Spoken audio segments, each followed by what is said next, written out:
Good evening, everyone. It's Sparks here, back for more Final Fantasy. Last time around, we got pretty far in our time travel adventures. Off camera, I went and leveled up some classes so we could do more of the Blasphemy quests. So we're going to start today by getting some of those out of the way, and then we'll continue with the main scenario. We also have some side quests to do. But, let's get to it. So we start with Seeds of Disquiet, which is the Doman one. Do mine eyes deceive me? Master Sparks, oh thank the Kami. Lord Hiena's requested assistance in the resolution of a most urgent matter. The hunt for a fell beast believed to be a blasphemy. Though we have made great strides in ensuring the safety of our people, we fear even our finest shinobi will be no match for this enemy, for our commands the skies of Doma. But as your talent for striking down foes at a distance is beyond compare, I can think of no one better to aid us in overcoming this adversary. 'Twill be my pleasure.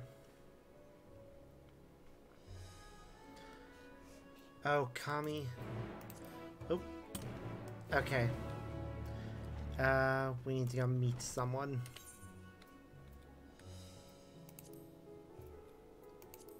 Speak with your Giri at the Doman Enclave, but also Gridania.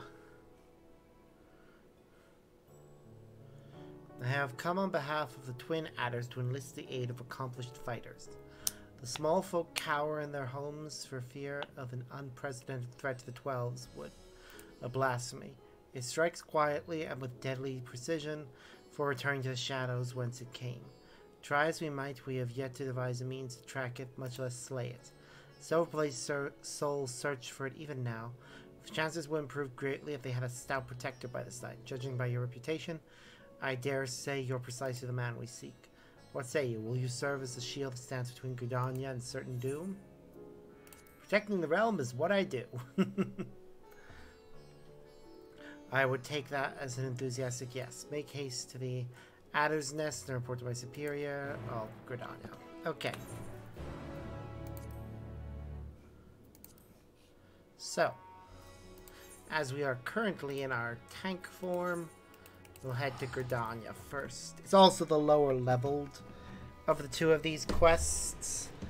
Although I am high enough level to continue with the other three.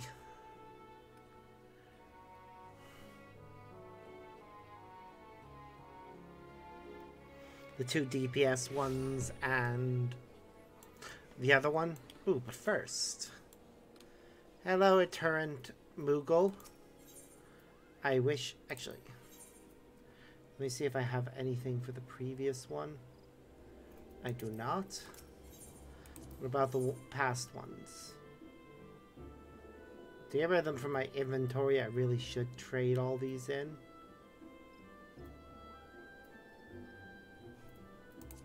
But oh well. I wish you could trade them in for actual things. Let's see. Well, firstly, any that would give me a orchestrion role that I don't have would be nice. Any that give me minions I don't have are also nice.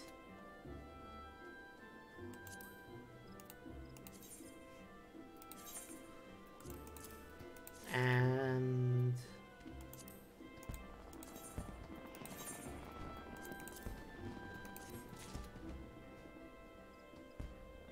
ooh, there's a card I don't have.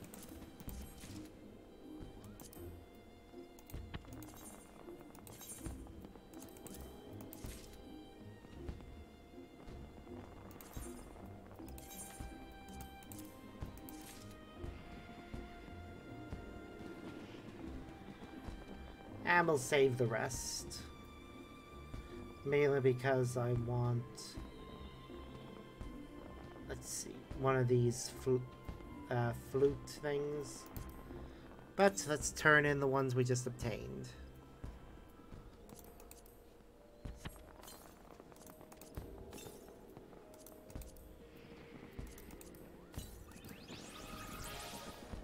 1, 2, 3, 4, 5. 1, 2, 3, 4, 5. 1, 2, 3, 4, 5. 1, 2, 3, 4, 5.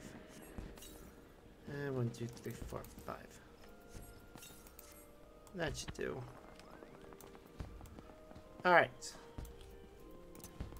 It's actually very appropriate that we're doing the Gridanian one as a gunbreaker, considering this is the one tank class that actually starts in Gridania. Granted, it's not from Gridania. But, yeah. Our liaison of ours at Han sent word of your arrival. I can still scarce believe our luck. Are you truly here to help us bring this wicked blasphemy to heel? Yes, then there is hope for us yet. I shall fetch the Elder Seer at once. She is leading the hunt. I'm sure she'll be most eager to see you. I do like that all the hunts actually seem to be a way of resolving plot lines with past characters, much like how all of the class quests from Shadowbringers wrapped up those classes. Full glad am I to welcome you in good health and good spirits, Sparks. On behalf of all Gridania, allow me to thank you for rising to our defense yet again.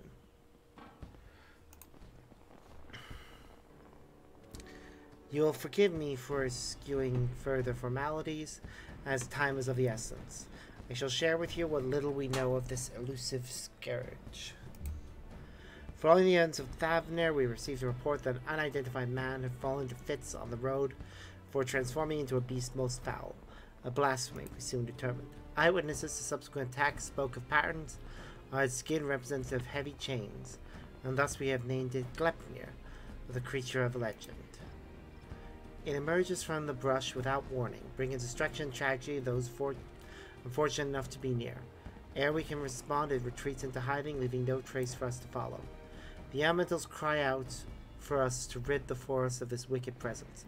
Yet if it retracted to its lair, I fear besting the beast will be no simple matter. The wounds of Glepnir's weapon are tainted by corruption. We can but conclude that the fiend's fangs, claws, and horns are all imbued with powerful poison. Small scratch sends the afflicted to fits, and death soon follows. Mayhap you know of the creeping death. The effects of Glepnir's vile poison bear more than a passing similarity to the symptoms of that deadly plague. It swept through the Twelves Wood many years ago. The sick found their skin covered in chain-like patterns and spent their final moments in excruciating pain.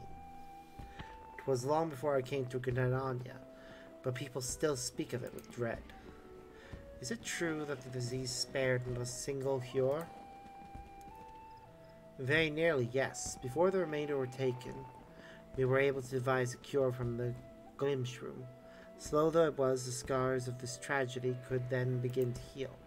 Glednir threatens to reopen old wounds, I fear.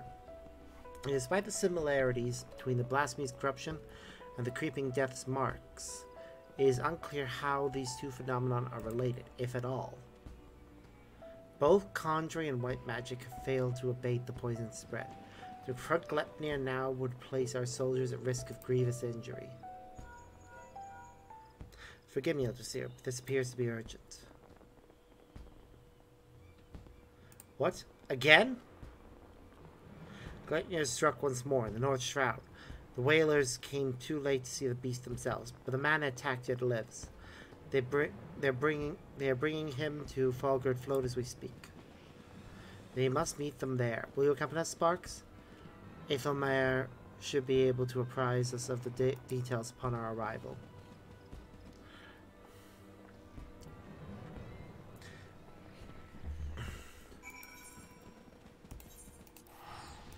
Ba-da-ba.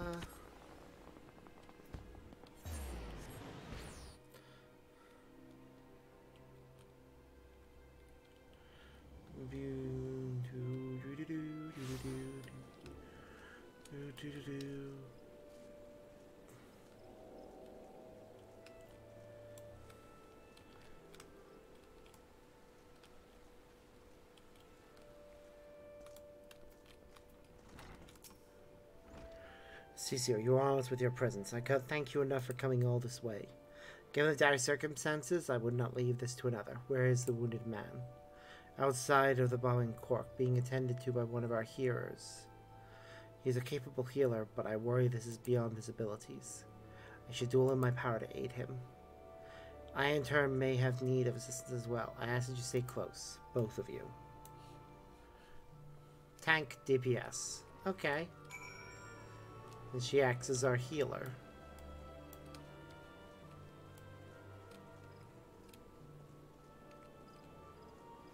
Yep, 2 forms of DPS and a healer.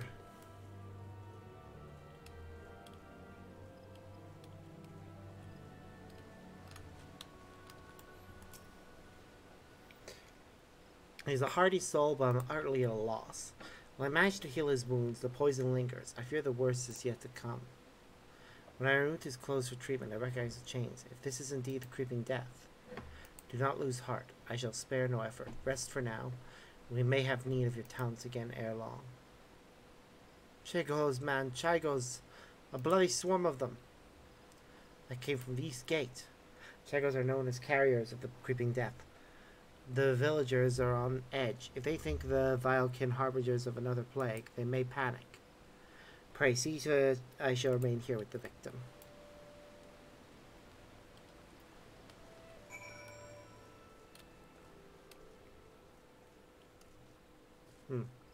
Okay, that is actually a very bad sign that creatures are associated with the plague or nearby. If people go into a panic, they'll likely become blasphemies themselves. And we don't want that. We want to help the people.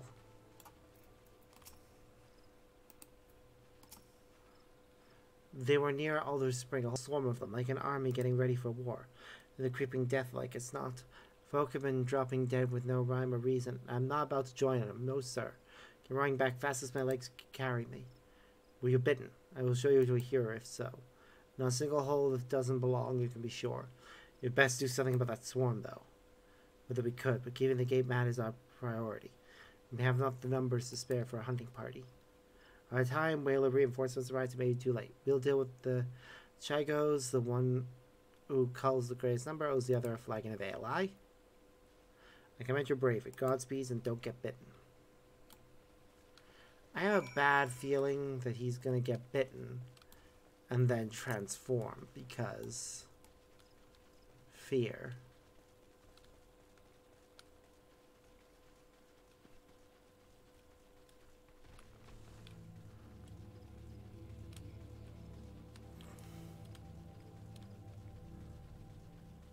That person definitely is.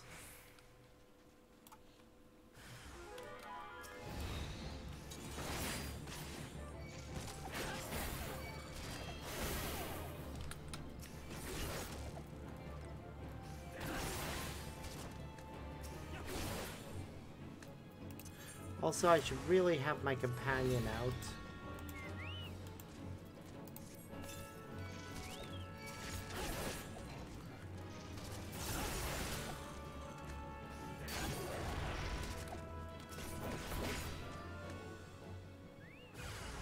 Wow, more.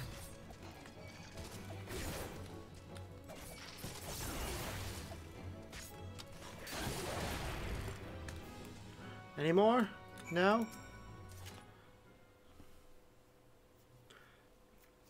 I really need to feed my...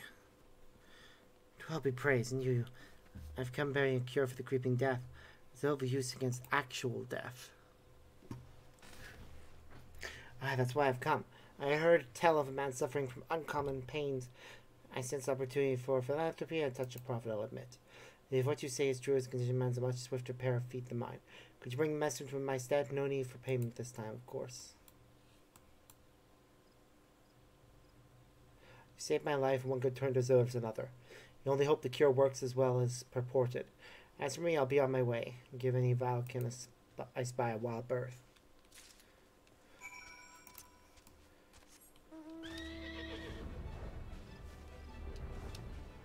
Time to deliver some medicine.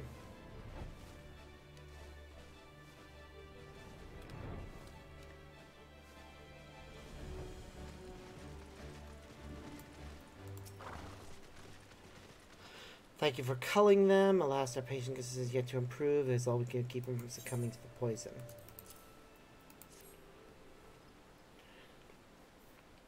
I know this medicine. It was once used to treat the creeping death. Given its symptoms, it may well prove effective here as well. Nope. It works upon the body quite quickly, as I recall. Hold on just a little longer, my friend. Will soon relieve your pain. It hurts. Ah! Why? Man shrieks dying as though his body is racked by violent convulsions. He then falls still and quiet, as if his breath was snatched from his chest.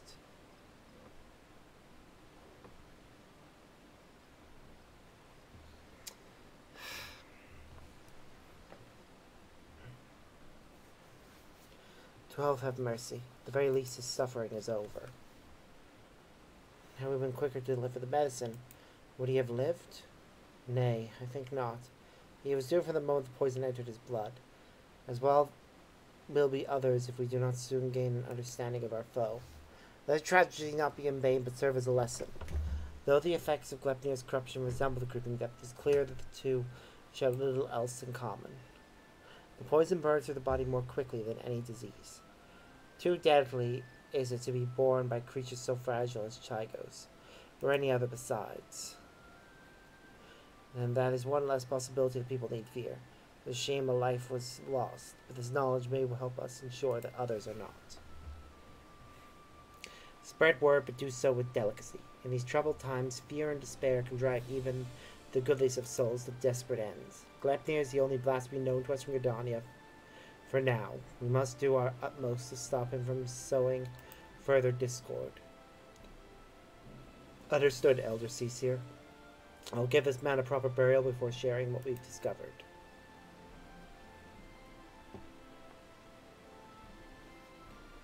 Oh.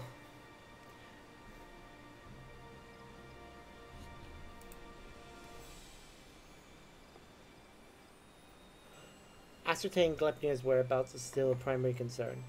Let us return to the Adder's Nest, for information shall be our most reliable weapon in the days ahead. There's no better place to acquire it.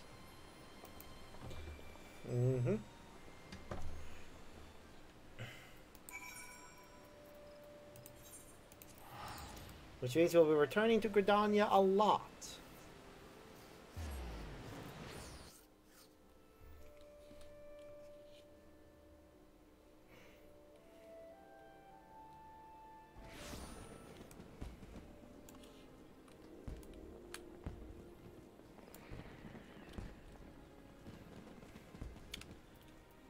This class is the one that'll be the slowest to level up, probably, because I don't really play tanks that often. I find tanks to be hard to play, because I'm just bad at it. Not the worst. I mean, I finished Amarot as a tank, and that made me happy that I was able to do that. Glepnir has been sighted in various locales, and though we are reviewing every report, we suspect most are erroneous. Fear is a way of making one jump at shadows. It will take some time before we determine which reports merit a more involved investigation. Until then, I ask that you stay vigilant and keep your eyes peeled for any sign of the blasphemy. Yep. Okay, so we can't continue with that one any further because this class is too low leveled.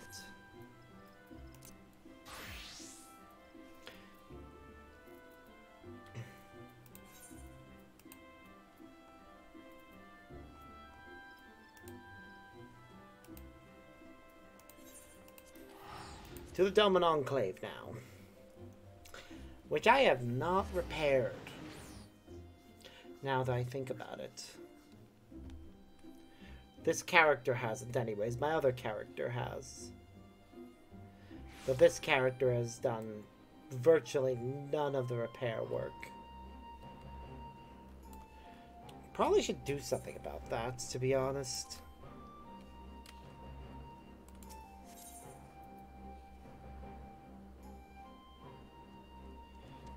What would I even donate, though, is the question.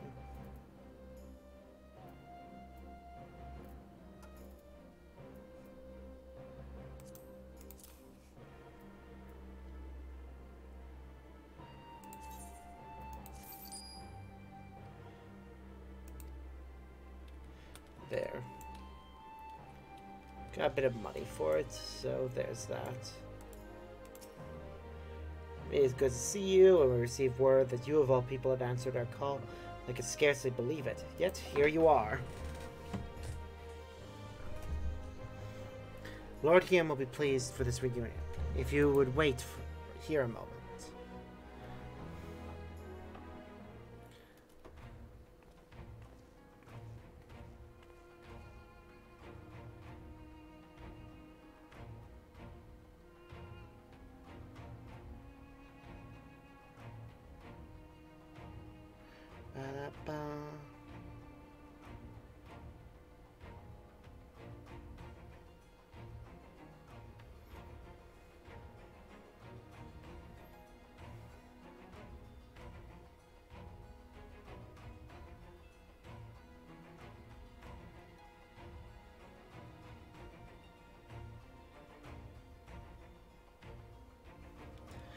Well, that the kami should guide your steps to our door once more, and with such fortuitous timing. It's nice to see Hien. Pray, forgive me for not affording you heroes welcome, but time is not on our side.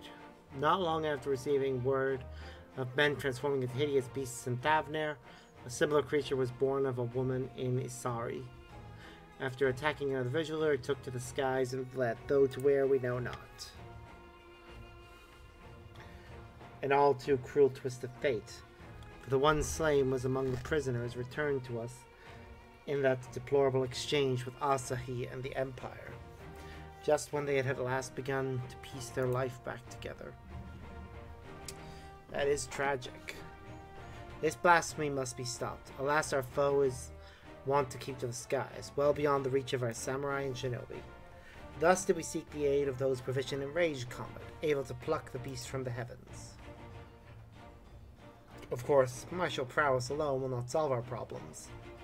Others have turned into weaker but no less gruesome abominations, as was the case in Thavnair, and the numbers increased by the day. From what I understand, this phenomenon is not like a sickness, which spreads by feeding on fear and anxiety, emotions which, of late, can be found in abundance. Slaying the beasts means nothing if the people's hearts cannot be put at ease. Lord Hien. What's happened? Somebody been attacked somewhere? You have to help the villagers. They... Sir, please calm yourself and tell us what happened. Another has been turned into mine, my lord. For a blessing, no one was harmed when the beast flew into a rage, but the people are in a panic. I fear what may happen next. It would seem we have even less time than I thought. Worry not, we will see to the beast. As of yet, there is no cure for this affliction. Yet we will save what lives we can, I promise you. I trust you are ready to join the fray. It was last seen near the glittering basin. Come, I will show you.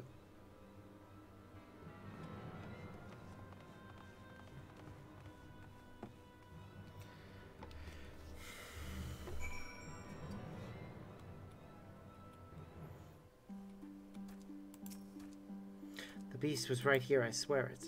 I thank you for leading us here, but it is not safe. Please return to your village.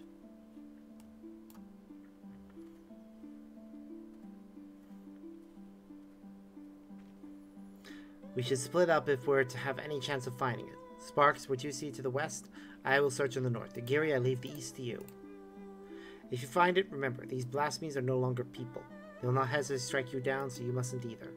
Let us not waste any more time.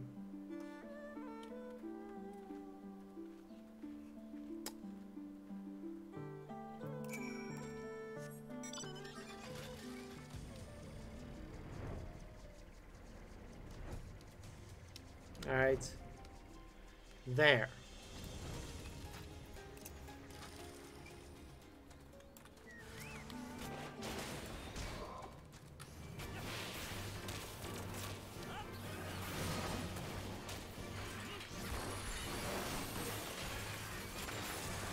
Aha. Fear my power, beast.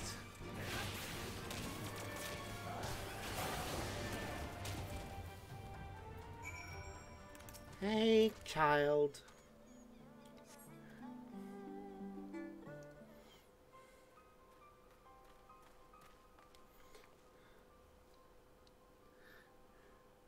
Are you alright? We heard shouting and came as fast as we could. Your sparks arrived now a moment too soon. Why?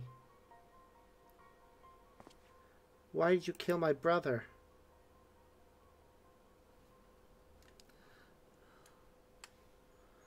Your brother.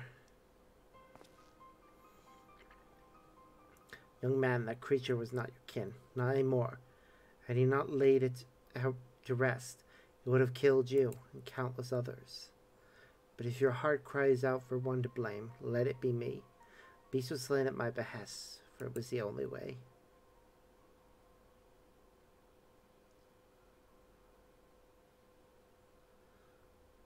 No, no, you're wrong. You killed him, murdered him. I hate you.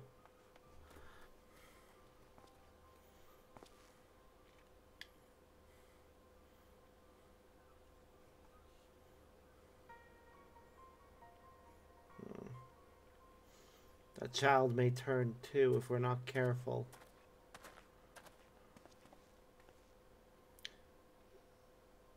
What are you doing here? Searching for Tombo, though clearly you found him first. The monster was his older brother, as you may have guessed, and Tombo gave chase the moment it ran off. I beg you forgive him for his outburst. His brother was all he had left. Their father was conscripted by the Empire and was, regrettably, not among those returned to us in the recent exchange of prisoners. The hope they might one day be reunited was their only comfort when the Viceroy still ruled. I can only imagine how they felt when she walked into Asari, a shadow of her former self. Suyu may have had no memory of the monster she was, but her victims still see her in their dreams. Nevertheless, like many, the brothers prayed her mercy would see their family restored. But then they learned of her death and of their father's absence. Deprived of hope and of hate all at once, they had nothing. My apologies for rambling. No, it was rather an enlightening tale. I spared the woman who brought him pain, and took the brother who brought him comfort. I would hate me too. I swear I will set things right for Tombo, for all the people of Doma. Please, return home, Ice, and be safe. Isa. I'm not sure how best to pronounce his name. Let's return to the Doman Enclave. This ordeal has given me much to consider. Understandably.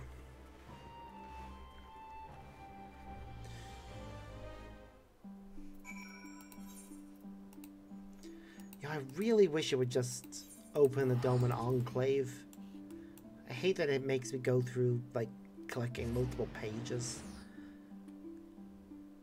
Like, it's its own place. It should be treated as such.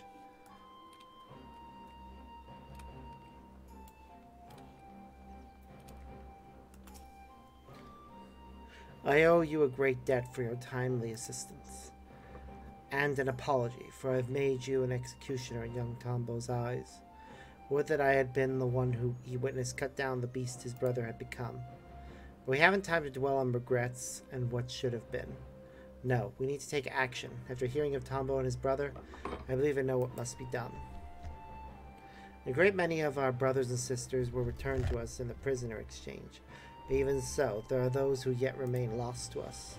Niemon Yatsuyu, who is directly responsible for much of our people's suffering, was never held to account for her crimes. In death, she claimed vengeance for her suffering at the hands of her brother, but it came at the expense of justice for her countless victims. People of Doma have every right to resent me for failing them and their grief. What of those who cannot bring themselves to do even that, who are left alone with their anger and their pain? It may well give way to despair, and then they would share the same fate as Tombo's brother, yes. Which is why we must needs consider who else might share in his anguish, ere we find ourselves beset by more beasts. I'll begin making rounds of villages to inquire after those whom their neighbors believe are more distressed of late. Very good. I and the other shall continue our search for the blasphemy which set these events in motion. And you, my friend, we will have need of your talents again ere long. Rest assured, we'll keep you apprised of our findings. Cool. Well.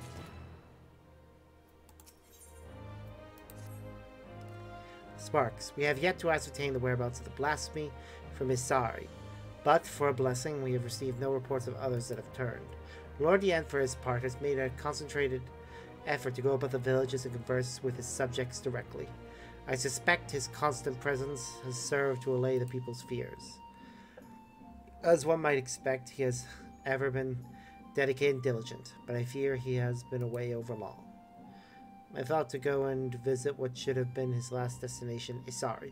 May I ask you to accompany me? Of course. Thank you. I am sure there is no cause for concern, but nevertheless, I should be glad to find him quickly.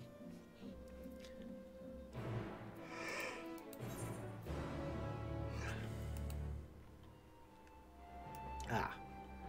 Well, the closest fast travel would be... It would be Onokoro.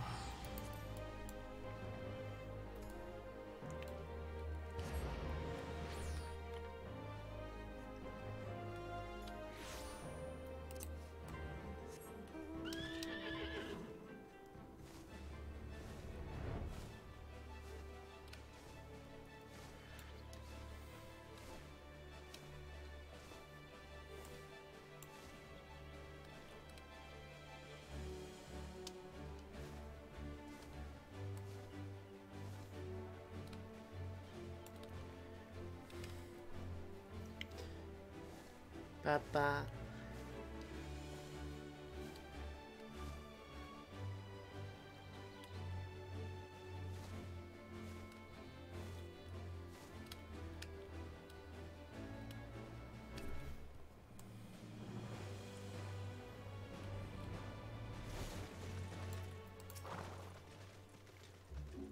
Spark, Yagiri, my apologies if I gave you cause for concern.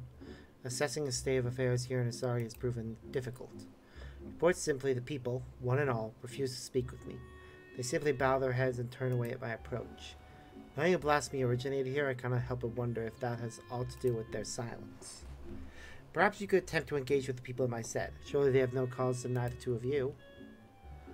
I should hope not. Nevertheless, I will don't disguise, lest I draw undue attention. Come, Sparks, let us see what we can discover. Thank you, both of you.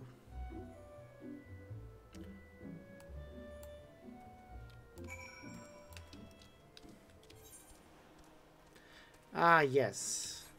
A quest I can't do because I need to get to a certain point in another quest. Wait. There's two quests here.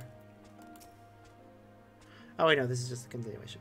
I owe a great debt to Lord Hiet. If not for him, I would still be fighting under the Imperial standard. But the village suffered dearly under the occupation. Once more, our Lord failed to punish the Viceroy for her crimes, and failed to reunite many with their loved ones. I understand why some would think poorly of him, even if I do not. Yeah, clear level 50. Of, that. A blasphemy? You are mistaken, my friend. Our village was visited not by a monster, but a kami. Izanami. Where Lord Hian is cold and callous, she offers us boundless compassion and love. People think he's cold and callous. Well. Aye, that's right. The blasphemy was born of a young woman here in Isari. Tragic, really. Every day she prayed for the safe return of her husband, but it was not to be. If I am to be honest, I fear the loss drove her poor mother-in-law mad. Kisei has ever been a devout believer in the kami and their blessings, but she's somehow convinced herself that Minato has become one. Illusion of a grieving parent, obviously, but an alarming number of people have come to share in her belief. Heresy is what it is. That is all very useful information. One, we have the name of the person that turned. 2, we have the reason she turned. And 3, the form she has taken.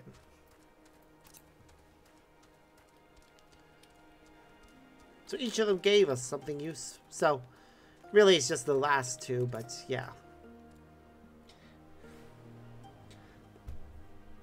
I see. Little wonder they would refuse to confide in me. The belief held by some that this blasphemy is a kami, however, is quite concerning. Izanami presides over life and death. She gave birth to the nation of Doma, and ushers souls of departed unto the land of the dead. I trust you understand what it would mean to deny them a source of hope in such dark times, even one such as this. The villagers also claim this Kisei can speak with the dead. In fact, she will be holding a gathering demonstrating her powers ere long. The perfect opportunity to gauge the extent of their fanaticism. Not from me, of course. My presence would draw undue attention. May I ask you both to attend in my stead? That is a terrible disguise, Yugiri. At least cover your face. You used to. Her followers will be gathering in the tavern. Come.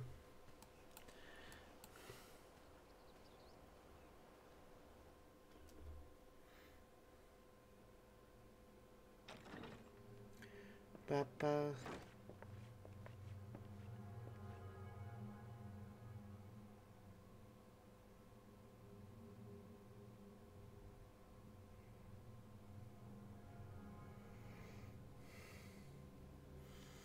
O spirits of Asari, I beseech you, lend me your voice and let your presence be known. Cross the veil and be among us once more.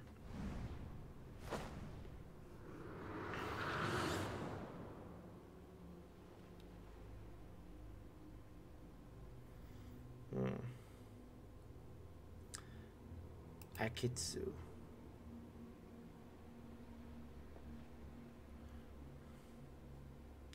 Father? Still tending the nets like I taught you? Yes, Father, every day. Thanks to you, we never want for fish. Our bellies are never empty. I am proud to be your son. I was always too embarrassed to tell you before, but that I am proud to have been your father. May you be ever blessed by the sea's bounty. It hurts. Father, what's wrong?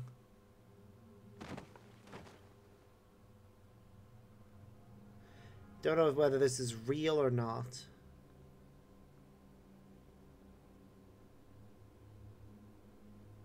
He is in terrible pain, my child. Those who have cheated death's design yet to live. It is disruptive of the natural order. The spirits suffer for it. What must we do to ease their pain? Fear not. Izanami shall put all to rights. She will claim the souls not long for this world and deliver them unto the hereafter. When her work is finished, your father's spirit and all the others will find peace.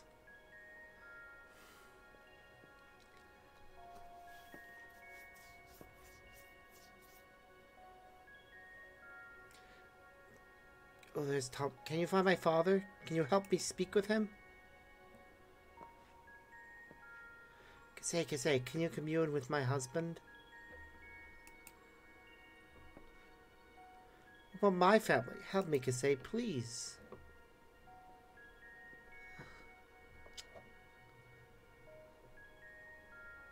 Yeah, I see what's happening.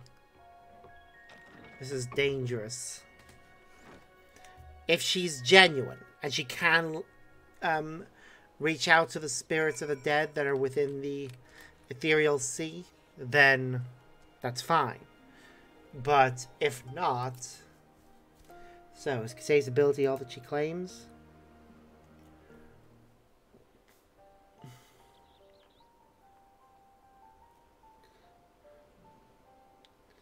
A young man spoke with his dearly departed father through her. I find that rather hard to believe.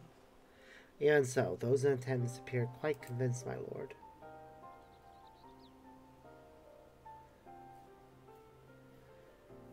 I suspect a great many of the villagers I have spoken with recently are as well. Everywhere I went, the people were in so much pain. There was nothing I could do or say to give them solace. Yet for all their anguish, there has not been a single report of villagers turning since the incident with Tombo's brother. Which can only mean word of Kasei and our ability to speak with the deceased is spread. The belief we can commune with our loved ones in death is a comfort far beyond my power to provide.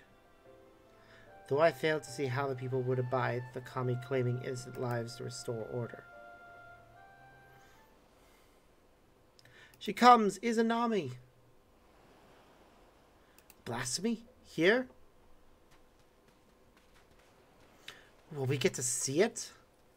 Before we actually get towards the end of this? I mean, we've seen some of the other ones, but that was in flashback type things. This is, we get to see it live, maybe.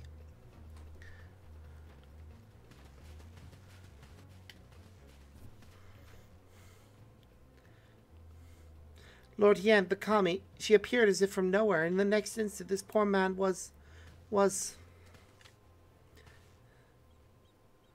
Is he dead? I think he's dead. Yep.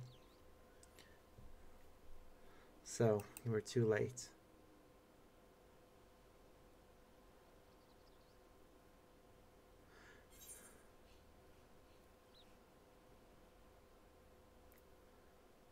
Wasn't he one of the villagers returned in the prison exchange?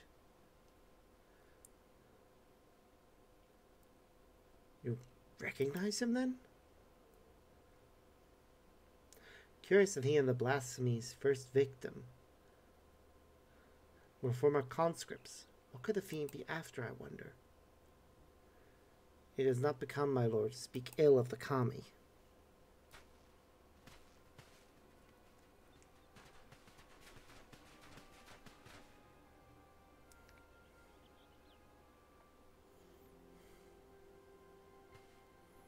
This isn't the real Izanami. I assert you are come to investigate the rumors of a monster born in our village. A blasphemy, you called it, but you are sorely mistaken. My daughter-in-law, Minato, was chosen to serve as a vessel for Izanami.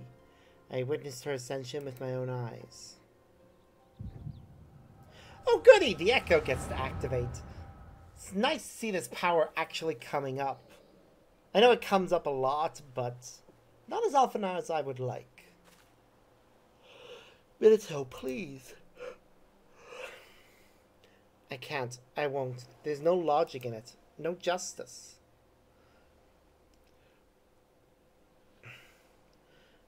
The Witch of Doma spared, given a second chance. My husband, condemned to die as a conscript? I'll never know what became of him. Lord Hien can't give me even that.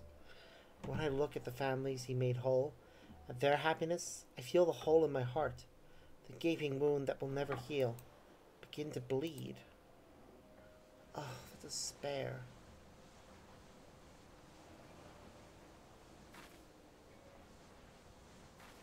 Only at my beloved's side will I find peace. You mustn't lose faith, Minato. All will be well. Trust in the kami. In Izanami.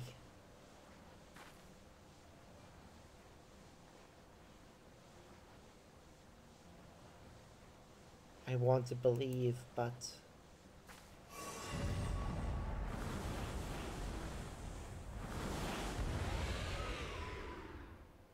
Oh shit, she became one of those. And she thinks that's a kami, a god. It looks nothing like a god.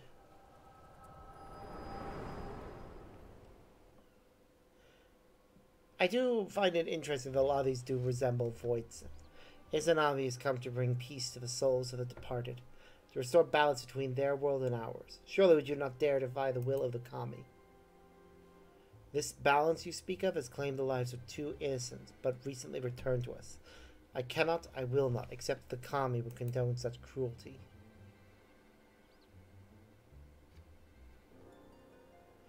No crueler than the sight of Yatsuyu free and forgiven, when my husband and son fought Garlemald's wars, now dead and forgotten in a foreign land. With all due respect, Lord Hien, is it not your duty to protect Doma and her people? How are we to place our faith in the man who places the enemy's safety and well-being above that of his own subjects? Only the kami are deserving of our adoration, as they have always been. And yet you still bow, which is a sign of respect.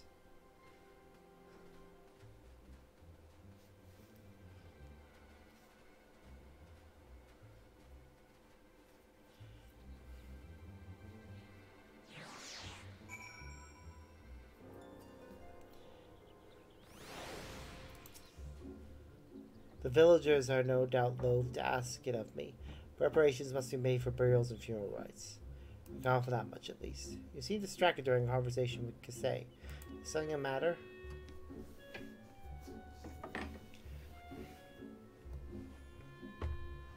The echo. The blasphemy was indeed born of Minato. To bear witness to such horror, how her mind must have struggled to comprehend what she saw. As a woman of faith, perhaps her only surviving family becoming one with the divine was the only reality with which she could come to terms. I believe I know now what must be done.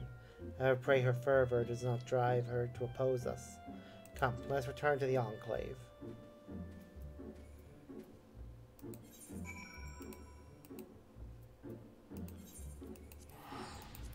Teleportation, away! And we have one of the nicest ranged DPS outfits right now.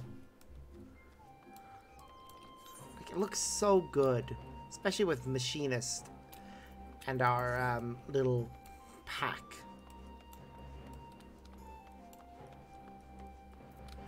Though the gun is kind of lackluster, it's very standard.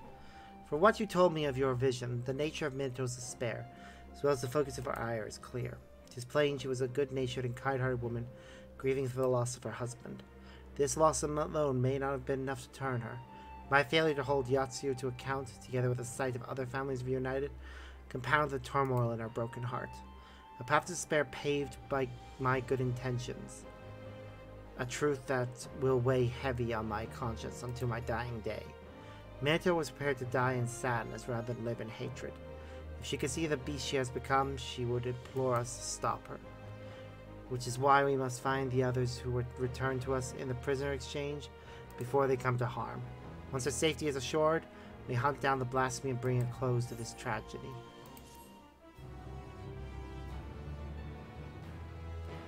Yeah, that sounds about right. Now we just need to level up. Okay. Well, we'll continue with other quests first, though. Let's see. We'll go with the healer one next. Just need to remember where we need to go for it.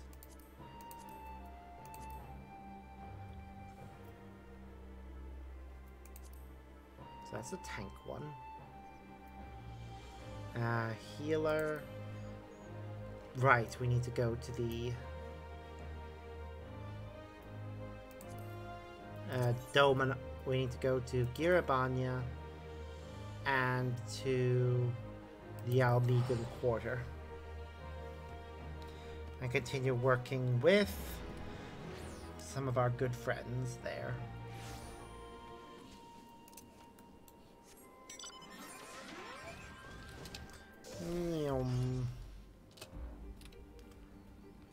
So the people down below who don't recognize this, they may think that they're under attack.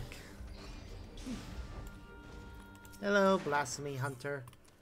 Level 87 quest. Here's the Commander Eldin, I take it. This way, please.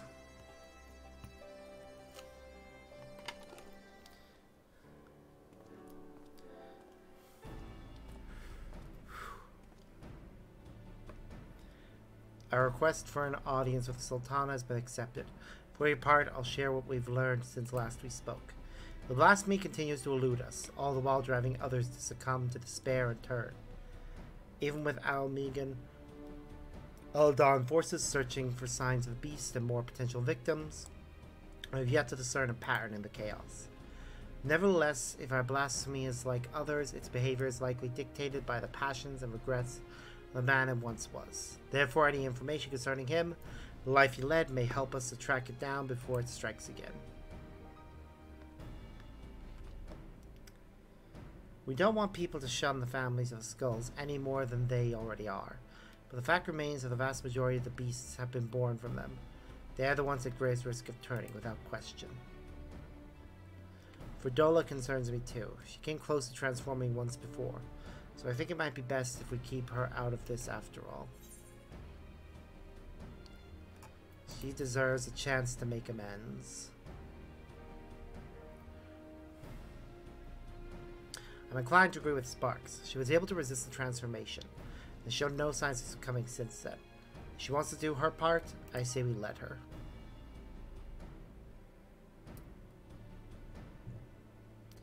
If only I could go in her stead.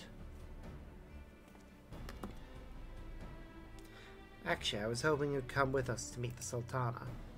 I believe she would benefit greatly from your understanding of the struggles our people face. You'd gain from the experience too. While she's not the sort to brandish a sword and charge into battle, you'll soon discover she's a champion of her own arena, as brave as any warrior.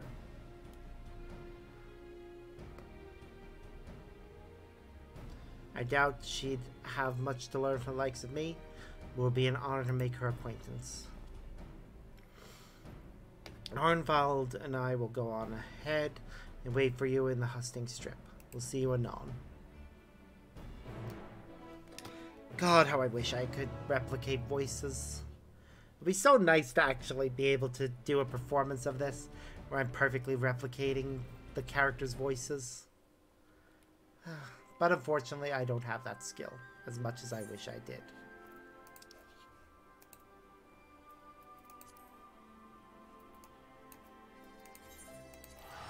Tool Daw.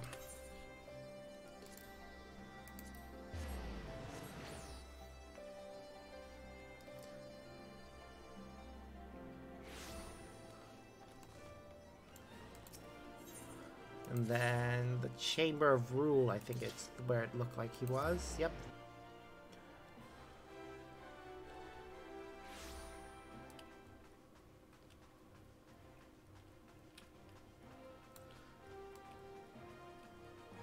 Ha! There's a lift. I keep forgetting there's a lift. Hey, Papashan's here. Master Papashan was just telling us that Nanamo, or should I say Lady Lilira, has gone on another of her jaunts about the city. Though it is not my place to question Grace's judgment, I do wish she had consulted me before running off on her own. And perhaps I'm overthinking it, but it's unlike her to keep guests waiting. I may say so, sir. With blasphemies appearing throughout the land, it's a dangerous time to be going for a stroll. I suspect that may be the very reason. She wishes to see for herself how the citizenry fare in these trying times. Even so, it's downright reckless. We'll find her, though. No, I can't possibly allow such esteemed guests to... Come now. We might be here on official business, but we're old friends. And as you may remember, I have a knack for tracking down errant sultanas. Some might say that knack is a rather charitable... Should be glad for the assistance. I'll take a look around here. Quizzing the locals will give me an opportunity to learn of recent goings-on in Ul'dah, too. Although there's no time like the present. Fear not, with me on the case, this will be over before you know it. Meh. To the Sapphire Exchange.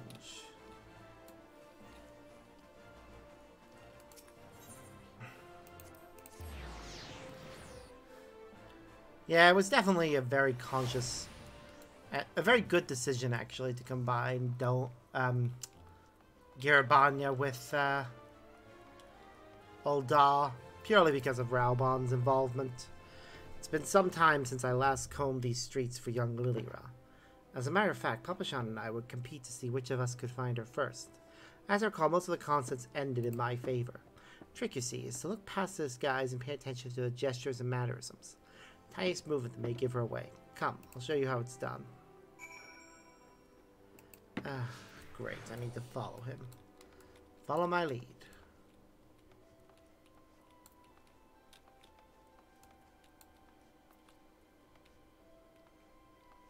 She's fond of perusing the stalls here. Yes, I'm aware.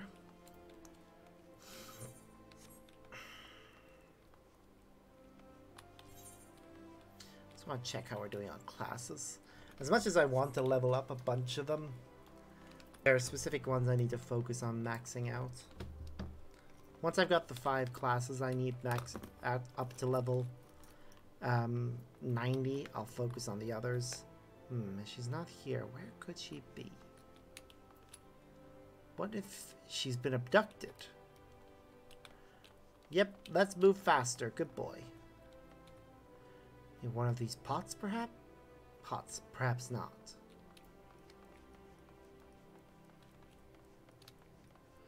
Ooh, I love the wings that person has. I have never known her to be this elusive. That is a pretty cool costume detail there.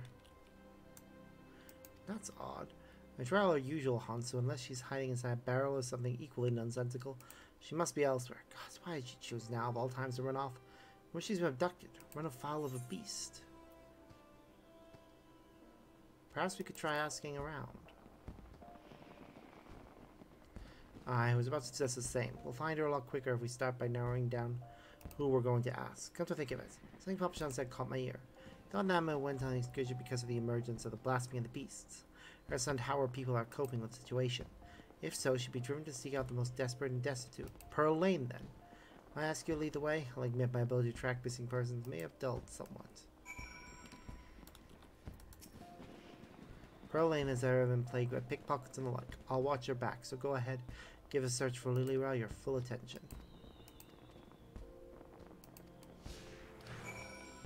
Alright.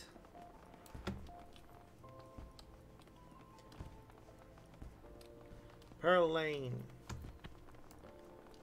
It looks pretty, like, all the boarding up is one thing, but it looks like a very, like, it doesn't stand out from the rest of the city as being that much worse. Lining up may be obvious, conditions here have improved considerably of late. Her Grace continues to support the rebuilding efforts in Girabanya, which has led to the creation of jobs for many of the locals, both here and on the other side of Balestaire's wall. Okay.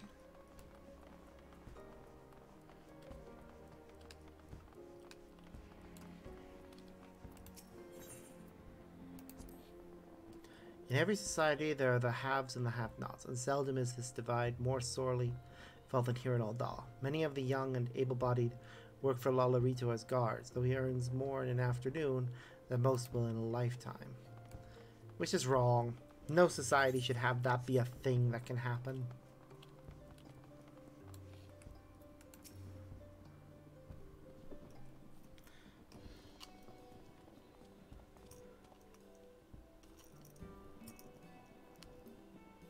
There she is. Now, Lady Lilibra. Raban, whatever are you doing here?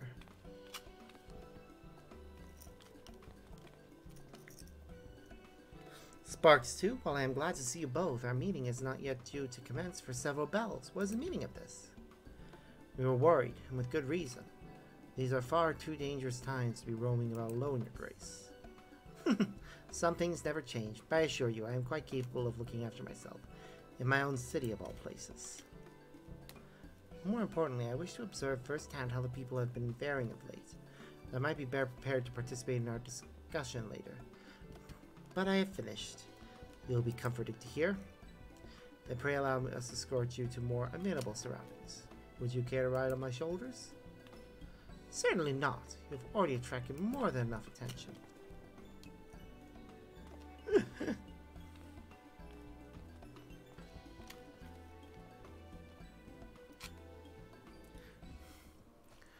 Wow. Gotta love her.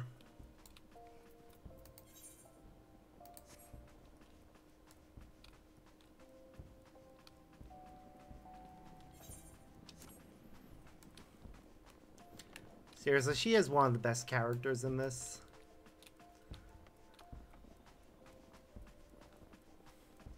Not that I can really think of any, like, bad characters. There are forgettable ones. But they're, like, minor characters. They're just there for a quest or two. But, you know, those are the major characters.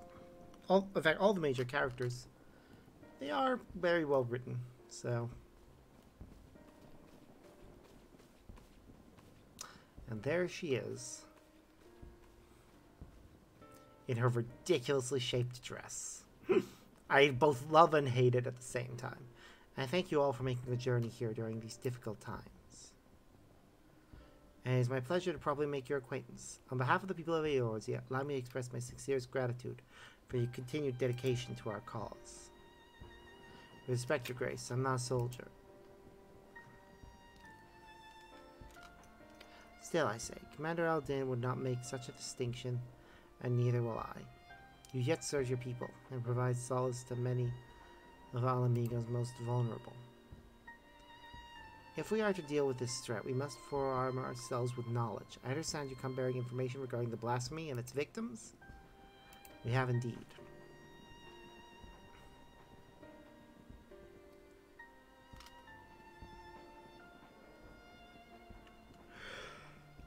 Oh dear. Hence the need to locate families of Carnia Lupi members who have fled to Thanalan. There is no end to the struggles faced by Almegan refugees, and those who once pledged allegiance to the Empire are no exception. Rest assured that, irrespective of their past, all will be treated with an even hand. All will be afforded such aid as I am able to provide. Magnanimous as always, Your Grace. If I might be so bold, I have a question. What do you have in mind for those most at risk of undergoing the change? I believe there is but one recourse. Earnest and open dialogue. While some are born into unimaginable wealth, others suffer great hardship and oppression. The circumstances of our birth are beyond our control. Our fates subject to the whims of the gods, some would argue. I once thought myself a prisoner of my fate, a figurehead, helpless to watch on as my people starved, a powerless puppet. I wanted nothing more than to cast it all aside, to free us all, but failed for my naivete, and then was afforded a second chance for my privilege. The world is unfair, terribly so. We have the power to push back against inequality and injustices, if not overcome them on blessed occasions. To love our neighbor and share in life's bounties, to open our hearts and come together as one. Truer words were never spoken. But without the support of the people, such words are naught but vain platitudes. Thankfully, my recent attempts to make inroads with the Minotaurists have met with some success. Despite differing views on many subjects, we yet strive to find common ground. Minotaurists stand in for capitalists. Because they really are that's just what they are. Common ground. We've been pouring all of our efforts into aiding families of the Carnari Lupus. And while it seemed to help to a degree, some have still succumbed and turned. Of course, they're not the only ones in danger. Almegans everywhere. Whether they sided with the Empire, fought for the Resistance, or were caught in the middle, they all suffered. They all wake up in the night, at times, haunted by memories of death and despair. We know what can happen if those feelings are left to fester. The legacy of the Imperial occupation will not soon be forgotten. Rather than seek to forget, mayhap it is necessary to remember, to acknowledge and accept the truth of it, that they may properly mourn those they have lost. Aye, a remembrance. I propose we hold a memorial service to those who died during the war. Everyone, no matter who they were or what they did. Let them be loved, let them be hated, but above all, let them be remembered. In the remembering of the dead, in their honor and their sin, we, the living of Ala Mhigo, may yet find a sliver of common ground. It's a noble sentiment, but bringing together people who have reason to distrust one another, risk inflaming tension, could be a recipe for disaster. Then again, we can't keep ignoring the married in the room and do nothing to address the situation. As long as we leave it to the individuals to decide whether or not to attend the ceremony, I think it's worth a try. Organizing an event of this scale will require a great deal of effort, so I offer my full support. Once you know what's needed, come to me, and we'll put the plan into action. Obviously, some will balk at the idea, which is perfectly understandable, so I'll be listening to their opinions as well. After all, we want it to be a ceremony that brings Almegans together. And I was wondering, Grace, if I might ask about your approach to, well, talking to people, winning them over. As you can tell, I'm no politician, so I'd be grateful for any advice you can share with me. Why, I would be delighted to. As a matter of fact, I have a number of matters I wish to discuss with you. On that note, I suggest you and I return to Alamigo.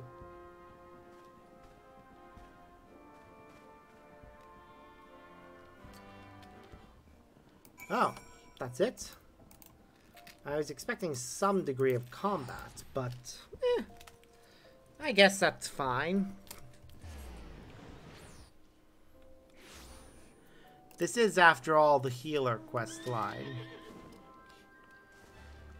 And obviously healers are not heavily combat orientated.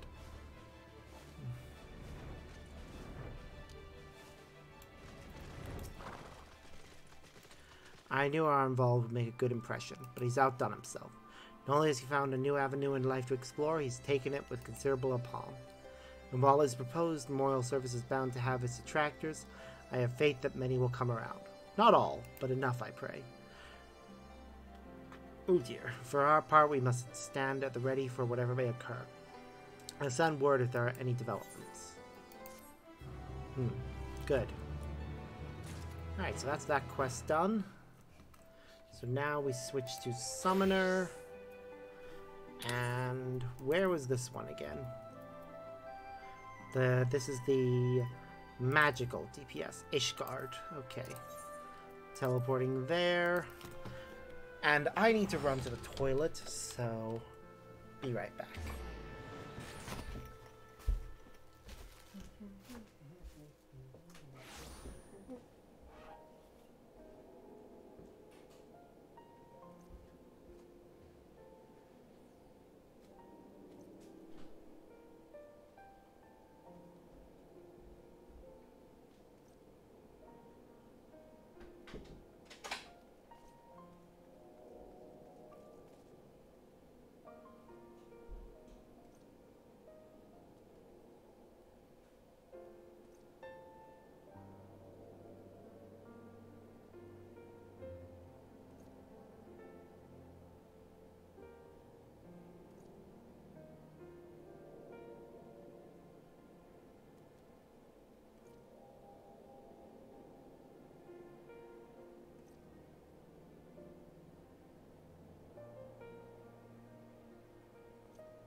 Right, and I'm back.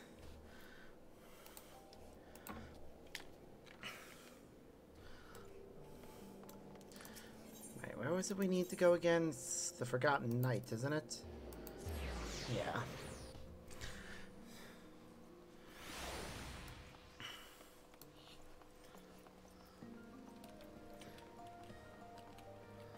Ba-da-ba. Temple Knight. Strategy room, I should be glad to show you in. Proceed.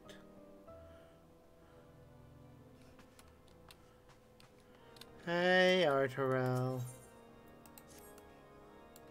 Sparks, excellent timing as ever. Deacon Clem has just sent word that Bishop Varno will see us now. By which I mean right this instant. It's extremely short notice, I know, but it would not do to miss the opportunity to learn how he and Vaindra may be connected. Not wishing to keep his grace waiting, Lord Imeric is already on his way to St. Raymond's Cathedral. Come, let's hurry there ourselves. Yep, let's head over there.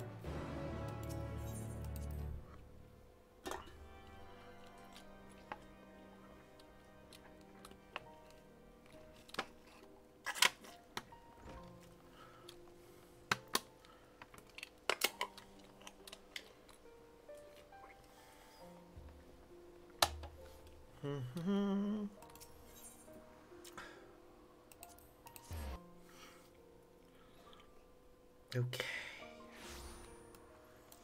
Ba-da-ba-ba. My lord, I'm so sorry. I informed his grace that you were making your way hither. But shortly before you arrived, you recalled the urgent business and had to leave the cathedral at once. He cannot have yet gone far, though, so if you wish to search for him in the hopes that you can still steal a moment of his time, to grant us an audience only to depart with such haste, what business could be so pressing? A good question.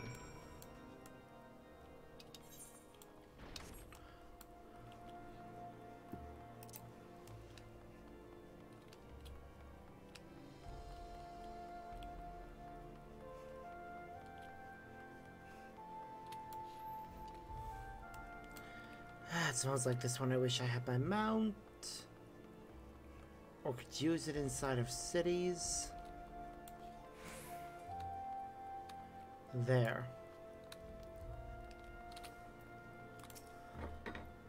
Well now, that even the Savior of Ishgard should be here. Your Grace, perhaps it's simply our misunderstanding.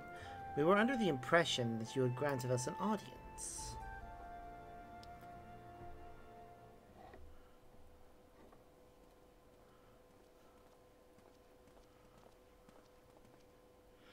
Lord Speaker, rest assured I was just about to return to the cathedral.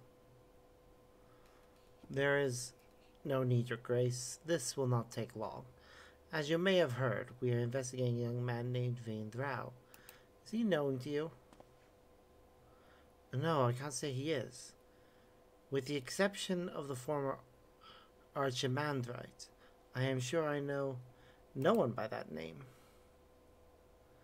But mine and the Archbishop's are known to many, yes? Perhaps this youth took inspiration from public services, over which you presided. Goodly soul that he is. Full glad am I that his faith was of comfort to him in sickness, and I pray to Honi that he will soon be found in good health.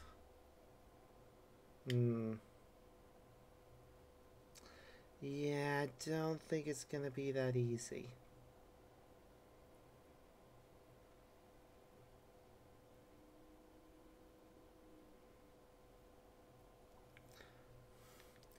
Now then, if there was nothing else, I shall return to my duties. Ooh, Echo.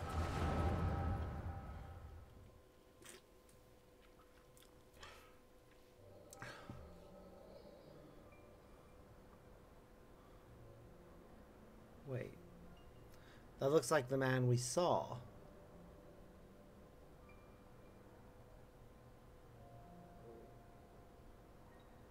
Fear not, Your Eminence.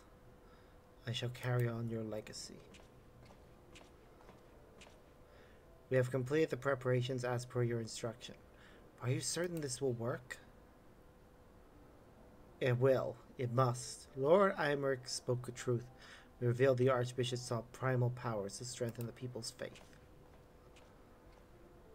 I cannot bring myself to believe it. Not at first. In the course of cataloging his eminence's personal articles, I came upon his journal. Therein he had written that Through abundant ether and fervent prayer, it is possible to make gods of men. All the power required lies in this place, this Azizlah. By channeling the essential elements into the soulless flesh and sword we found.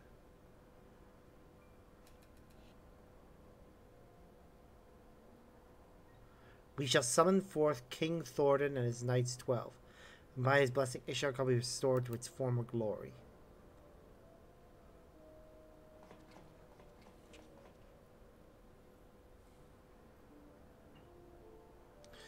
Wow. They're trying to recreate the very mistake that the Archbishop made and create a primal.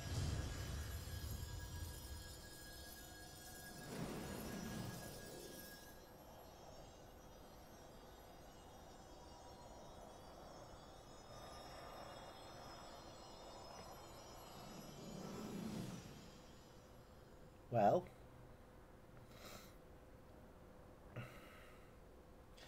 what is this? It's just an ordinary man, scarcely changed from before.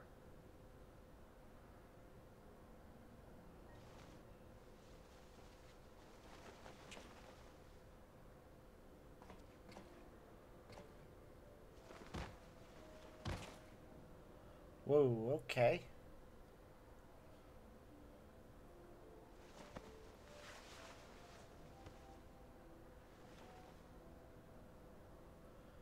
Oh, His Eminence, I must protect.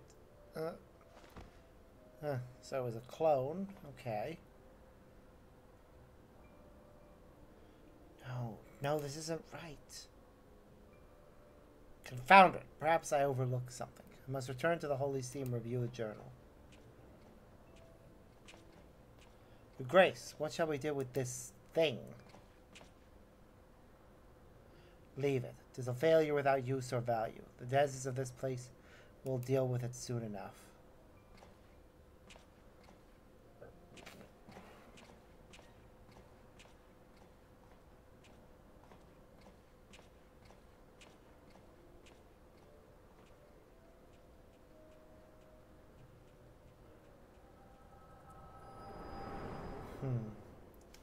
Well. So apparently instead he found his way back.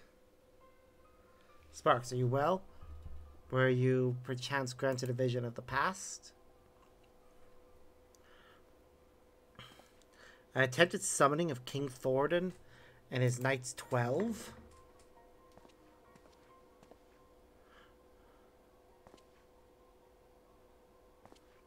Your Grace, you should know full well that summoning is strictly forbidden. You will accompany us to the congregation and explain yourself.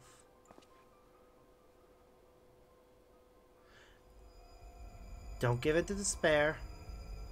Do not. I have dedicated my life to the church, conducted my affairs in accordance with the scripture, and taught others to do likewise. But you took it all from us, tore down everything that defined us. You cannot know how it feels to have your very existence rejected, forsaken by your community, to be denied by your society. Well, I deny you and this justice. I deny it Ishgard, where the church has no place. I refuse to accept it, do you hear me? I refuse to accept it! Of course.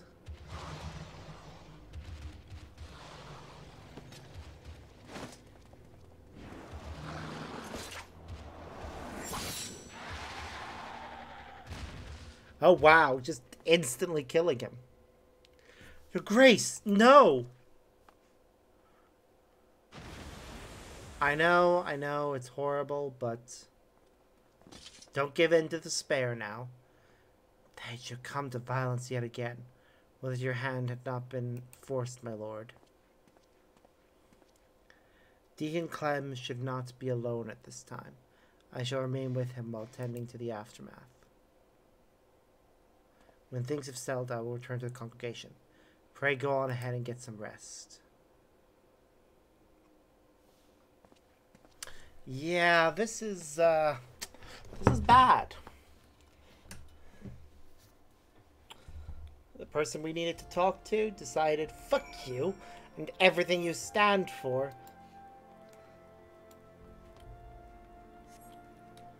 Like, come on, mate. Must it always come to violence?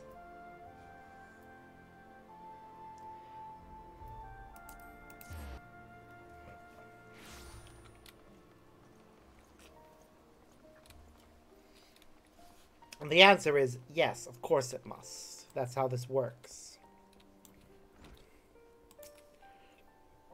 I think a strategy room. I should be glad to show you in.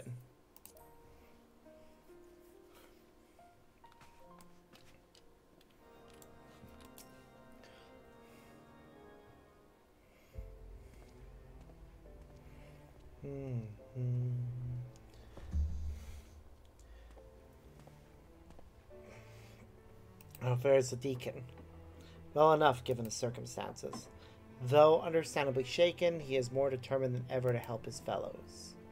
Truly, he is possessed of a stout heart. But to think that even a member of the Synod could succumb to despair in turn. The crisis gripping a church is far graver than I had imagined. In pushing for such an abrupt separation of religion and state, we may have exacerbated the growing divide between the clergy and the general populace. Sparks, will you recount in full that which you witnessed in your vision?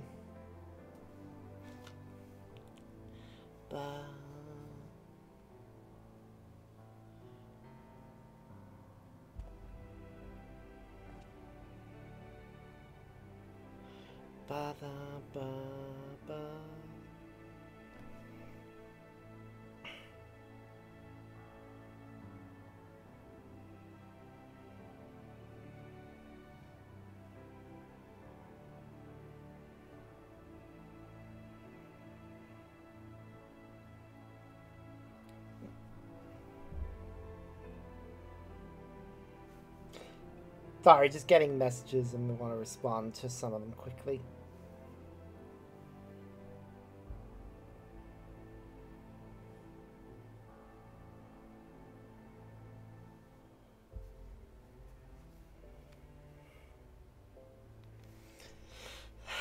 That he should seek to use one of Alec's unholy abominations to create a primal. Yet that which manifested was not like the being you fought, rather to retain the form of a man, one driven by the desire to protect the Archbishop. We may safely assume the bishop did not have sufficient ether. Bereft of Nidhogg's eye, the sword of Ascalon no longer had such power. Nor does that of the warring triad remain to be harnessed thanks to your valorous intervention. For if the summoning failed, how did the clone come to possess life? What purpose drives it? Lack of ether notwithstanding, the necessary components were present for a summoning. Perhaps the ritual itself was a success, and the vessel, though imperfect, arose as a champion of the Archbishop. Yet how did he come to be in the Central Highlands? You believe that his clone and the man who became the Blasphemy are one and the same. Nay, I merely speculate, yet considering what we know of the clone and the vain drow, it would seem a likely possibility. Wherever the truth may be, it will not elude us forever. But first, I must lay some groundwork for the next phase of our investigation. God's permitting, I will have news to share ere long, so pray, look in on us when you can. Cool. Right, we just have one left, which I think is Limsa's.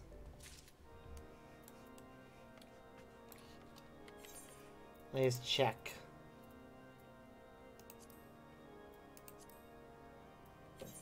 Yeah, just the Limsa one.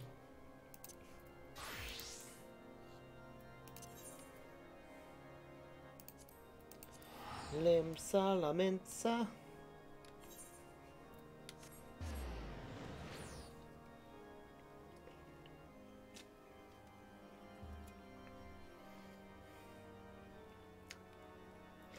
I am enjoying these missions. It's nice getting to see sort of a conclusion to the plot lines for each character.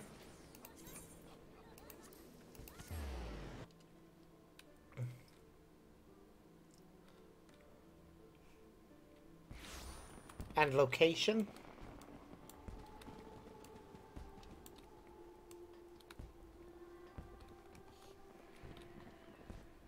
Fireworks going off over there. Appears to have been waiting for you. Yep. The Admiral left a message for you, and the news is not good. It appears that a Leminson merchant ship was assailed by a Sahagan raiding party affiliated with the Crushing Tide. To further complicate matters, the vessel in question was carrying a shipment of crystals supplied to us by the kobolds of Orgormo. The Admiral suspects that Dao means to use the plundered crystals to summon Leviathan. She has gone to meet with Null, that we and our Sahagan allies might take swift action. She bids you join her immediately. Should the worst come to worst, your experience in combining primals may prove essential. Pray make for South Tidegate and rendezvous with Admiral Blosswind at once. Yep, on my way. Because god damn it, we have to keep fighting primals. Again, and again, and again. If only we didn't have to. I am actually getting a bit tired of primals. I get that they serve a very integral part of the lore, but honestly, at this point, they're one of many things that I wish would just go away. Like, I think we've seen basically every summoning from a previous game become a primal, and I'd rather not have to keep dealing with them.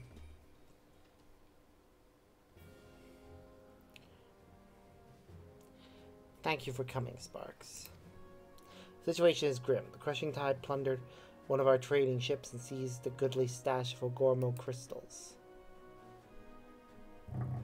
Oh dear. Though their aim is clear, it appears they yet lack the quantum needed to perform the summoning. Dao longs for the days when every Sahagan cried out for Lord Leviathan's deliverance, and stopped at nothing to see them return. I cannot fathom what the Crushing Tide are thinking. What satisfaction, what happiness can be found in giving over their hearts and minds to a false god? And so we must thwart their designs, lest the bonds we have forged be forever broken. By the same token, we cannot ignore the blasphemy, nor the transformation its presence may bring about. Battle on two fronts, neither of which we can commit to at the expense of the other. As we sail into the eye of the storm, I would hear your counsel. What course of action would you propose?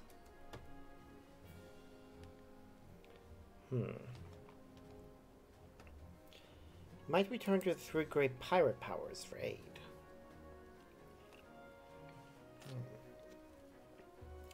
As it happens, I've already enlisted the Executioners, the Krakens, the Sirens of the cause. They've done much to bolster the Maelstrom's efforts to scour the seas for the Blasphemy. So if we're to seek reinforcements, we'll have to turn elsewhere. But to whom? Sounds like a job for the Company of Heroes.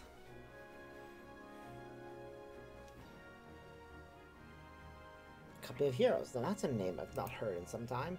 It is true that they answered the call many a time. Indeed, other than you and yours, there are arguably none better suited to the task of primal slaying. They disbanded over 5 years ago. Neither hide nor hair has been seen of their commander since. Absent their leader, I suspect they will be reluctant to join our cause. And yet I can think of no better option. I'll contact Vaskite, their erstwhile commander's right-hand man, and see if he will not hear us out.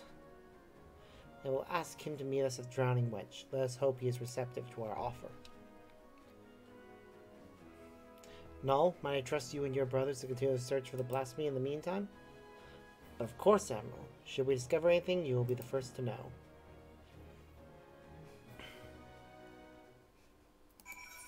To the Drowning Wench.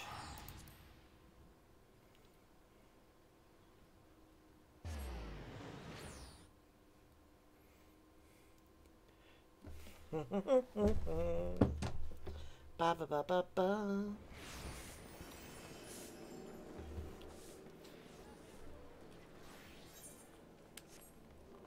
Just go here, go up the stairs. That'll get us close to where we need to be. Running. Still wish we could use mounts inside of cities.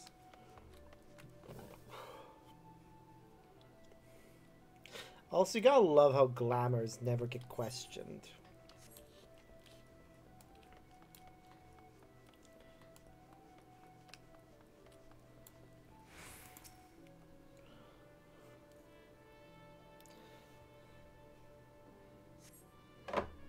Like, we are wearing an outfit that looks very odd for this time frame.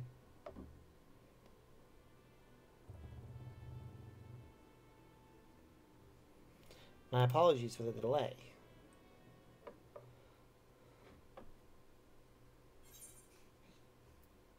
So, your plea fell on deaf ears?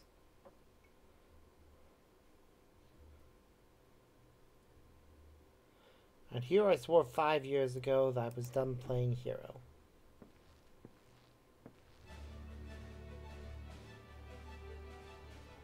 Huh. He looks familiar. Oh, did he manage to get the entire company together? Could someone explain what this is all about? Believe it or not, I am a respectable man with respectable obligations these days. Take that polearm out of your arse, old friend. And stop pretending you're not still a murderous bastard at hearts. What's that wicked tongue of yours, Will? Lest I skewer it and prove you right. Ahem, nothing like a reunion with dear companions over a bottle of the wench's finest vintage. That is why we're here, right? Long time no eye catch, Uplanders, brave foxes. Tummy tickle to see gobby friends again. Wait, seriously, I know all these faces. Like, I do recognize them from various quests across the course of these games, but have they been the company of heroes all along? Thank you for assembling on such short notice. Spare us the pleasantries, Admiral. What are we here? Why are we here? I don't... Yeah, it's weird. I make a simple request. We form the company of heroes and lend Laminsa your strength. I make a... Yeah. You're... For a reason, I'm sure. I would hear it. I think it's been a while since we've seen a lot of these guys. But they helped us on various quests, so... Especially Brayflox. So, there you have it. A terrible fiend known as a Blasphemy prowls our seas, transforming Sahagin into ravening beasts. At the same time, the Sahagin themselves, specifically a hostile faction calling themselves the Crushing Tide, had declared their intention to summon Leviathan anew. Should they succeed, we would be hard-pressed to deal with the Primal, while still dealing with the other threats. A right pickle indeed. But the answer is no. The commander disbanded the company, and as his first mate, it's not my place to gainsay his final orders. Solve that, I say. Have you forgotten the company's creed? The duty of the strong is to protect the weak. While the people now in danger are not the same men and women we fought to defend years ago, the commander would not have turned his back on them, and neither should we. Bold words, Deno, but do you truly believe that we can honor them as we are? Old mercenaries past their prime, lacking the commander whose wisdom and prowess saw them to glory once upon a time? Ah, yes, your commander. What if Sparks here were to lead you in his stead? Surely you would not question his abilities. Really? Come on! Like, yes, that is exactly the right reaction. An intriguing proposition. I, for one, would not be averse to serving under such a decorated hero. Gobby friend, as goodly head for fighty think, and goodly arms for thinky fight. As ringing endorsement as any. But I'd hear from the man himself. Do you believe you are capable of leading the company of heroes into battle?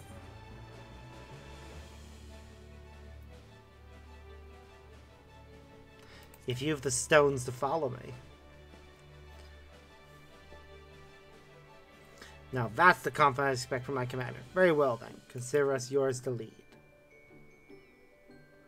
5 years to the day. Truth be told, I was enjoying the more leisurely life, but when duty calls...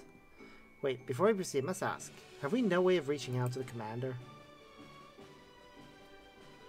Forgotten how we took a lead, have we? Up and vanished so we could each find our own way, apart from him and the company. I doubt we'll see him again, much as I wish we could. To the matter at hand, the mission you will undertake. First, you are to aid us tracking down the blasphemy that roams the seas. Second, you must prevent the crushing tide from summoning Leviathan at all costs. Was that all? And there I thought we might get our feet wet with a real challenge. In all seriousness, we should take care to decide who attends to what. Sounds like a job for our acting commander. I'm sure he'll give it all due consideration.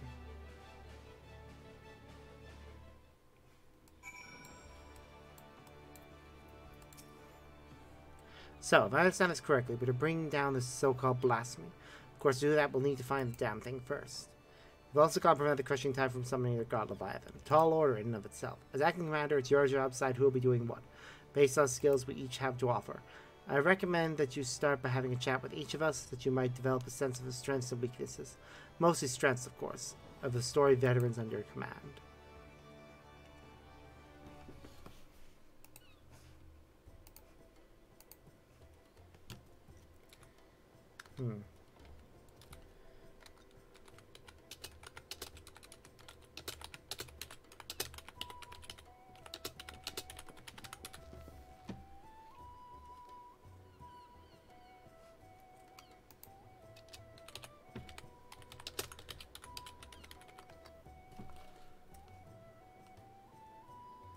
Okay.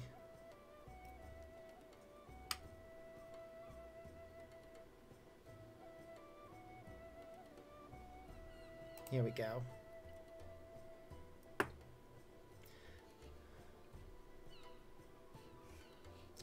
I just want to make sure that I make the right choices here.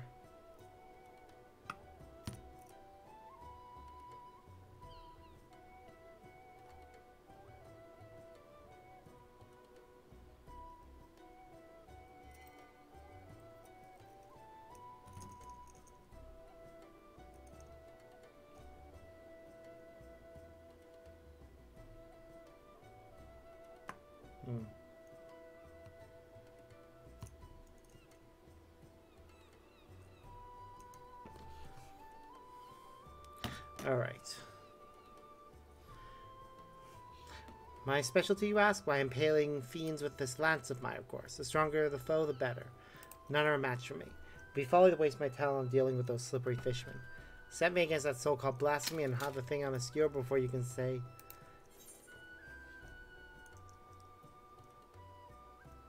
Yeah! Pursuing and slaying the blasphemy does sound right for him. A wise choice. Send Landanel after the Sahagin. He's like to help them summon Leviathan to sate his bloodlust.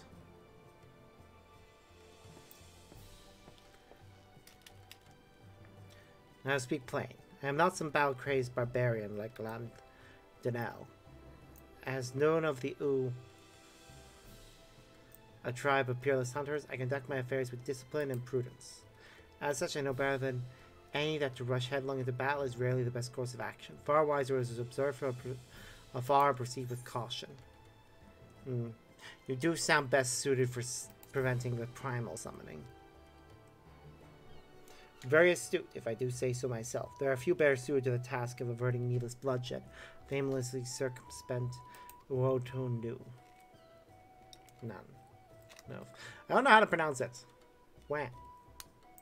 As you well know, my vision is somewhat lacking these days. I can still defend myself when necessary, but I'd rather not come to that. My condition also leaves me rather unsuited to scouting and searching. It was always the case, but such is life. On the other hand, I'd like to think I've gotten quite good at sounding out the intentions of others during negotiations and the like. Yeah, you sound best for the preventing the primal summoning. I have a keen sense for these things, I see. More so than reconnaissance or battle. Shamani has a knack for working behind the scenes to see the company's goals achieved.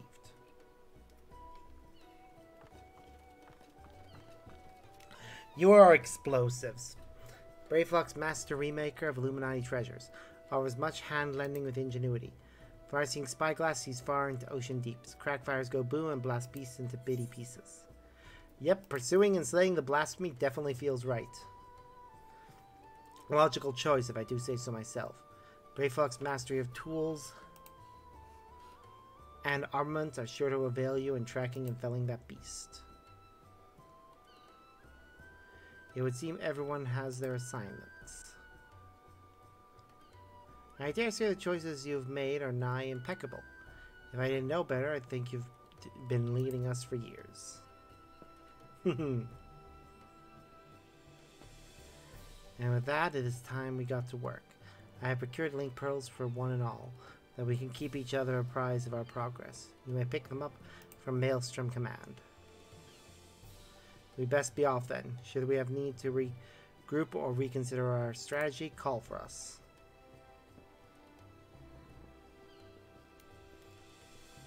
Yay! I will return to command and share these developments. Here with the Secretary, Nurse Hog, and friends. Do join me if you can. Commander Sparks. God. Why do we always end up having to lead people?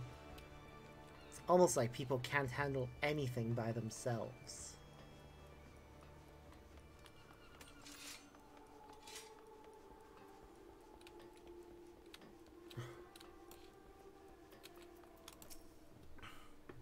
The Admiral is apprising of the situation in full. Furnish Sparks the link pearl, please. Of course, Admiral. Don't I already have one?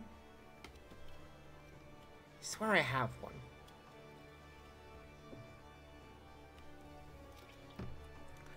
It would seem the company is trying to reach us.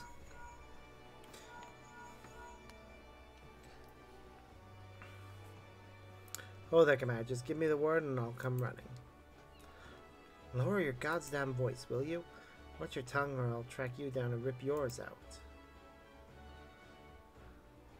They sound more like mortal enemies than old companions. That's where Spark comes in. I'm trusting you to whip them back into shape. Make them a force to be reckoned with. That's the plan. I will have the Secretariat contact you if there are any developments. I will convey them to the entire company by link curl. I cannot afford anyone taking reckless action. In the meantime, I will reach out to Null and see what he has gleaned about the crushing tide in their hideout. Let's hope for good tidings. Yep, let's hope. Alright, well, that's, I think, as much as we can do regarding role quests. Because the tank role quests, we can't progress any further. Healer, yep, we're as far as we can get. Melee DPS, yep, as far as we can get with physical ranged. As far as we can get with magical range. Though if I complete one more side quest with Machinist, I think I can get it to level 87 and then continue its one more thing. But to do that, we'll need to first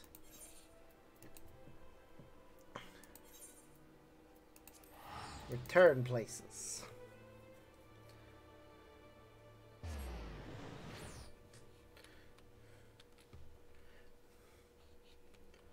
I'm just gonna switch to Machinist and have it and use it for this.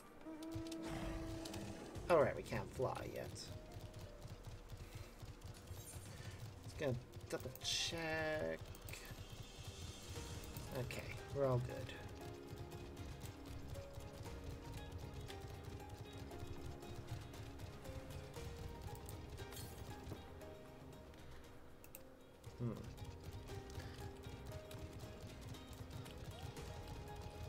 I gotta look up that one.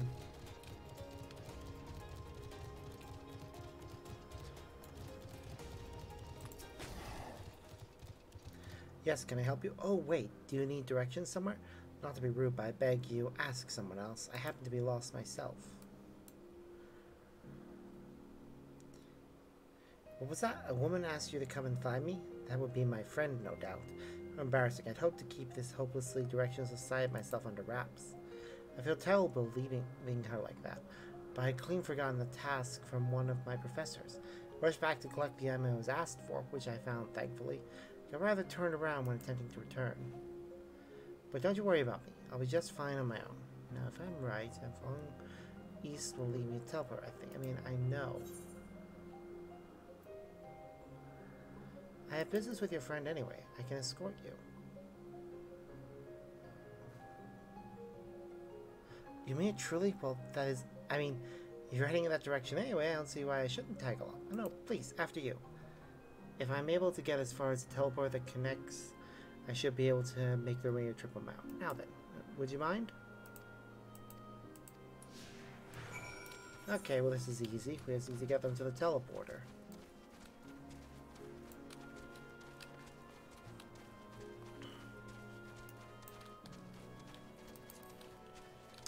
You poor soul, though.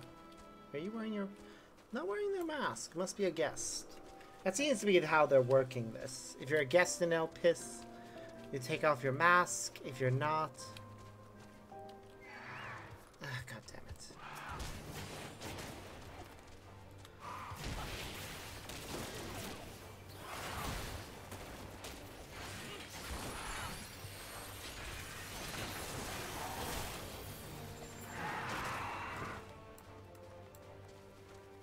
Well, there we go.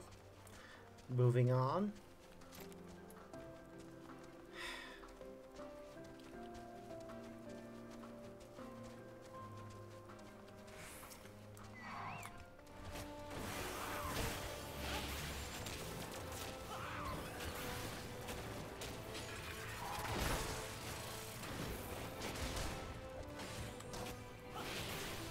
Wah.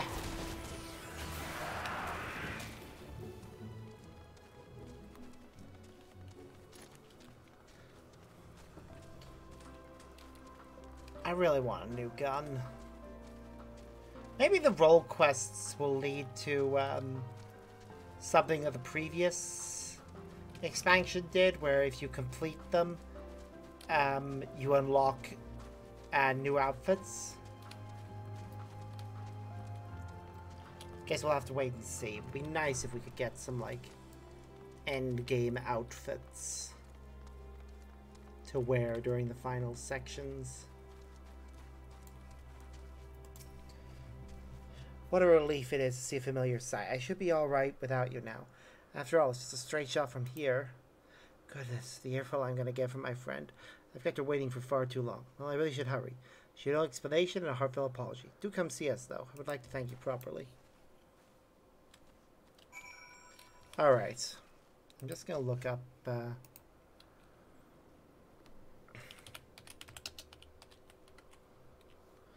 familiar versus familiar.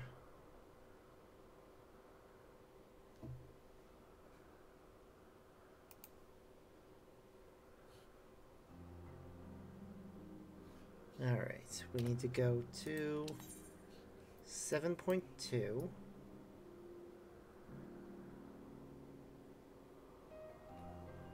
23.2.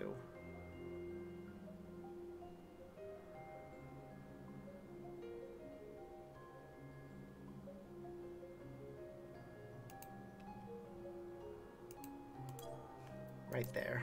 Should be close enough.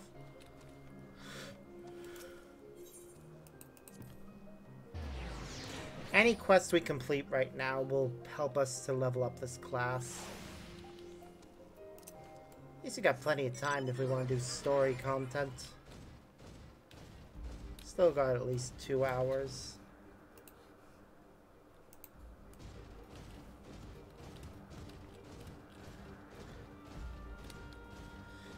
I'm happy that I'm actually making my way through the role quests as well. If I can complete them before we get to the end of Endwalker, that will be amazing.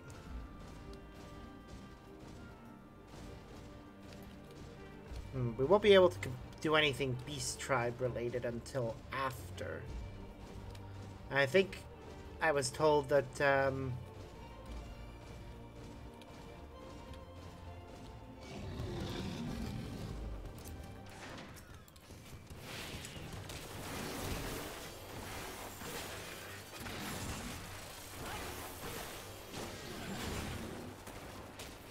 the next...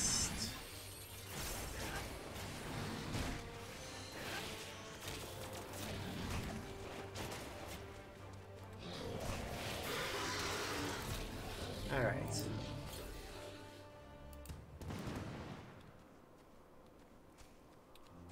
There it is.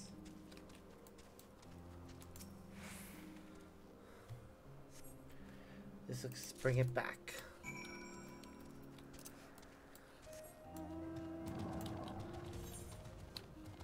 And yeah, once I turn in this quest and level up, I am going to continue with the role quest for Machinist.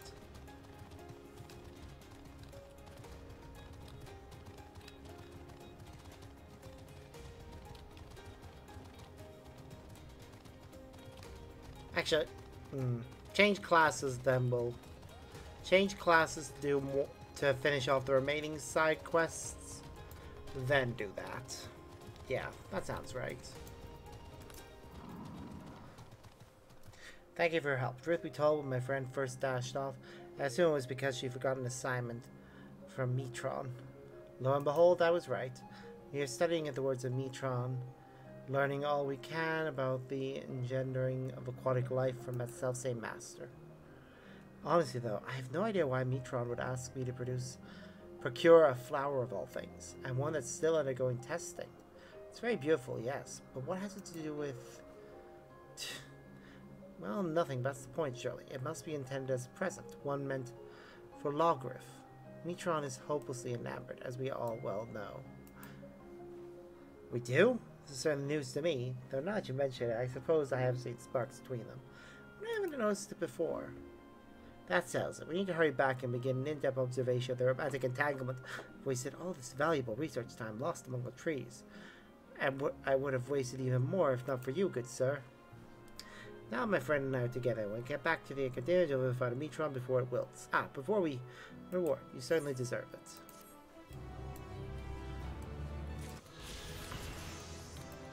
Yay! Okay, we're just gonna finish all the remaining side quests. So we'll switch to Reaper for that, I think. Yeah. Reaper is the one I want to level up next, so I can continue using it for the story. If the story quests go beyond level 87. So, oh right, the person was behind this building. Hello. So quick, did you find the bloom already? Incredible, I've never seen such a talented familiar. Speaking of which, mine seems to have been distracted. Well, it's only natural considering its feline traits, but it also seems more like a pet than a proper familiar at times. Well then, I believe you deserve a reward for your victory, and for your assistance with my testing. Please be sure to convey my gratitude to your master as well.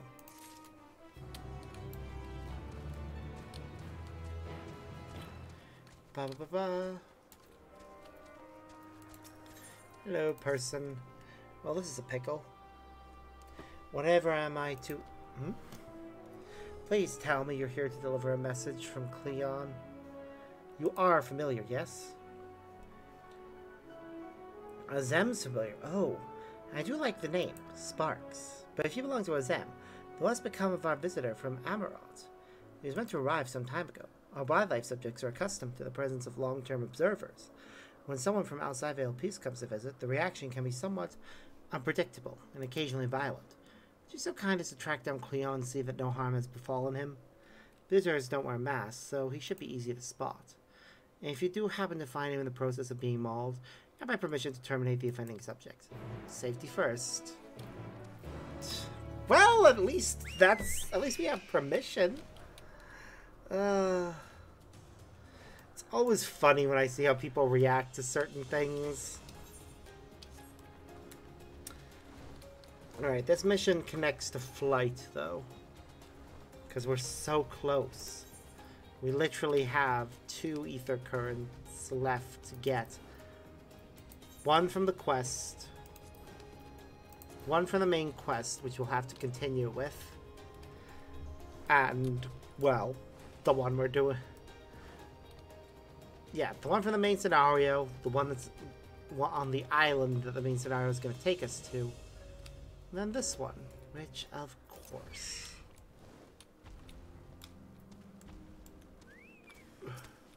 Making me kill a daddy Minotaur?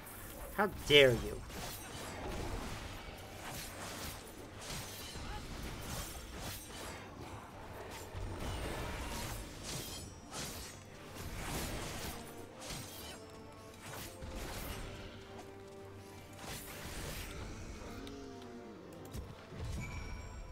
Thank you for taking the initiative. I wasn't sure about the etiquettes of destroying a creature under observation. I am Cleon, recently arrived from Amaroth. I assume Mara sent you to fetch me. Maria, I see. Well, we had best not keep her waiting any longer. Fear not, I will avoid upsetting any more of the local inhabitants. You better. Was that it? Really?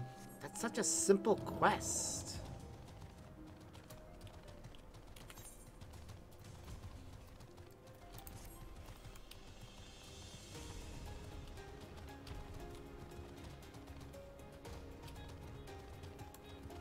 Well,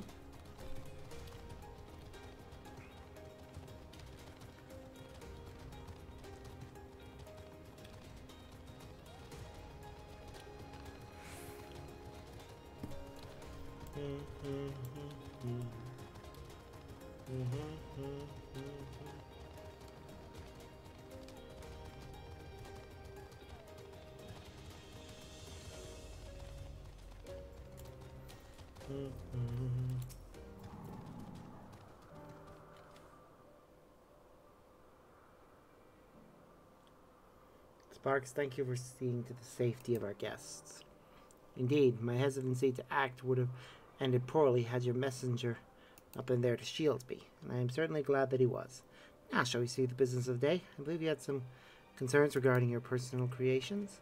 Yes, as embarrassing as it is to admit, I was worried that the concept I've registered with the Bureau of the Architect may not be fit for release into the wild. Oh, you needn't feel embarrassed. You won't be the first visitor we've had who has expressed difficulty in helping their children leave the nest.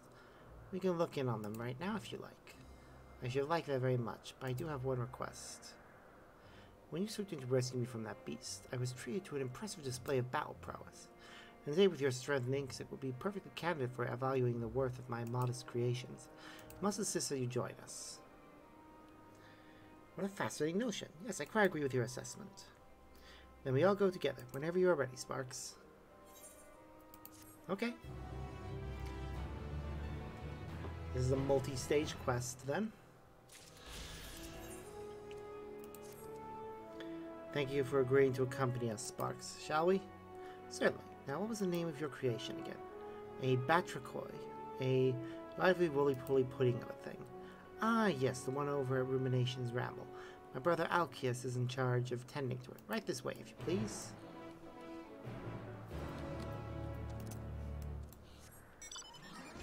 Away!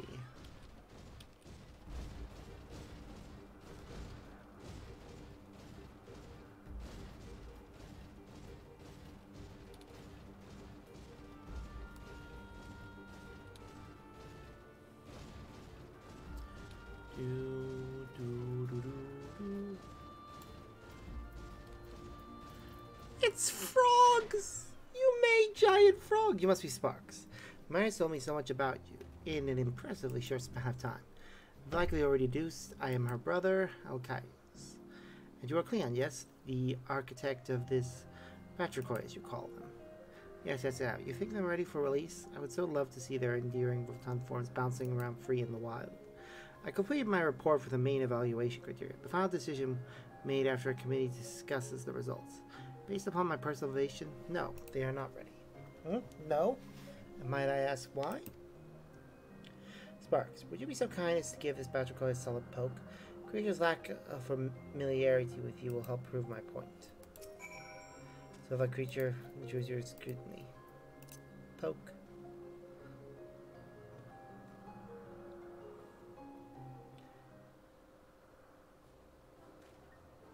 Poke.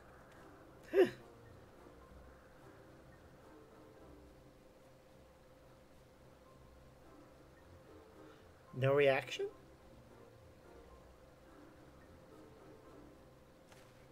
You see, no response to external stimuli. The creature is far too placid. What was the concept behind the Batra, a defender of water sources?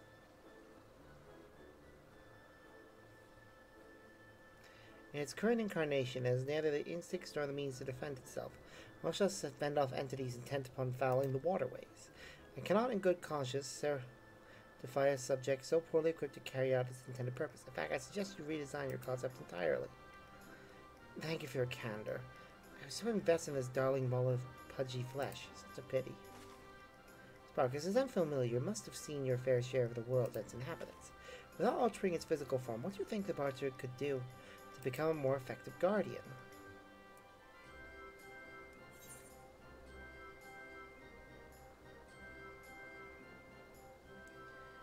He could use his tongue to grapple opponents. Brilliant, what an innovative mind you have, Sparks. Yes, that may suffice. The introduction of an effective offensive measure could very well tip the scales towards a favorable judgment. Truly, then I shall modify my concept at once. May I bind this one and take him home with me? Once I finish making the necessary adjustments, I'll resubmit my request for observation and evaluation. Of course, you are free to do as you wish. I will make a note of it in my logs.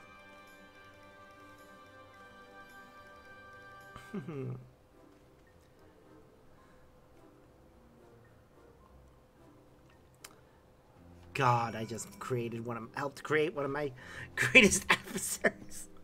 Not really, of course, but yeah, all the suggestions were things that those creatures do in the future. Thank you for creative assistance. Bringing you along will be a good idea. I almost wish I could have you as my own familiar. It's a shame Zem hasn't published your concept for the world to see. But seeing as you're here now, would you mind lending me your talents a while longer? There's one other creation of mine that I feel may benefit from your unique perspective. Sure, I don't mind helping more. You've chosen to stay then? Wonderful. I realize we've only just met, but I feel such a bond with you, Sparks.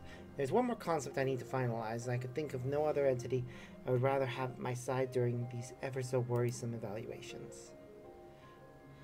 You have my IO somewhere nearby, don't you?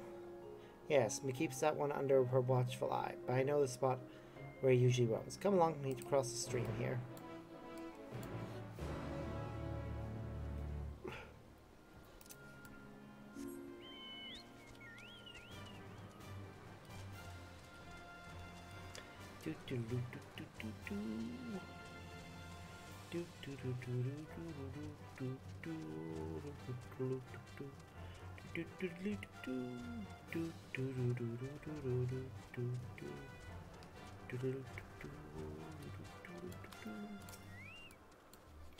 How odd, this is where it usually spends a great part of its day. Yes, she never strays far from the spot. Perhaps the scent of his made her wary. Let's split up and try to find her being a shaggy four-legged beast with rather majestic horns. Is it a sheep? Did he make a sheep? Or a goat?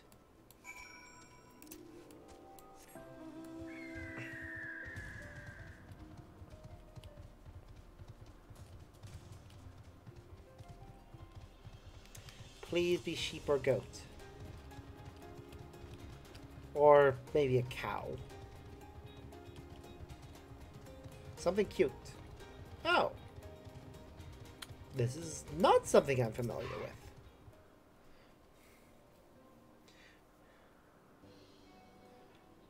I don't recognize it at all. Fine shaggy four-legged beast, and the horns really are rather majestic. This must be the Io. Ah, there she is, and I think. Nicely tracked, Sparks. Oh, my lovely. Come to Mariama now.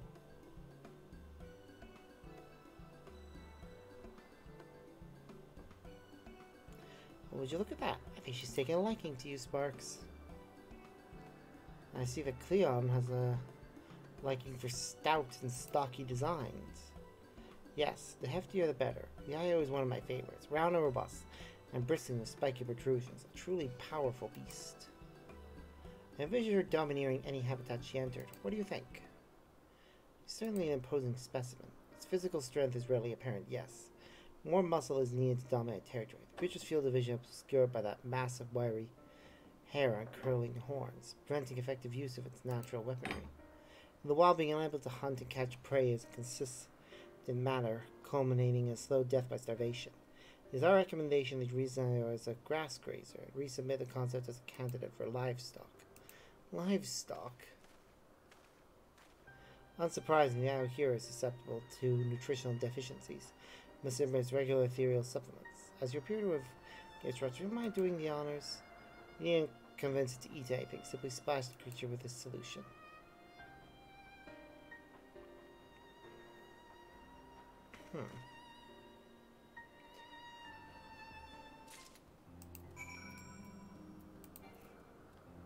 Oh.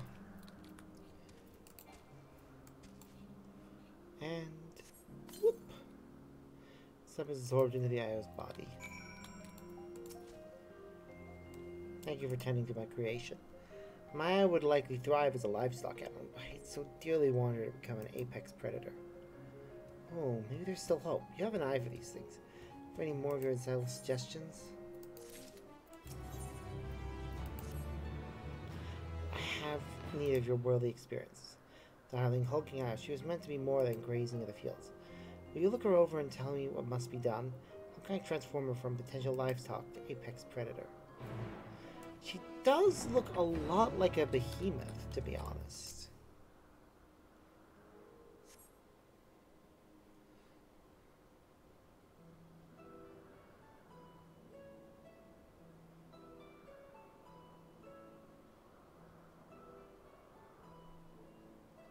On closer exposure, you can't shake the feeling that you've fought similar beasts before.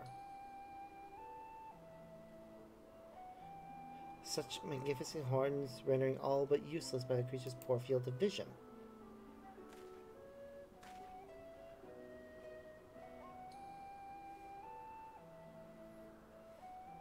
The Owl's monstrous claws seem capable of tearing a man limb from limb. It really does look like a behemoth to me, just without its face.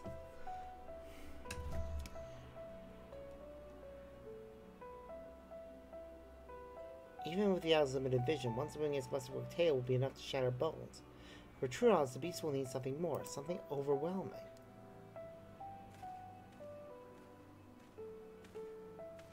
What say you? How can we enhance the deadliest of my creation?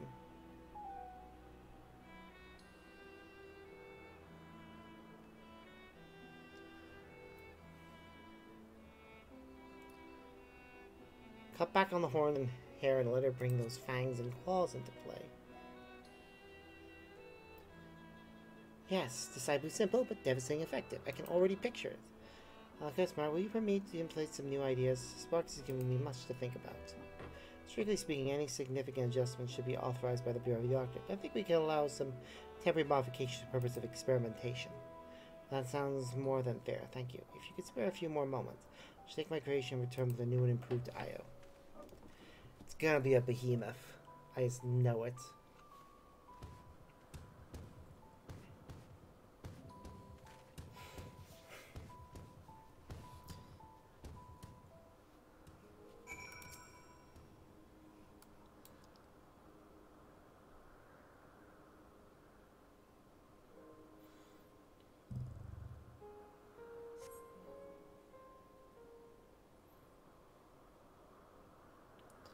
Leon has been gone for more than a few moments. How extensive could these changes of his possibly be?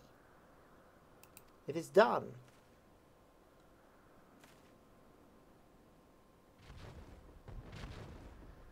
Yep. It's exactly as I thought. Behemoth.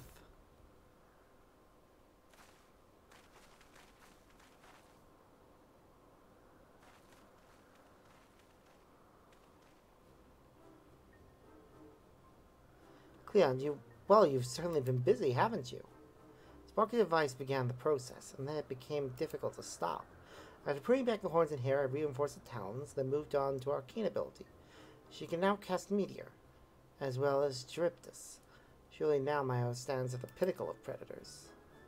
In all my time as an observer, I have seen many a creation, but this concept ranks in the highest echelons.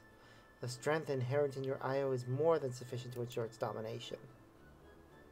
Wonderful. I shall submit my refinements to the Bureau at once. Then perhaps this new incarnation requires a new name. I know just a few minutes to bestow it. Sparks, have you a fitting title for this glorious creature? Oh yeah. Behemoth seems apt. Perfect. Sure shall be known, at least for now. I still need to submit the official registration. And now the time has come for me to return to Emerald. I decided that my next creation will be more of a companion, a pet if you will, suitable for the amusement of children and very clever familiars. Thank you all again for this most productive visit. I hope I might impose upon you again soon. We always enjoy hosting visitors with such enthusiasm for their work. Yes, I very much look forward to observing your future concepts. Baby, I love it. Even though they are horrifying to fight, I still think they're cute. Well, brother, Sparks, shall we head back to Potionokos? Yeah, we've done well.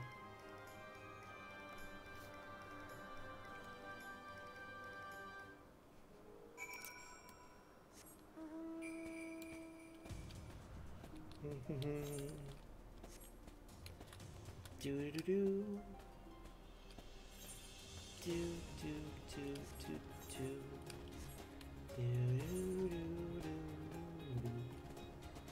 I'm a little slow now.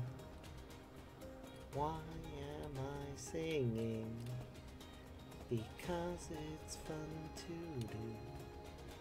And the beat is right there. Though this is very repetitive. Ugh, that was awful.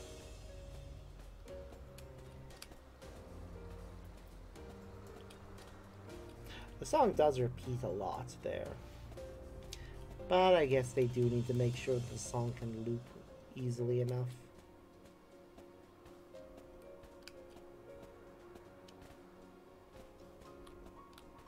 Having a small repetitive bits at the beginning and end works well for disguising the loop. Wonderful help with our visitor, Sparks. And from a familiar as them, I cannot help but be impressed by your intelligence and unique sense of creativity. I wholeheartedly agree. Your interventions salvaged some promising, but unfortunately flawed creations. You have our gratitude for providing us with such a fascinating experience. Oh, okay, as must you always be so formal. Though he has trouble expressing, I assure you my brother is absolutely giddy with joy. Thank you again, Sparks. While I'm sure your duties as a familiar keep you occupied, you would very much welcome another chance to share your company.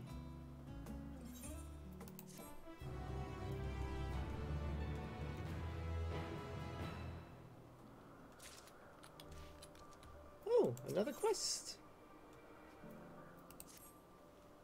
Nice works. Have you seen much of Anagranorius? Yes. They went on a tour of the place. Oh, so you've met Overseer Suckleys, then. He sent my brother a request for aid, and we were just on our way to render our assistance. You're welcome to come along if you like. You may be interested to witness the duty which lies ahead. Come on. Mustn't keep the Overseer waiting. Yeah, you mustn't. You know, I think I'll save the,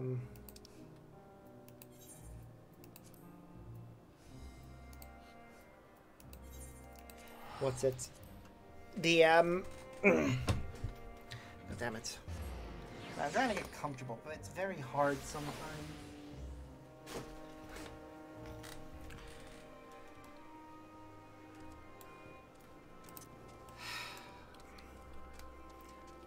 I swear they need to, at some point, get together a bunch of people, a bunch of neurodivergent people, and perform an experiment where they help design a chair that we all feel comfortable in.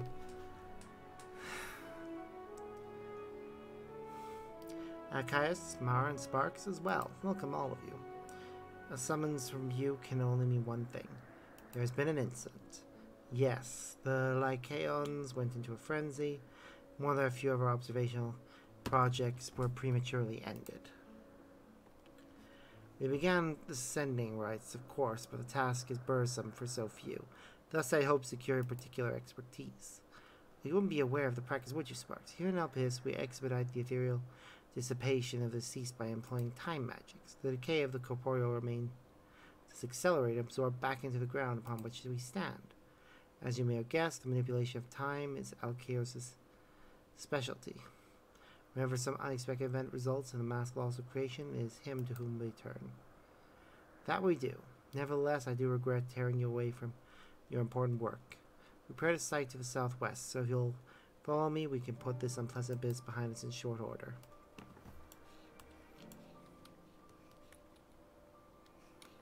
Time magic. That's an interesting way of handling things, I guess.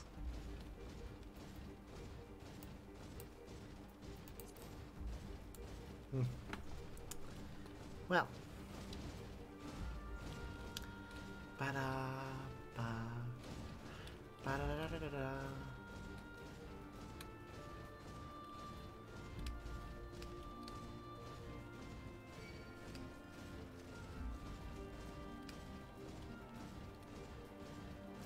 Ba-da-da-da-da.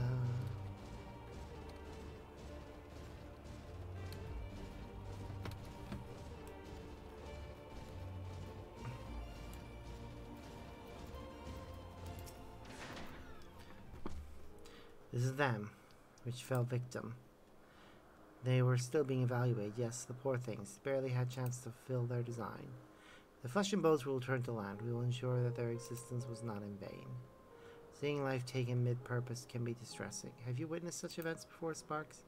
Tell me, how do you express yourself at these times? With an offering of Nemea lilies. Nemea lilies, a beautiful name for a flower, but not one I've heard of. I wonder if it was recently registered. You offer these lilies to the fallen. Interesting. We do have a custom of gifting flowers to those we love and admire. Suppose this is not so different. Perhaps I can prepare some blooms to take the place of the ones you mentioned. Come with me, Sparks. You can help me gather something suitable.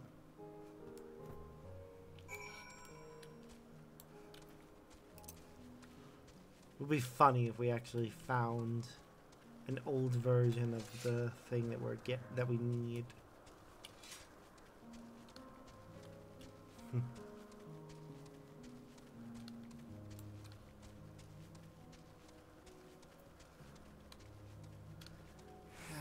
I do wish run resets faster.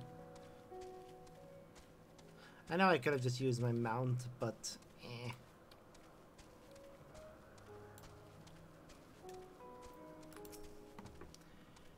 Here, I've made some flowers of our own. Even those fashioned directly of ether tend to sprout with more life and color when you grow them in soil. Pick yourself a handle and we'll take them back to the overseer.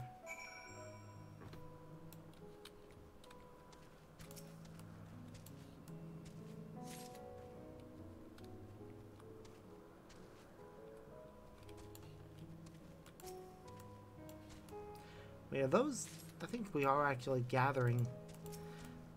This Krynos looks like the one that we mentioned.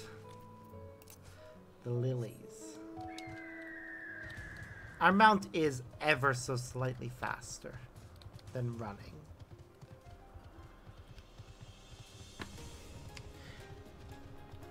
And they do get faster as you complete missions in areas.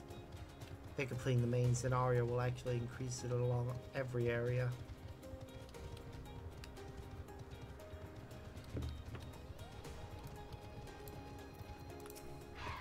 Especially with flight. Man's creations were acceptable, I trust. Yep, a beautiful and ancient predecessor to the modern lily.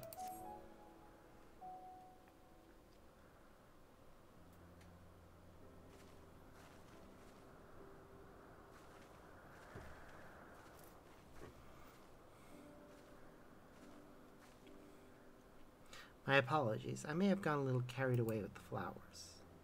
Not at all. Your effort is much appreciated. If you'll be so kind.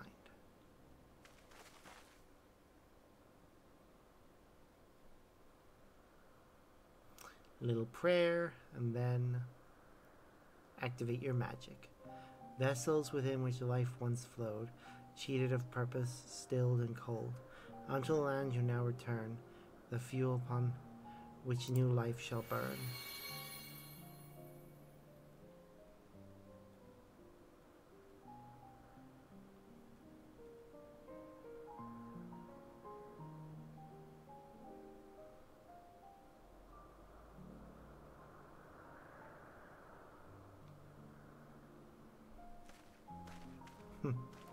Well, there we go. That was a beautiful service. I like to think it brought some joy to their departed souls, much as one feels when receiving a thoughtful gift. Yes, the flowers were the perfect addition. How fortunate we to have this knowledgeable familiar in our midst. We must return and commit this event to parchment while it remains fresh in our minds. A potential shift in our tradition is a historical moment worth recording. I'm sorry. I love the idea that a lot of our actions here helped enforce things.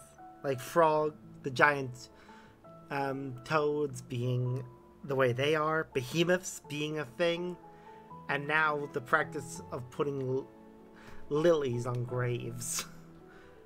You're ever grateful for your calming presence. And our thanks to you, Mara and Sparks, not only for attending, but also elevating the proceedings. Yes, you've contributed more than enough. Allow us to take care of the tedious administrative details. Hope you see you again soon, Sparks.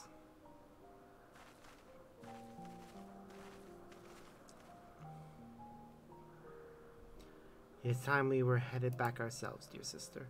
As you say, please, Sparks, join us back as Poetianocus. I shall.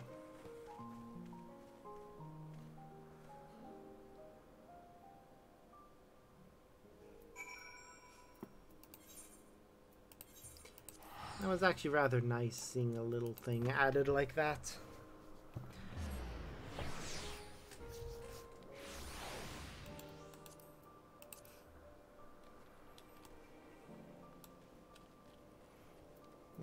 Yum.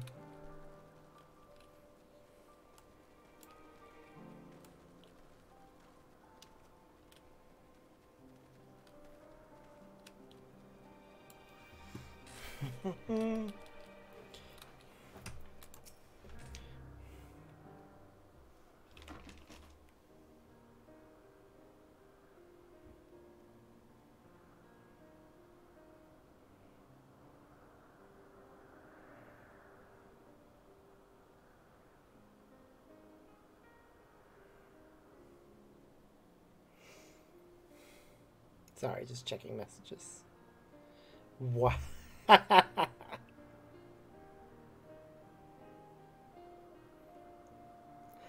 Friends sharing a video of the cats being silly.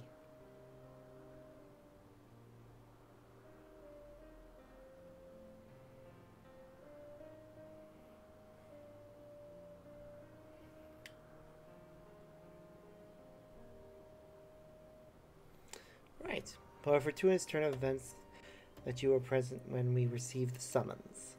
As time marches on, we encounter fewer and fewer of these truly new experiences. Yeah, ever since you appeared, it's been one surprise after another. Suppose we should expect nothing less for one of Azem's creations. And now we have these precious new ideas and perspectives to apply to our duties moving forward. Speaking of which, we really must be returning to our work. Be well, Sparks, and thank you. May our purposes, or simply our paths, align again in the future. And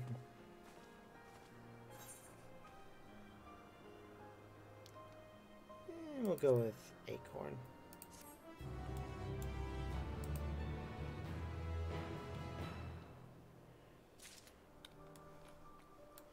Alright. Now, I know we're going to save doing the Machinist's questline, continuing that for later. I think we'll try and get as far as unlocking the next dungeon. Take a break to do the Machinist questline. Or not Machinists, it's physical range DPS.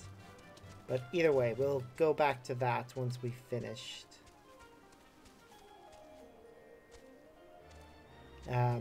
Once we've unlocked the next quest.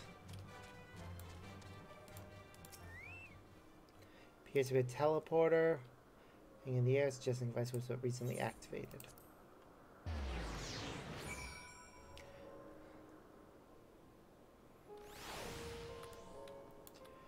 Hello, Vana. Ah, good. The natives acknowledged you as my guest. You should now have the authority to use it as you wish. As for the way to Hyperborea, Follow this path, then turn left at the crossroads.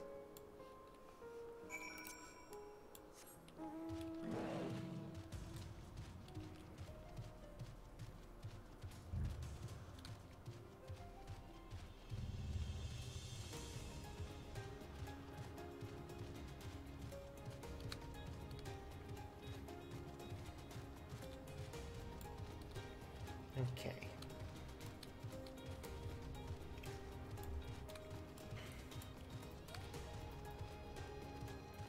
Hello, Vana.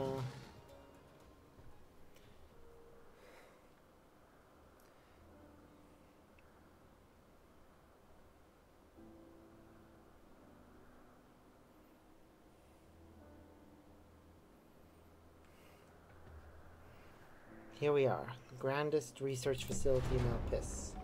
We should head inside and ask after Hermes' whereabouts. Hermes is at another facility, as we have just discovered. Oh, is it Emmett Selk and Hethelodius? Yep, of course it is. As if they'd vanish from the story. Furthermore, we've confirmed that his studies into Dynamis, as well as his creation of Meteon, were entirely private pursuits. No one else we spoke with appeared to possess the chief's depth of knowledge on the subject, and neither did we hear any tales of stolen research. Which means that if Hermes himself harbors no desire to bring down an apocalypse, they might be recruited to help prevent one. Or so saith the illustrious Emmett Selk.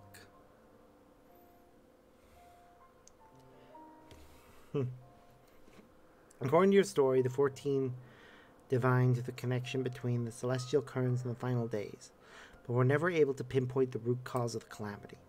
With our people's greatest minds, not to mention Hethelodius' sharp eyes, committed to the pursuit of a solution, such an outcome seems inconceivable. The only possible explanation is if the nature of the catalyst was so inexplicable that even we failed to perceive it. And what better fits that description than the invisible, intangible Dynamis? Which in turn leads us to our next question. How did Hermes, in his role as Fandaniel, not recognize the subject of his own research? We must assume that he either knew and was unable to help, or that he was otherwise prevented from identifying the cause in the first place. At this juncture, all we can do is speculate. To be clear, the Convocation does not tolerate acts of deception or malice. We are practiced at perceiving truth, and would have known that Fandaniel lied to us. Hermes has no conscious wish for the world to end. Of that I am certain. It seems there is more to the tale after all. Yep, of course there is. That's how this works. We conducted an investigation of our own, you see. Now we share the details of that.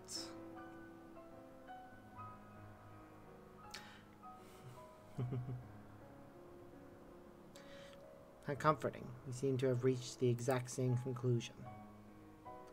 I see no reason to delay further. This time we brought Hermes into the fold, as it were. Thank you for your understanding. Save your thanks. I did not say I believed your ridiculous story, but as Emmett Selk, I have a duty to examine any potential threat to our existence, no matter how ludicrous or personally offensive I may find it. Yep. Hethelodius, that's the right reaction there.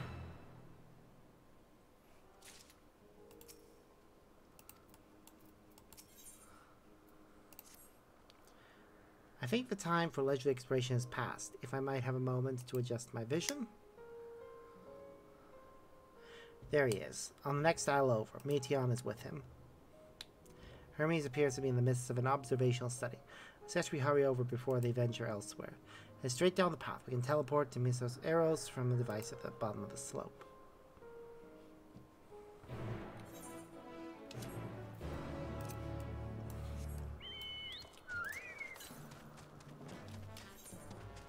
But first, I have two things to do. One, west. Find the ether current. There it is. I dropped down when I didn't need to.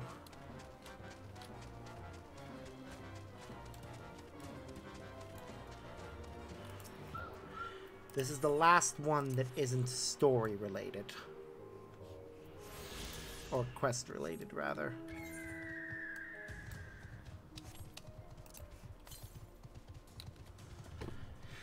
Okay. I'm just gonna get over to the teleporter. And then I need to stop a moment.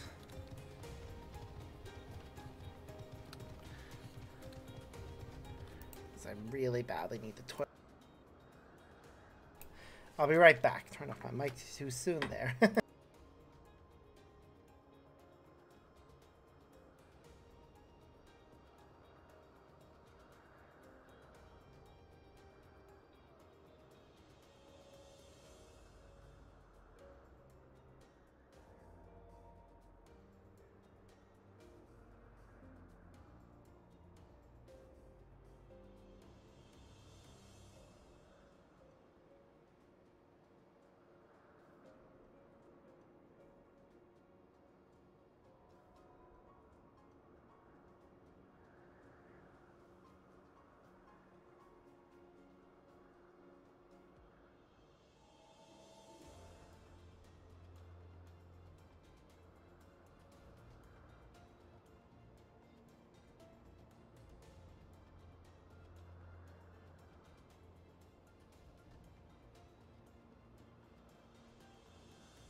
Right, and we're back.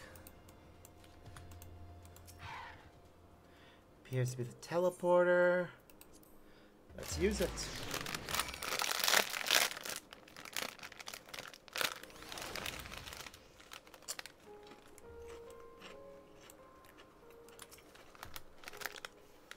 They are close by, within the Hungering Gardens. That will be the circular enclosure you see just up ahead. Make yourself useful and bring Hermes out here to us. Wow. If I would go, he would assume I was only there to press him on the Fandango ladder. While he's present, you stand the best chance of convincing him to put aside his work for the moment. The creations in there are not exactly... Then again, perhaps Sparks can handle them. He'd survive about with Vana after all. Off you go to find Hermes, but do be prepared to come to blows with guards instead. Uh-huh.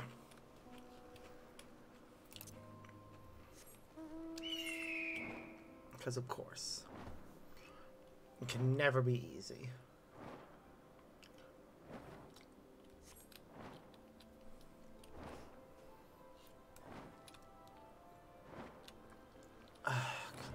God damn it, really?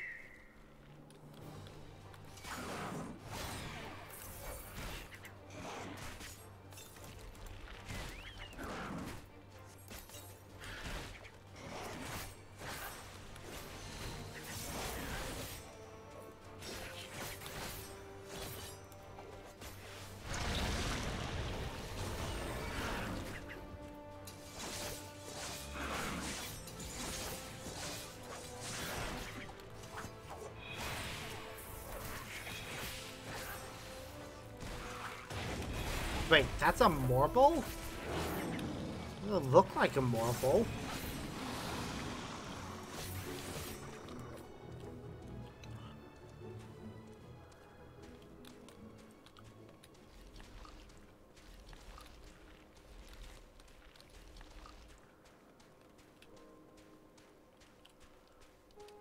Where the fuck is he? God damn it, again?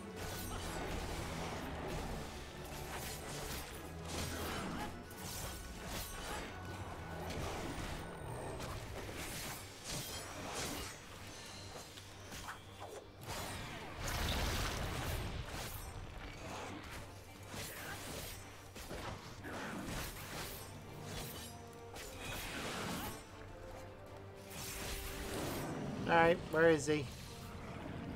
Where's Hermes hiding? Seriously.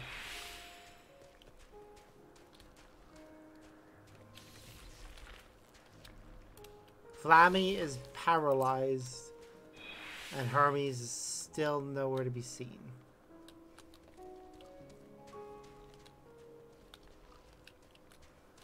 Seriously, where the fuck is he?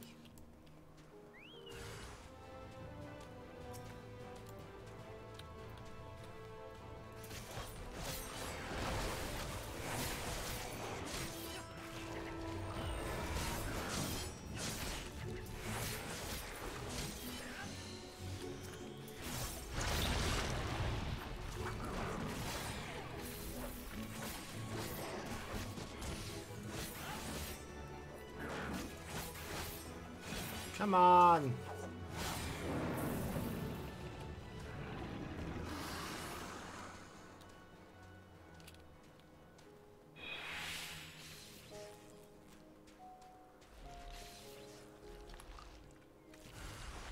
Oh my fucking God.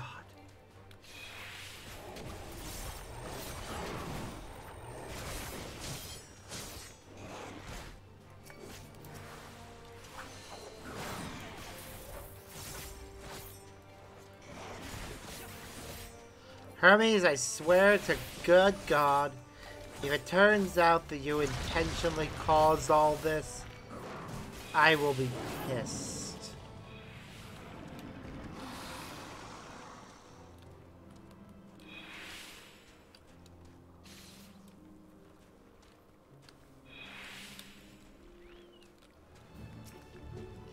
Again! Seriously, where the fuck is Hermes?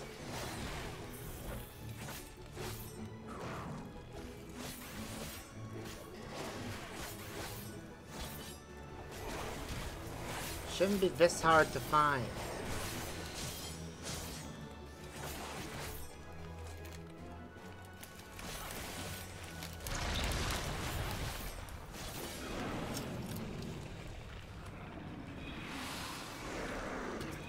Oh my god! Why?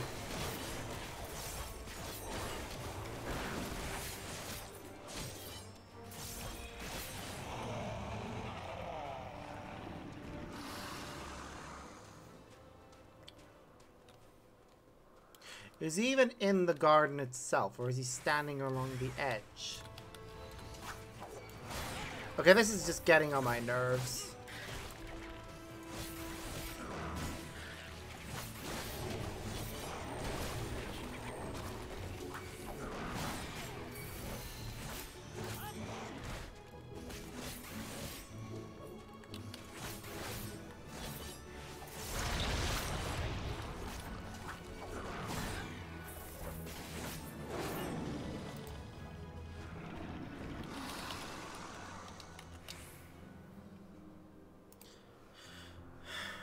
Right.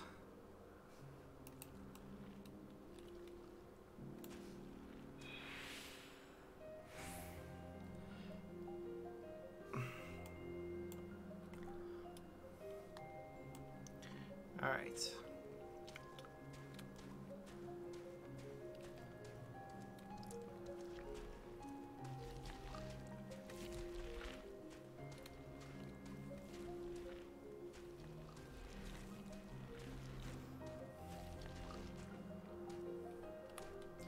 There you are, you bastard. Sparks, what are you doing here? Thought you were keeping at the Lodi's and Self Company. I was, but I need you. Important matter and unrelated to my decision on Fandango, you say. Then yes, I will come. Assuming my work here is finished. It will not be long, I promise. You should really wait outside the garden with the others. There's no place for idle exploration. I am aware.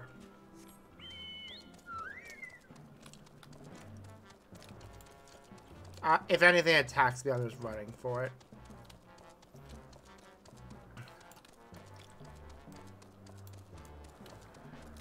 Whoever decided it was idea to put a bunch of mutant morbles in one place, I want to slap them.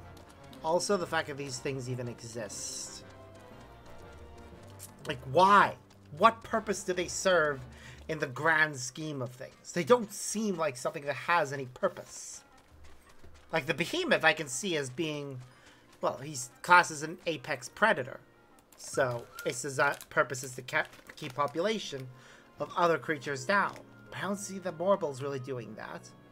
Spoke with Hermes then. And we're briefly entangled with the Zens and Hunger Gardens as well, I see. I try to get smell. I cannot speak for certain convocation members. I, for one, am impressed with your fortitude. Well done indeed. Now that you've convinced Hermes to confer with us, let us pray that things will soon take a turn for the better. For as fascinating as it would be to meet the MSL who would recreate Amoros from the depths of the ocean, I think it best for all concerned if such tragic events never came to pass. Be it in our future or your past, assuming yours is not truly written in stone. I you hope that that is.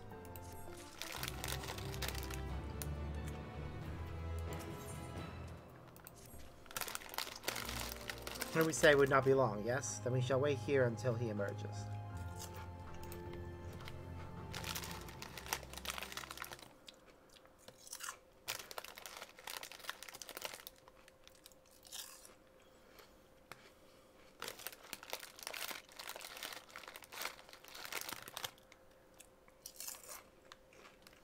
My apologies for keeping you waiting.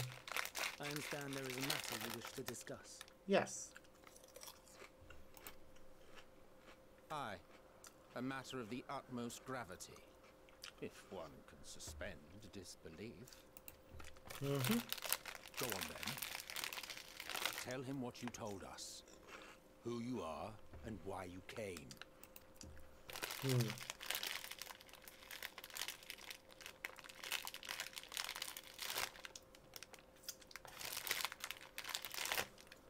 final day. Mm-hmm.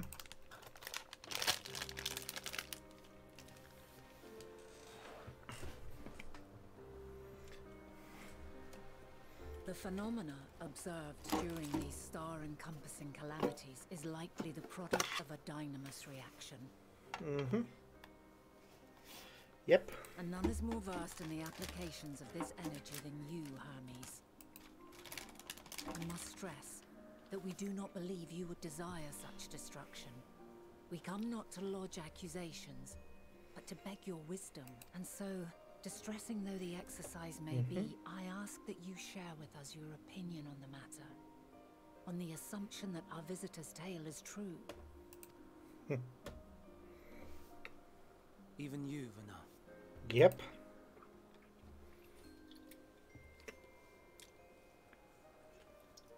As you say, the phenomena observed in the two calamities may both be attributed to dynamis. Mm-hmm. Of note is the difference in its effect. In the first final days, it warped creation magics. In the second, it warped the people themselves. Yep. The key variable, I suspect, is the etheric density of the men of each age. As you know, ether, in essence, negates dynamis. Mm-hmm. Yep. Harboring high concentrations of ether, we ancients cannot readily manipulate dynamis, nor be manipulated by it. Therefore, rather than ourselves, the calamity affected our magics. Yes, this is much we know. In contrast, having been sundered, the people of the future are composed of but a fraction of our ether. However, some of us are composed of more than others. For instance, with 7 rejoinings and the addition of Arbert, we are, what, 9 parts of the whole? We're only missing 5. Wow. Thus are they susceptible to the influence of dynamis and its transformative potential. But that would explain only the mechanism, not the cause. Though perhaps... What is it? Even should it be a hypothesis, we would hear it. Yep. dynamis is an energy put in motion by feelings. Feelings for which there must first exist a source. Yes. The source to which the victims must be attuned. One that harbors the self-same negative emotions. Elsewise it could not be the agent of such extreme change. Okay. So it wasn't the stagnation of the celestial currents. Someone, or something, is instigating the star's demise. Mm-hmm. So, we've a villain on our hands after all. Any idea who or what it could be? That's a good question. The celestial currents comprise the outermost layer of the star's ether, encasing it like a protective sphere. Mm-hmm. According to your tale, it was where the currents were weakest that the phenomena first manifested. If the inciting factor came from without Aetheris, then its effects would first be seen in those locations. Mm-hmm.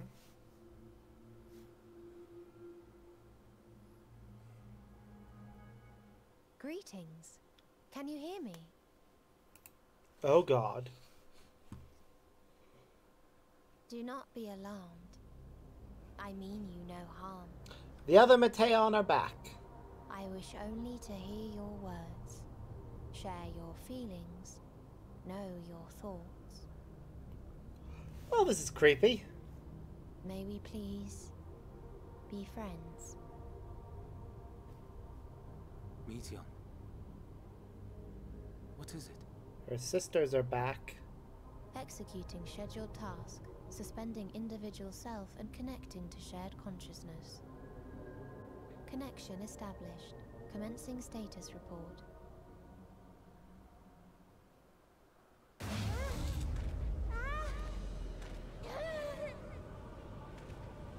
Jesus Christ! It hurts! So hot, so cold, so sad. I don't understand. Yep. Make it stop. Please, make it stop. Steady, Meteon. Steady. So scared, so lonely. The pain, it's too much. Yep. Why? Why do we? They hurt. Oh god, her eyes are bleeding. Fucking goddamn, this turned into a horror. All wrong. This has turned into a horror show. Great! Whoa. She's gone? But how? She has altered her etheric density in order to blend in with her surroundings, an ability for avoiding confrontation. Okay. Most effective. Frustratingly so. I can't see her either. Not even a trace. Ooh, and you have... Stay away. Please. This is wrong. My mistake. So please. Oh god. Are you all right? Nope. In your mind? No. We only heard her speak the instant before she vanished. Of course. When communicating without words, Meteon also employs Dynamis. That will explain why you were able to hear her when we could not. Yep. Then you are our best chance of finding her. Follow her voice and try to track her down. I don't think that's such a good idea. Though we may be, let us split up and search as well.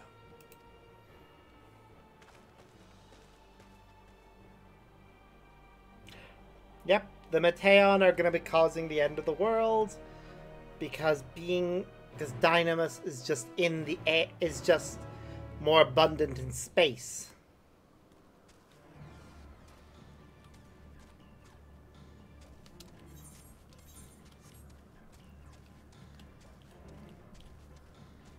Suspicious disturbance.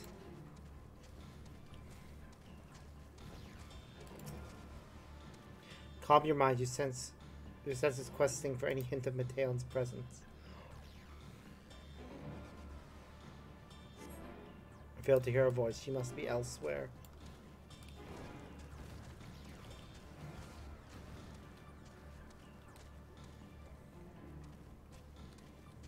Come on, find her.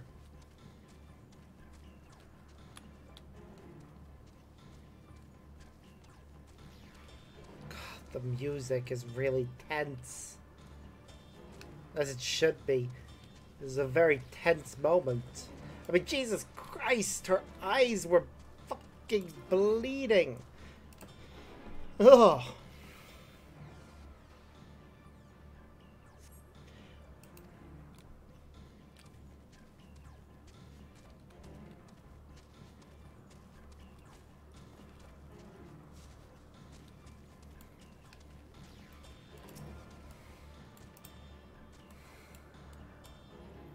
Oh, this is gonna hurt, isn't it? It seeps into my mind. Our voices reporting. No, Hermes mustn't hear them. I have to run, to hide. Voices grow distant as the source seems to flee down the slope.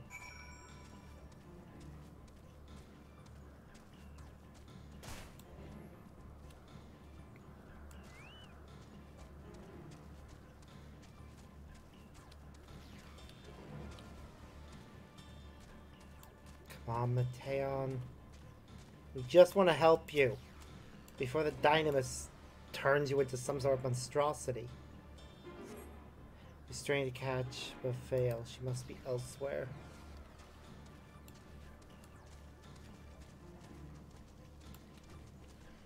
Come on. We We have to find her.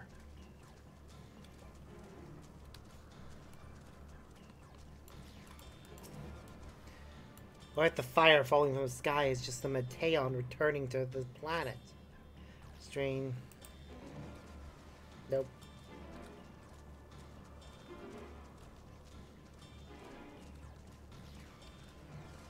I mean, that would make sense.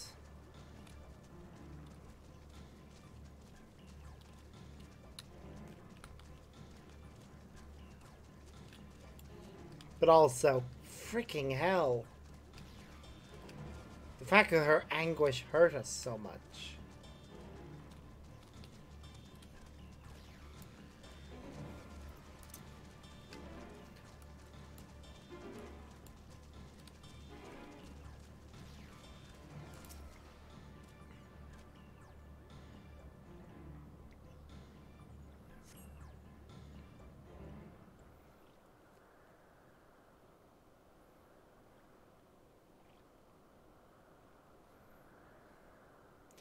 Greetings and salutations.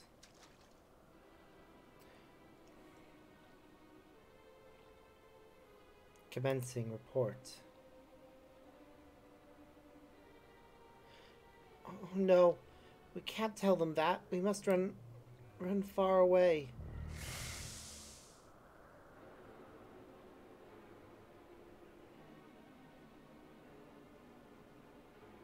Please don't follow me. Dan's anguished voice fades as they're climbing to the top of the ridge.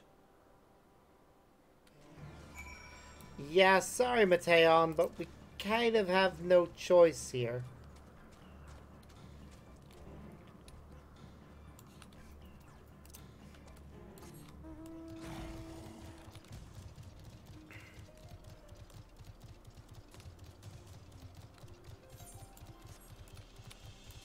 Which mount is this that I'm riding anyways? Sorry, I just want to check which one it is. Granny.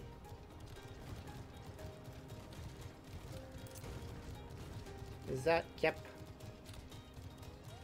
Versus a mount. Heavens.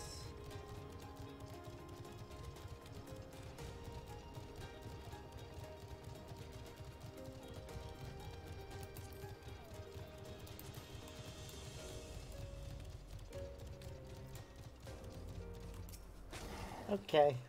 Suspicious disturbance. She must be elsewhere. 'Cause of course she is.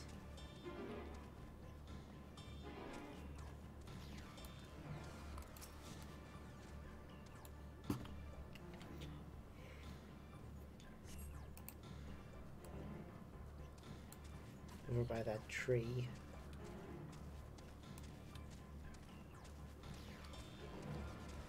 Trying to run from us. We can't let her.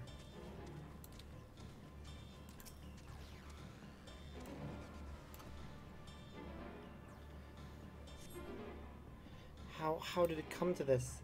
Is this the reason we traveled to the stars? Where we sought out other life forms? Is this it? Is this the answer? No, it cannot be. It cannot be. A voice drifts away to the south.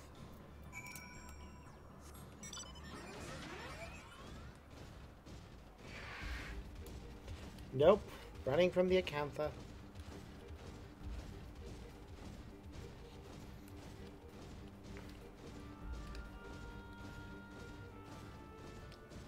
Come on.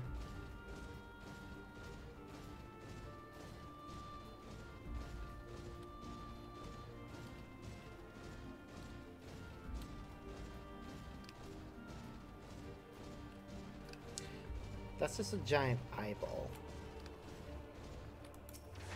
Seriously. The ancients were just unhinged in what they created.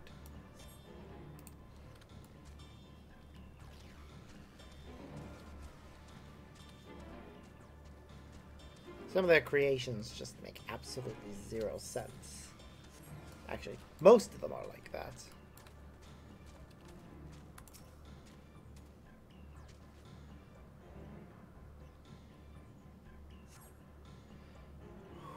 Come on, just keep chasing her.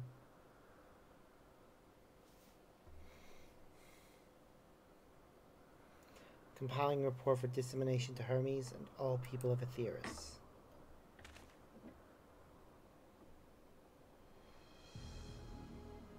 Processing expedition data. Creating profiles on intelligent civilizations. Formulating answers to the question. Finalizing report. No, Sparks, you mustn't listen. I'm gonna have to. Seriously, this report is way too important. It's wrong. It's all wrong. Mateon's anguished voice flees towards the lake. Any signs of Mateon? Packed and confused, which will make it all the more difficult to predict her movements. Hermes, what do you make of this situation? The Batea are linked to a single mind, a shared consciousness which connects them across any distance. I suspect something has happened which disrupted its usual harmony. How might we access this shared consciousness of theirs? Much as you would approach any centipede, directly. In Batea's case, that means speaking to any incarnation within physical reach. So unless we can track down the Mateon we just lost, we have no means to communicate with them. No way of knowing what befell her sisters. No way to provide direction or guidance. Then we have best set our musings aside and concentrate on how we might find her.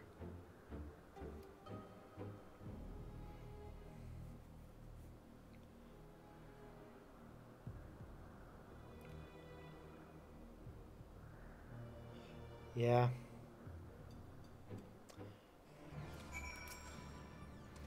And what did you witness out there that frightened you so? Why do you seek to keep it from us? How terrible could it possibly be? Maybe that you're alone in the universe? Correct me if I'm wrong, but Mateon renders herself invisible and matching her etheric density with that of surroundings, does she not? If so, could we not then disrupt her concealment with a surfeit of ether? Much how Emet-Selch solidified your presence when first we met? Don't be absurd. I can hardly channel ether to a recipient whose whereabouts are hidden from me. Why must all work together? Spark will continue the search in the same manner as before, but this time with you in tow. Once he ascertains Mateon's likely location, he will proceed to reveal our wayward familiar with a swift etherical downpour. Very clever. Thankfully, she has made herself easier to capture by fleeing towards Lethe. Assuming she is made visible, it will prove no great feat to herd her into a corner. Then we have our plan. Sparks and Emet-Selch will be our tracker and trapper, respectively. The others predict and obstruct Mateon's avenues of escape. Emet-Selch and I will keep an eye on each other's ether to help coordinate our efforts. Let us be about it. Well, it seems we are partners for the time being. Let us return to where we last saw Mateon and pick up the trail from there. I will keep myself in a state of preparedness, ready to rain down ether at a moment's notice, meaning it falls to you to keep the way clear.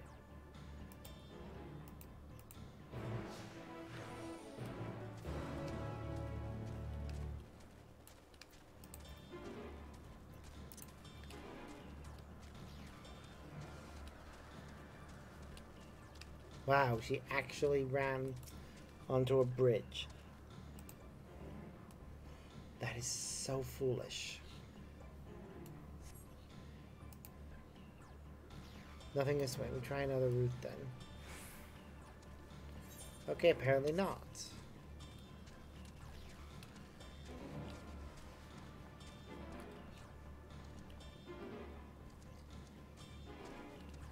Apparently she was smart enough to not go that way. Suspicious disturbance.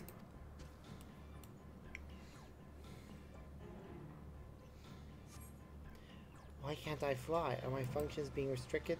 Hide, yes. I'll just have to hide then, where no one can find me. She went into the lake, as if that wasn't tiresome enough. Well, at least that open expanse should make her easier to find. Won't lose her this time.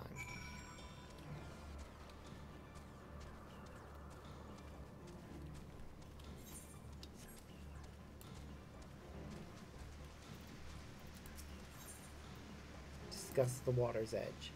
We should be able to reach the bottom of this drop by climbing down the rocks to the water's edge.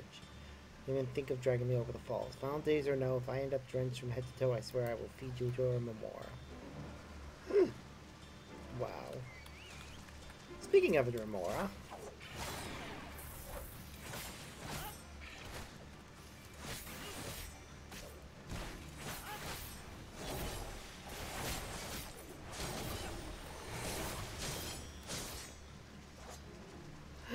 we did it anyways. We went over the falls because it was more fun.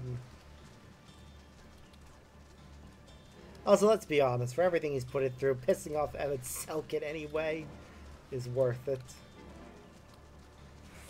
This is for what you're gonna do to me in the future.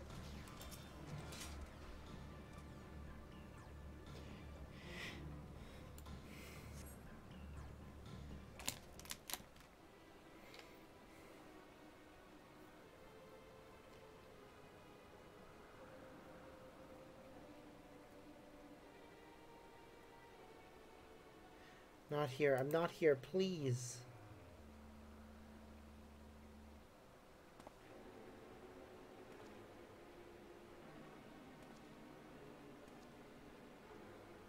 By the rock, is she? Very well.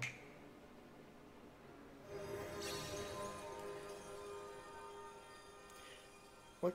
Why can't I hide?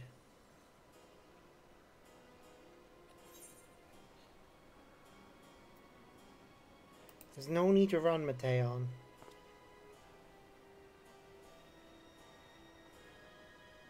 So what are you saying? Everything is so faint.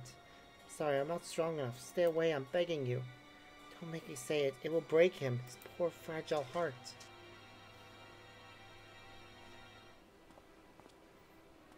Now we have a chance. Once the others are in position, the two of us can herd her into their midst.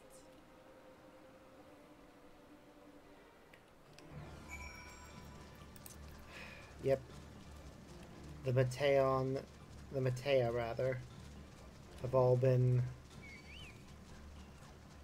corrupted by the Dynamis in space, because they couldn't find anything.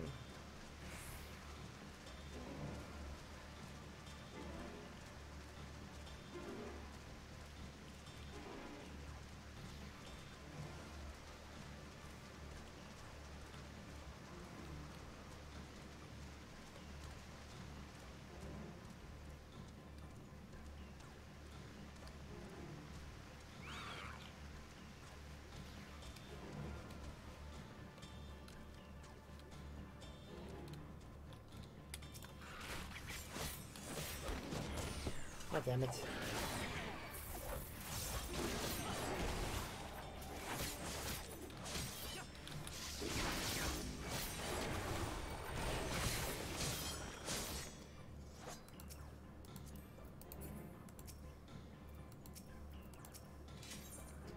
Discuss the Neos. Is this Neos not in use? It seems to have been left to the mercy of the elements. Either way, it bears no trace of Mateon's essence. We'll move on.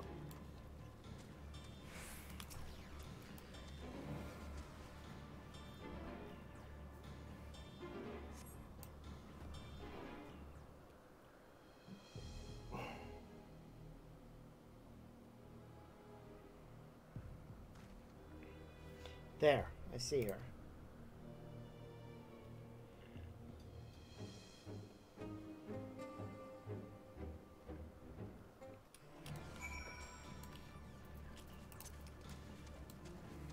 She's going north. After her. Seriously. Even if the news is the Mateon are all coming home because they found nothing. We need to know.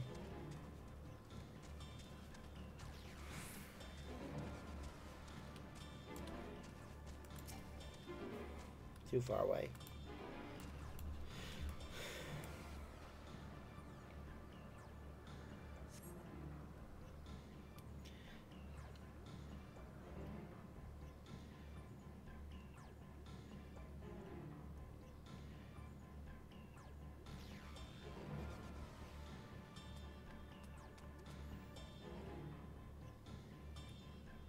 The others are already there.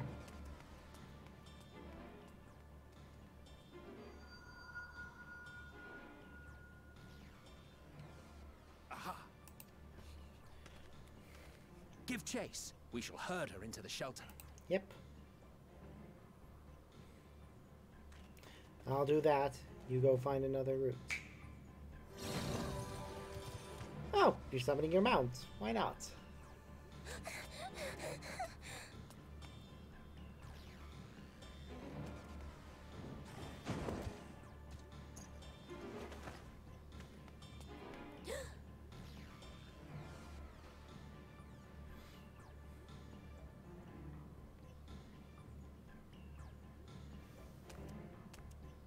Yep, can't turn around and go back.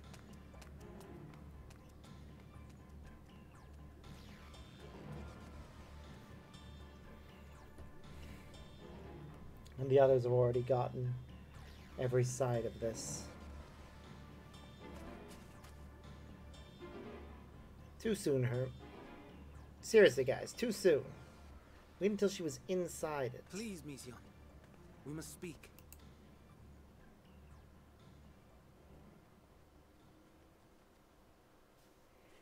Yep, nowhere to run, really. You can try, but...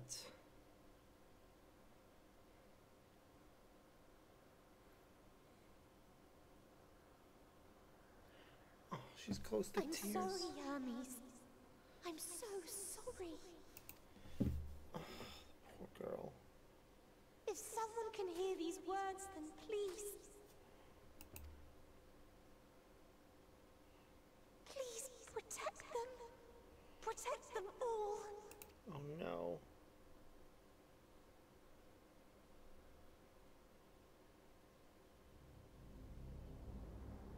Individual self-suspended. Connection with shared consciousness stable. Oh, this is not going to be Our good. survey is complete. We shall now report our findings.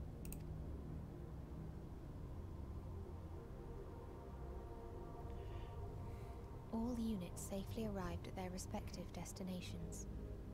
Seeking answers to Hermes' question, we attempted to make contact with the intelligent denizens of each star. Okay. Results are as follows, in order of numerical code. Enna. Traces of civilization found. Structures believed to have served as domiciles. No extant life forms detected. Oh, that's a problem. Dio. Ruined remnants of buildings scattered across star, surface of which is encased in ice. Presence of life could not be verified. Oh god. Tria. Evidence of large population centers, akin to cities recovered. No extant life forms found, only their lingering essence. Oh no. Tessera. Edifices surmised to be abandoned residences found. Every world. No extant life forms detected. Deadly plague or extreme environmental degradation likely to have led to mass extinction.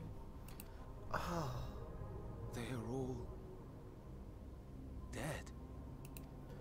Yeah, apparently. Octo. Star found in state of violent conflict. Contact successfully made with inhabitants, but deployment of weapons of mass destruction resulted in total annihilation of local population shortly thereafter. Jesus. Inea. Star is a barren desert. No identifiable flora found.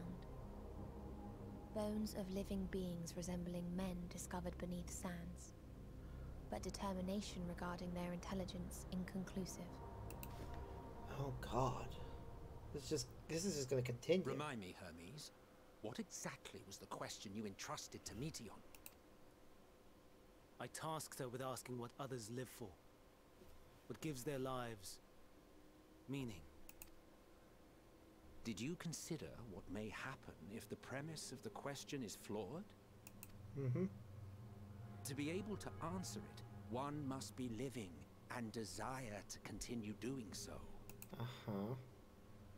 But if Meteon finds no living beings in the course of her journey, or none who Shit. desire to live, what then? What answers would she derive from their silence? Shit. Despair. Sadness.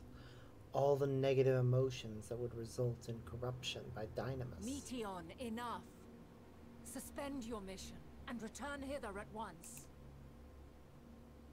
Oh no, that's a bad idea. Decapente. Local civilization once flourished under auspices of higher power. Said power later laid waste to civilization in fit of rage. I feel like these stories are all referencing to other Final Fantasy games. Upon revealing this to me, entity elected to self-terminate in lieu of providing answer to question. no other intelligent life forms found. Jesus. Turning a deaf ear, are we? We are taking Meteon back to Amarot. As I understand, we will need her if we are to bring back all of her sisters. Yes.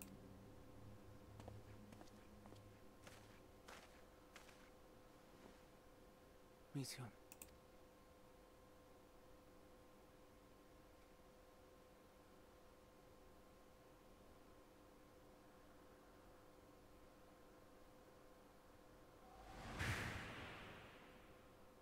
It isn't right, is it? It isn't right to turn away from the answer. Even if the answer is pain. Ugh. You are making things worse, Hermes. Even if we aberrations must scream ourselves hoarse to be heard. Hermes.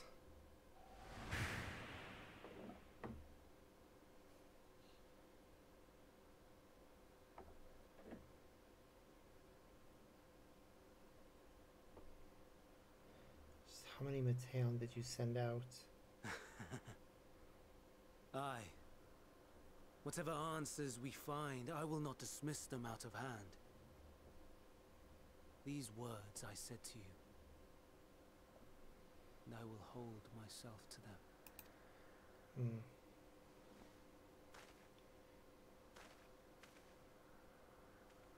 What are you doing? Whoa. What's he doing? Whoa. Okay. So that's Hermes. What is the meaning of this? You cannot take Meteon, not until she has finished her report.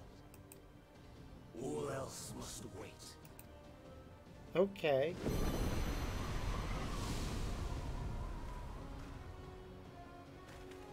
Great. Teleport. No, he's flying away. Where's he go? Where's he going? You fool!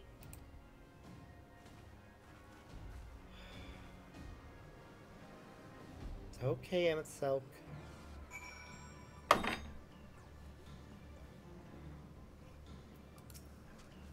Why, Hermes? Why could you not leave well enough alone? Please answers assuage the pain you feel when a creation is returned to ether. As you never cast your accursed questions of distant stars, you may have one day learned to be at peace upon this one.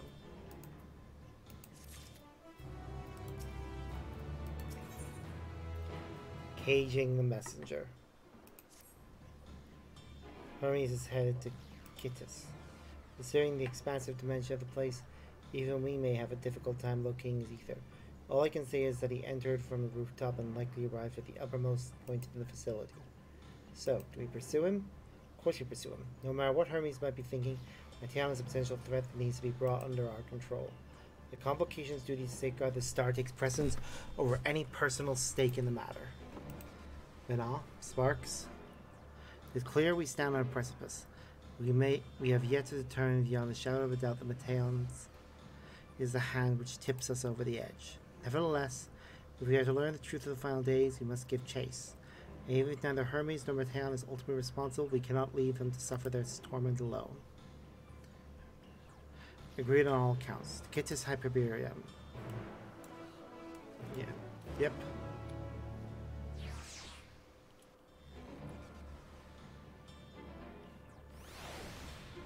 Oh, we got fast traveled. Nice. So glad they did that instead of making us walk all the way back.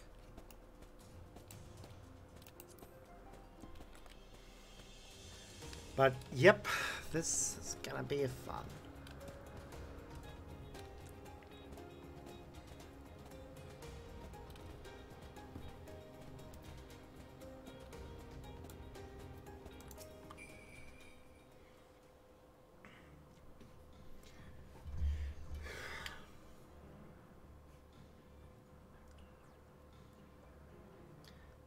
What have we here? Excuse me, has something happened inside Kittis? Mistress Venal, I'm so glad you're here. No one knows what prompted it, but the alarm was sounded and gets us put into a state of alert. Procedure dictates that we evacuate immediately. We have yet to investigate further. This is Hermes doing, obviously. What does the state of alert entail? A field of dampening magic has draped over the entire facility, usually in response to escaped entities and the like. Kitsa scholars and observers are unaffected, but everything and everyone else is weakened to a fraction of their usual capabilities. They consider us forewarned. We do, however, have urgent business with Chief Hermes. Let's enter the premises regardless.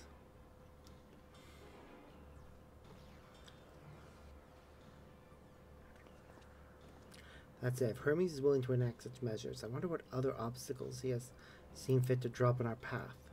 With that enfeebling spell in place, we're not like to be at our fighting best. And I was hardly an effective combatant to begin with. I have little to offer beyond my ethereal vision. Then you will put that talent of yours to good use. You were fairly skilled at spotting weaknesses, if I recall. Fairly skilled. Now you've gone and raised everyone's expectations. You all need only make the most of your strengths, and I will fill in the gaps as required. I was once a Zem, after all. It was my job to rise to the occasion, be that as defender, aggressor, or healer. I feel better about my lack of prowess already. And you, Emetzel, can impress us with your arcane majesty. You lob potent spells as easily as breathing, but can also channel that power in a protective manner if you so choose, yes? Well, yes, should the situation call for it. Excellent. That should cover us on all fronts.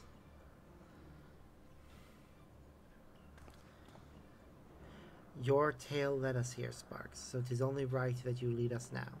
No matter what lies ahead, we will win through to Hermes and Meteion.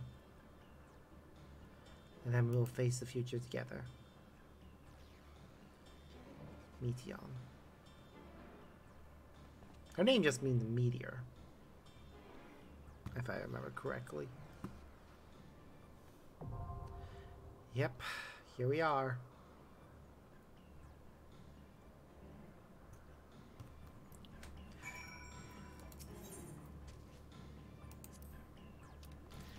Let's take a look and see what the party would actually look like.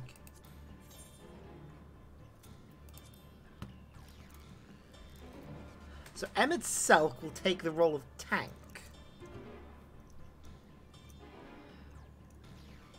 Vana is our healer. And Lodius is DPS? Yep, he's a bard. Whereas Emetzel can either be a tank or DPS. And she will always take the role of healer if we're not.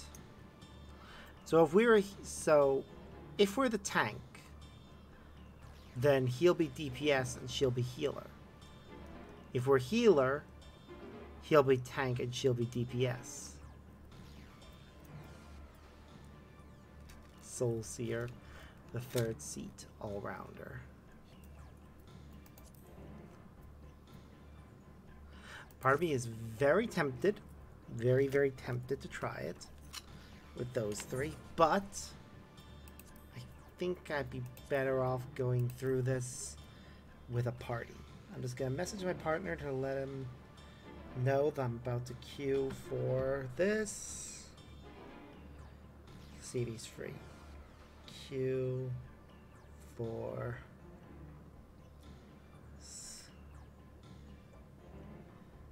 Hyperborea.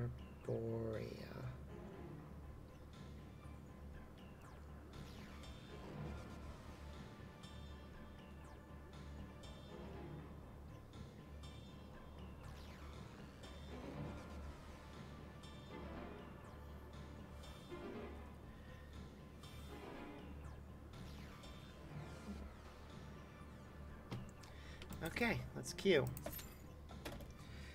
Alright, 6 minutes.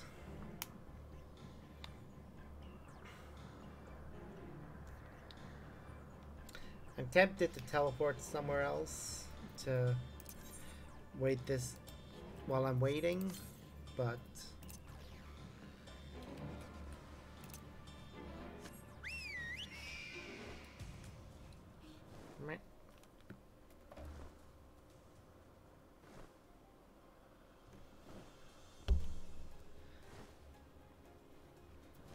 Huh.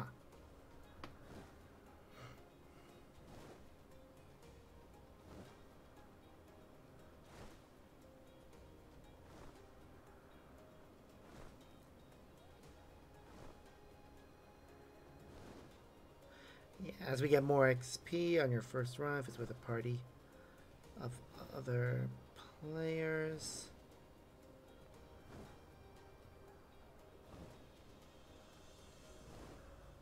Wait.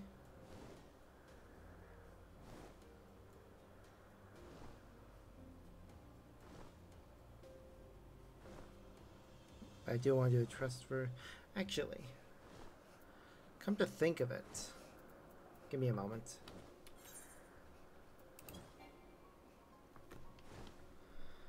Trust version.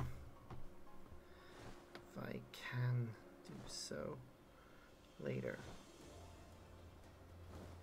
Can we?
Okay.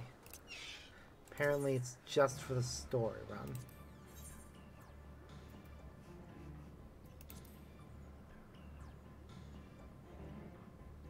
Okay, yeah, I'm gonna go ahead and run through it this way.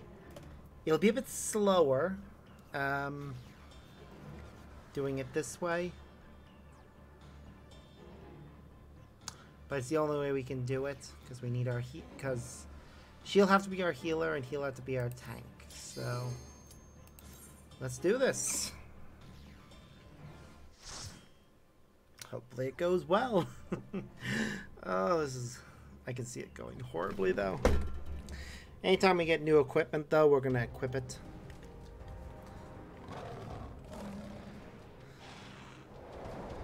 Well, this is a fascinating place.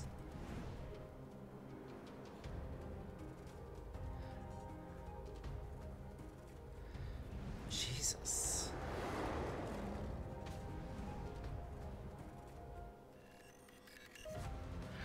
What? Dark Knight? Seriously? He's a freaking Dark Knight? I mean, I know I shouldn't be surprised. That tracks. Please, turn back, else I might be forced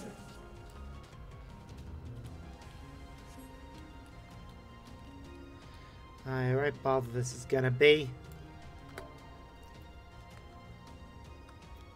It seems he is determined to protect Mateon. Okay, I'm gonna keep that open. Be gone.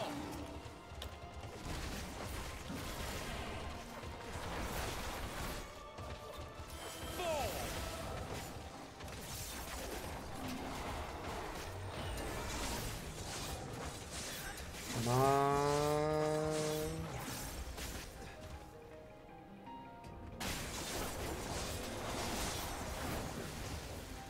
Have a taste.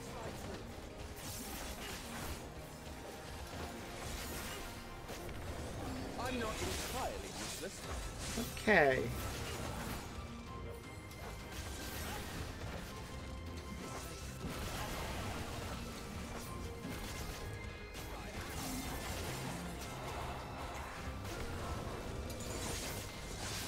Save that for later. Alright. So that path's blocked off, so we have to go this way.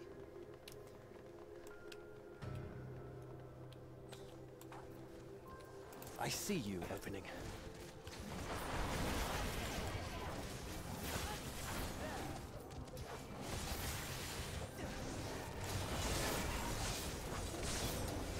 Oh, I missed time there. Should have done one more of those.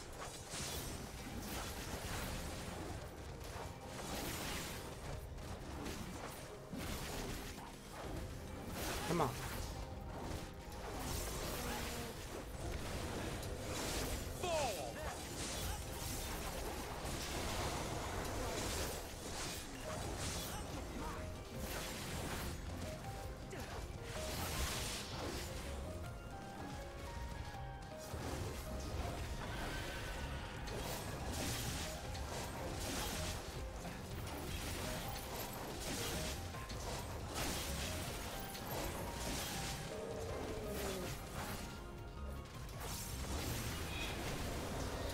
Okay, this is going well.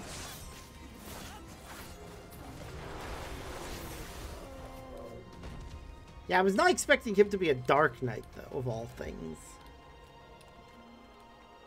I mean, it suits him, don't get me wrong. Definitely would have been better to go through this with him being, probably a mage would have been better. And then Vanaz, our tank.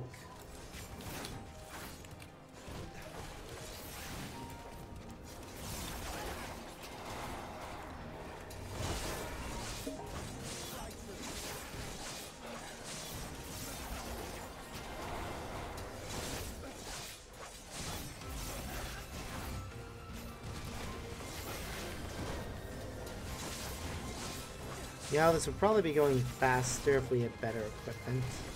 Out of my way.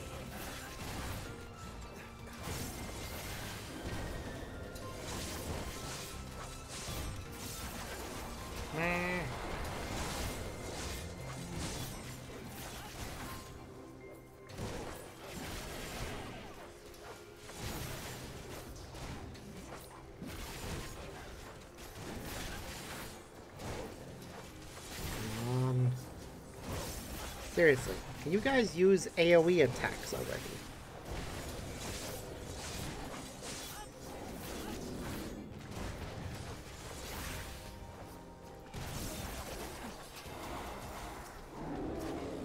I'm not entirely useless. Okay, we're getting there. Through the snow. There's another portal over there. Woo! Back up. Oh! Wow, what purpose do these things serve? Like, whenever these kind of enemies pop up in later sections of the game, I see you opening. I can't just take it as, oh, they're a magical, some sort of weird magical creation. But knowing that everything that appears in Alpis is something that was created from somebody's imagination and then given life so they could study it to determine if it would be able to be of benefit to the world, makes things like this that much stranger. Because you have to wonder, what is its purpose?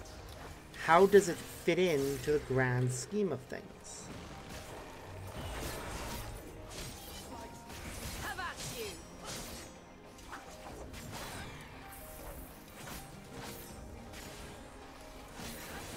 And I really can't figure it out for these ones. Like, why is a creature with a snowman on its head beneficial? What purpose does it actually serve? And here we are at the first boss. Let's make our way through the frozen sphere. This fellow seems disinclined to let us pass, and we have no choice but to force our way.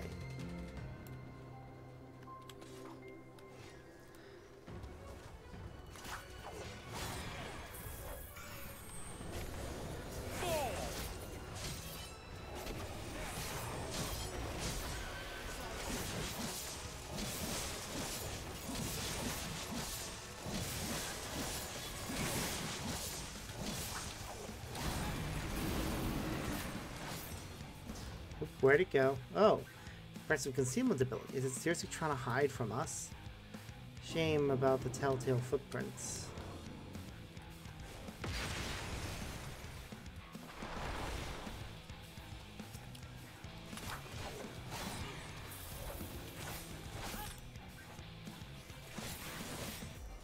I missed the other bits. Out of my way.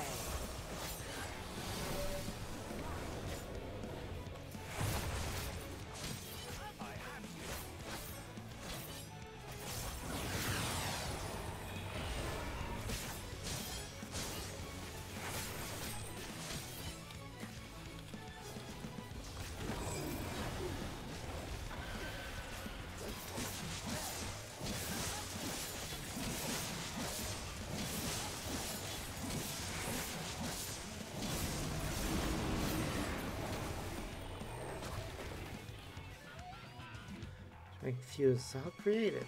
So for this moment first some concept, but we won't be so easily fooled.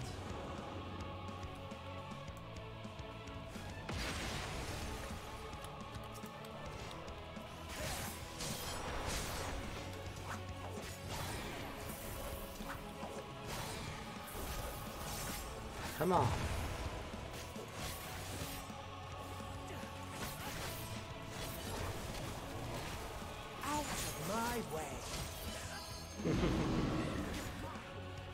Eh, why not? If we don't, then Gnaw will.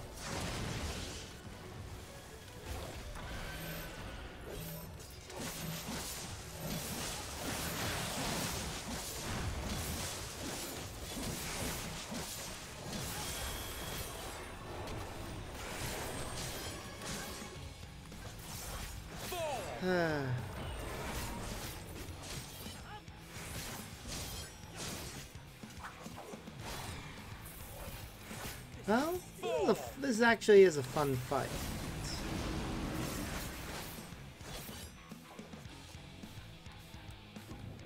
Follow the Gnaw. Really used to? Teleporting? But I get the point of it. You have to track the footsteps in order to figure out where it's going to actually be standing. Like, I got that bit. That's fairly self-explanatory.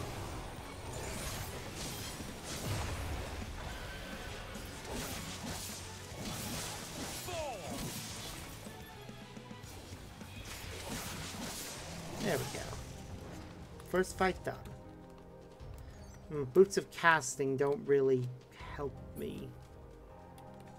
I mean, they help one of my other classes, but they don't really help this one. And this one is the one we're currently playing.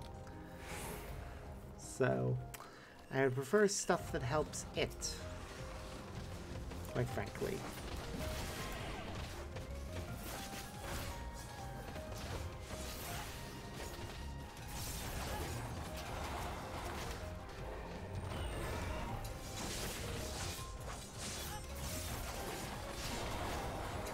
I see you opening.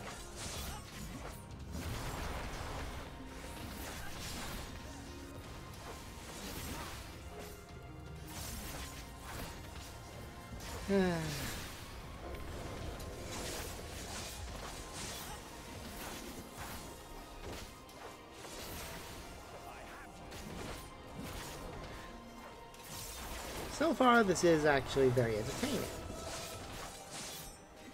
Maybe if I piece of DLC coming less than Terry. I see you opening. I wish they were actually audible cues instead of just stuff that was in the background. Okay.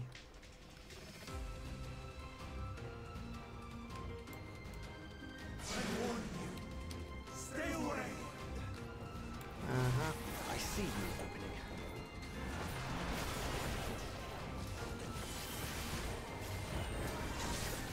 I see you opening.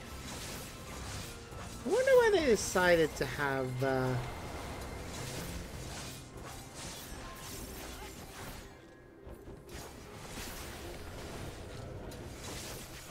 Ephialodius be an archer of all things, or bard rather. I guess would be more accurate. This is an interesting choice.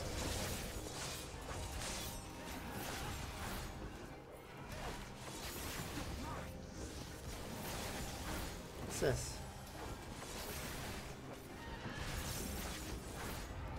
Lithified flashes. Is that from walking in the waters of the river Liffey? I mean, technically speaking, we should have done that anyways, because that's, you know, supposed to wipe memories. Ooh, a treasure coffer. Please be something relating to... I mean, it's useful to one of our classes, just, again, not the one I'm playing as.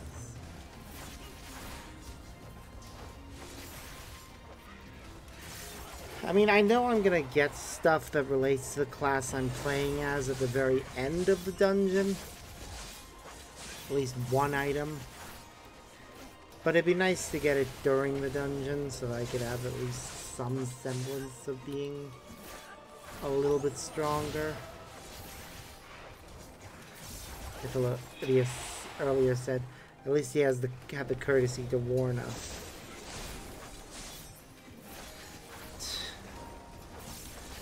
These little bits of dialogue are cute.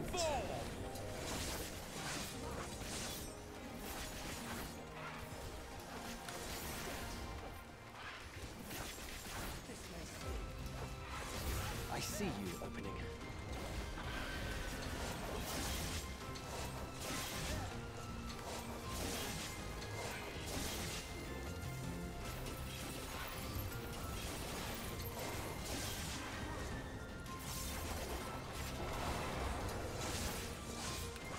Aha.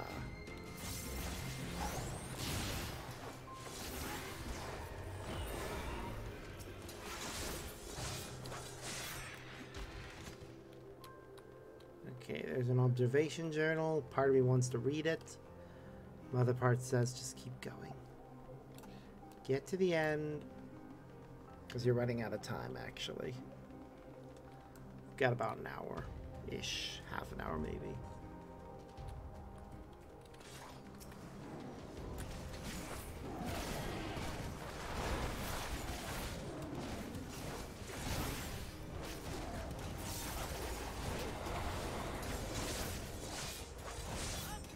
We can do this. I wonder what the next boss will be.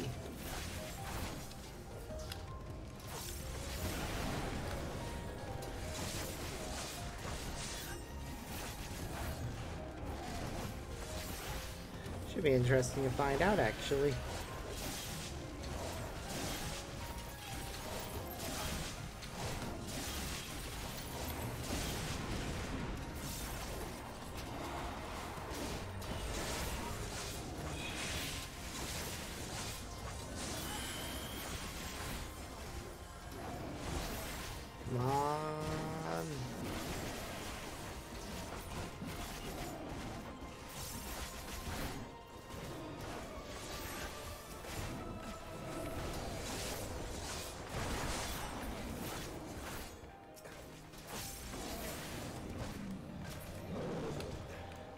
Okay. See another treasure coffer right there. Please, again, be something. Healing? Come on. I need either slaying, if it's jewelry, or maiming. Goodness me, what manner of thinking is behind this? There truly is no accounting for taste.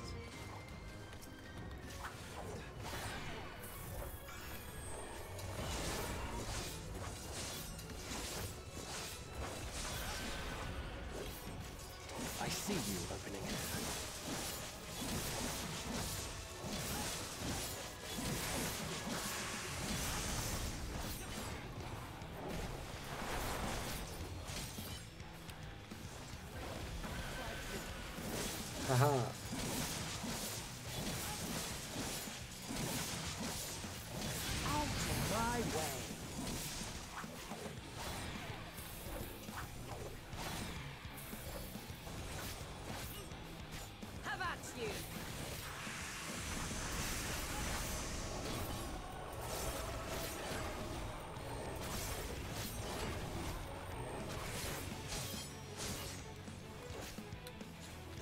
stand with these guys. I'm not entirely useless. I'm not entirely useless. Okay, good. We must need to monitor the heads themselves to determine which head is the best.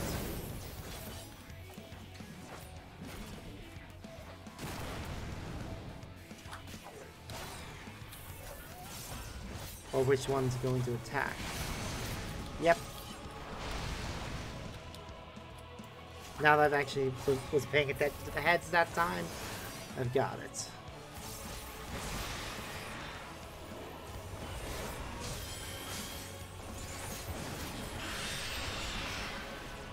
And for these, it's gonna do a cross shape, so we need to find the point where it's not gonna be overlapping. And depending on our class,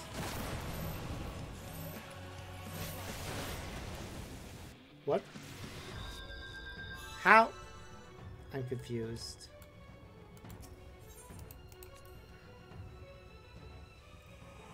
I think we died there. Did I move too far away from the others when it launched that attack? I think I did.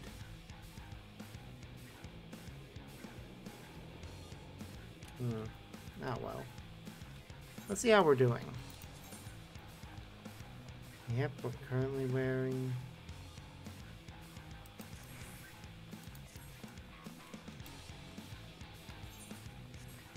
Shame you can't change up your class when you're doing solo stuff.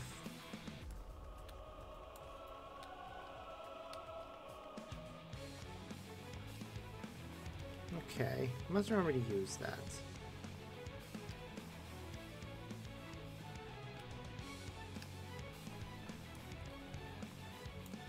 When I see that ability again, yeah, I should use that.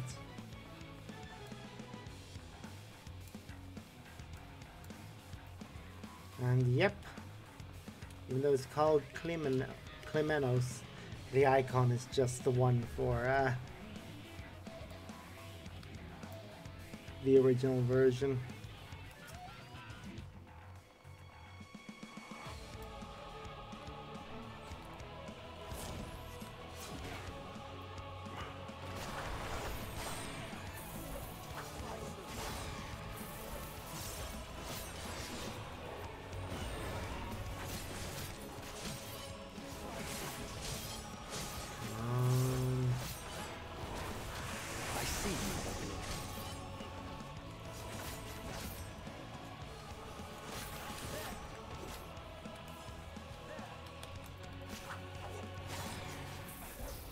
Alright, so it's the middle head. Yeah, straight ahead. Have a taste.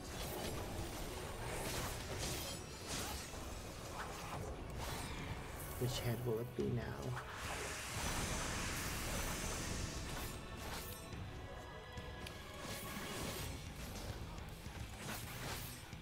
Okay.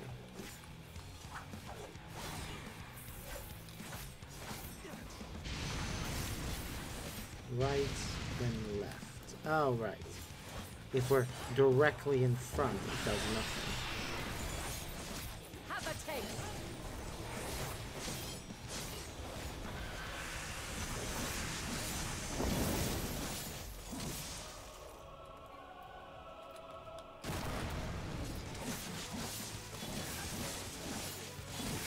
Aha.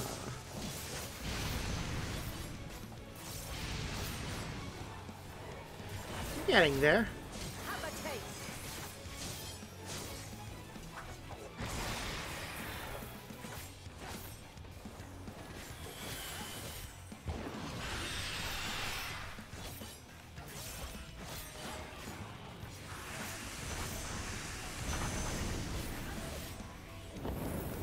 Okay. I see you opening.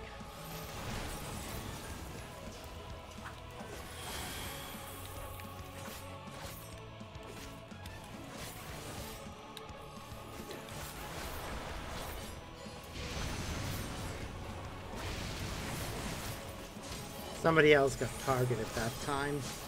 I think that saved us.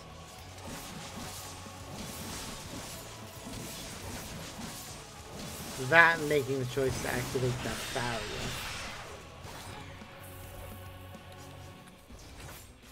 Have a taste. About, no, here's not safe. We're too far. There.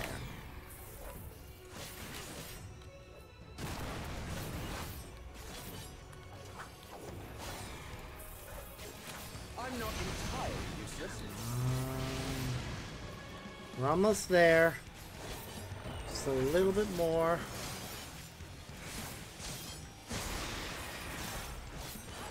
I'm not entirely useless.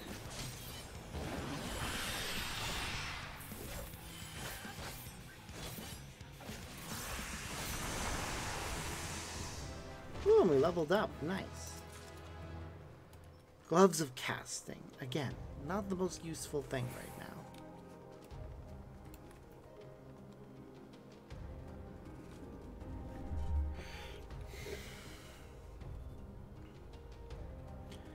Well, we're getting close to the top now. I cannot let you take Meteor. Not yet. Uh-huh. He's not gonna give up, is he? Nope. As if it would be that easy. Have a taste.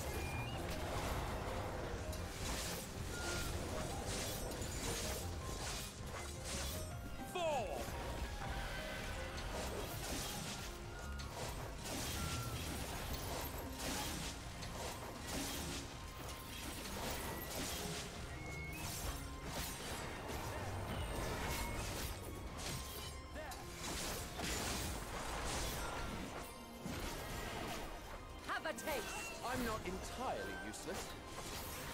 No, you're not, Cephalodius. If anything, you're keeping the DPS you're doing is passable. I don't think I'm doing nearly enough right now. I feel like I could do more. Okay, anything else around here? No? Okay, well that's a teleporter. Or a launcher. Okay.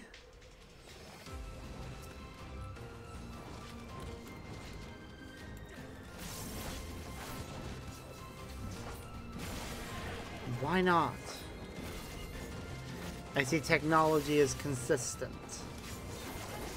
That some cultures apparently just like launching its people through open air. Seriously, a teleporter would have been easier. You have teleportation technology. I'm not entirely useless. Why build a launching device?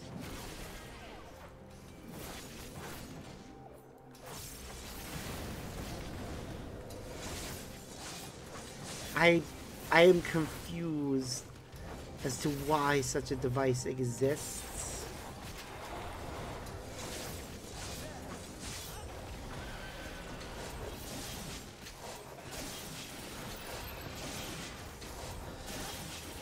I'm not So confused.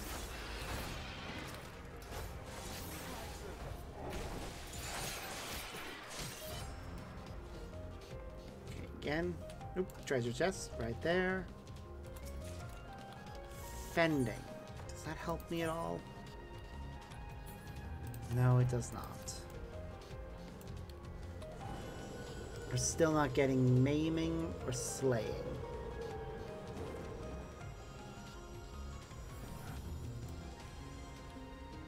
Be gone. I must hear their answers before they're expunged from existence. Enough is enough, Hermes.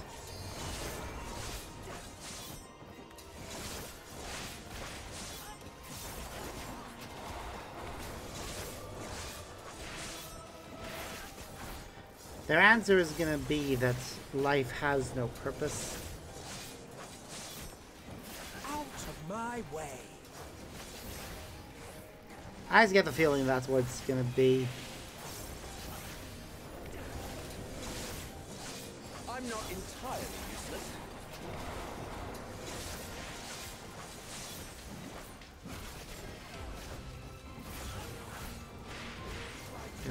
Damn it. Come on.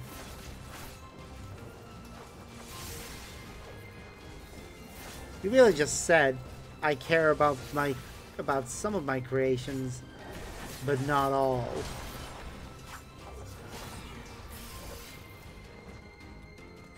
Oh, hello. Really? Whatever. Oh, what's the principal purpose?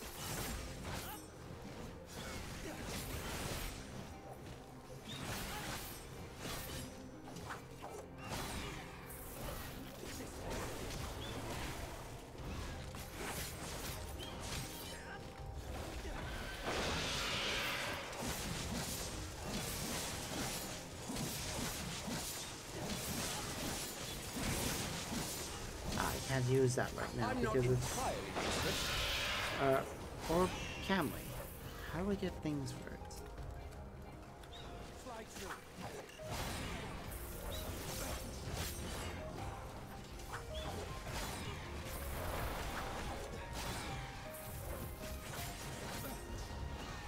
Okay.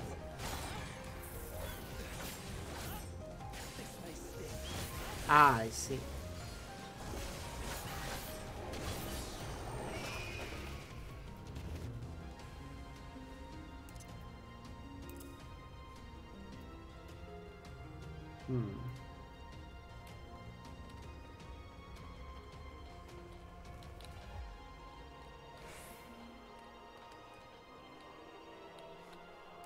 Wait, hold on.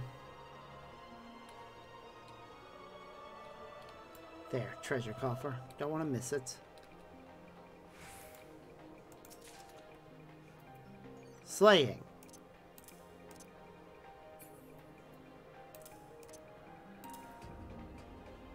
I need to rearrange this menu again, but we got something that does help us. A new necklace. Doesn't help much, but it'll make the next fight just a little bit easier. But yep, here we go. Hermes himself.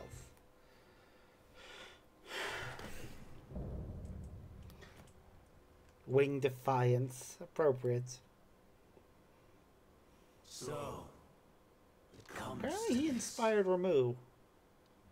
I've no wish to fight, but this time, I cannot yield. Though the world may think me a mad, desperate fool, I will hold fast to my conviction. I respect him for that.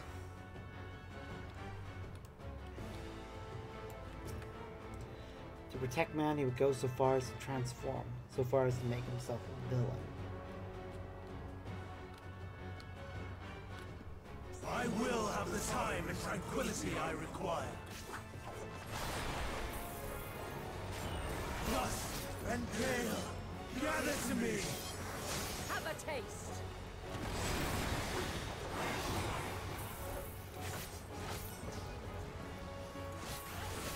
Ancient breath, unleash your power!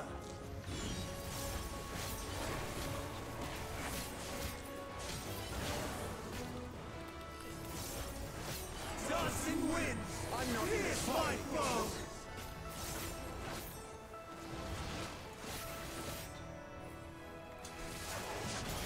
Stars on high, war and rain!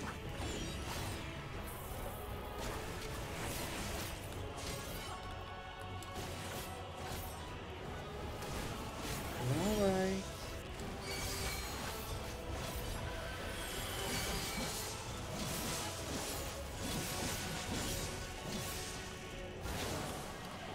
Shit. Damn it! I miscalculated when I needed to move. I saw the beam and should have moved the moment I saw it. You know what? I really hate this aspect. The fact that in order to get to where we need to get to. This is why I really think they need to work on giving all dungeons what Alliance raids have. with more checkpoint markers, so you can teleport where you need to teleport to.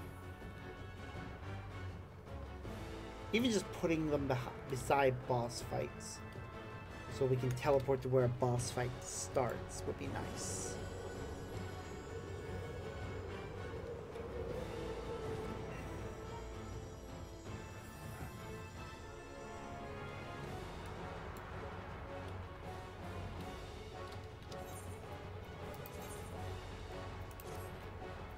Just making doubly sure. You need to watch out for that move. I will have the time and tranquility I require. No, you won't.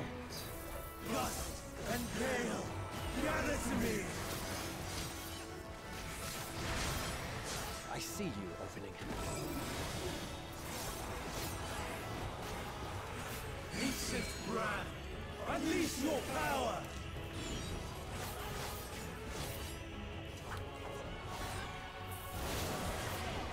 The fuck? Seriously, it's an instant kill move.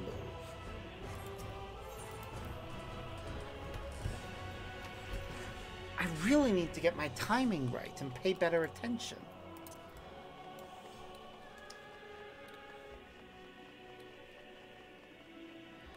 We're fighting Hermes, so I guess I shouldn't be surprised that it's hard. But this is one of the actual reasons why I don't usually use Trust on stream as well. I'm doing it this time because it was recommended to me that I do.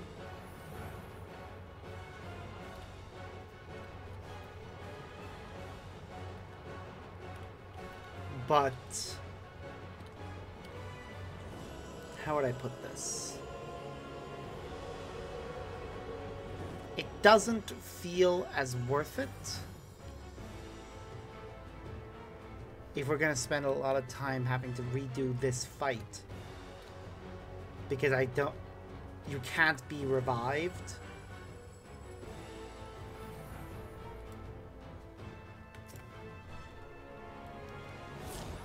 I will have the time and tranquility I require. We get it. Gust and gale, gather to me.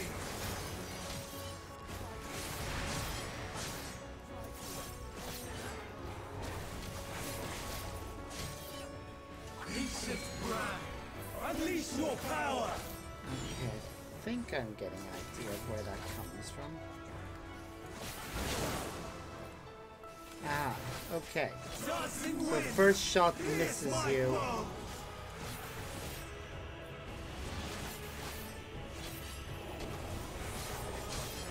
Stars on high, war is rain. Okay, so into the center for that part. I see you opening. And pay attention to where the beams are going. Out of my way. And that gives us an idea of where we need to go.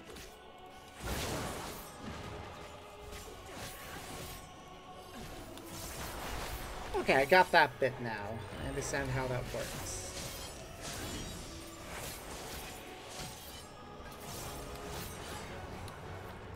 But this bit separates.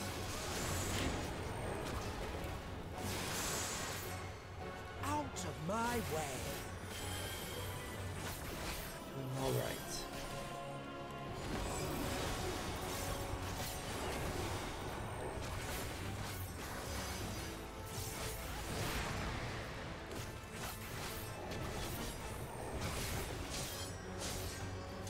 Streams of ether. Surge is one.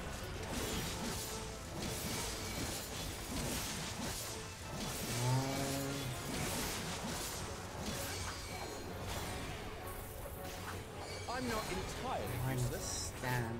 I'll work that out. Oop. Okay.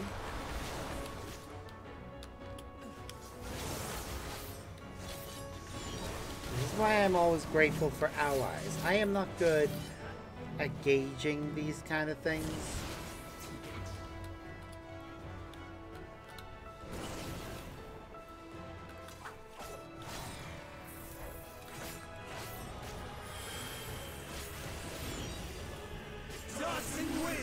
not Here's my blow! Have a taste. Okay. Have at you. We're getting there. Triswiki's still a name associated with Hermes. How appropriate.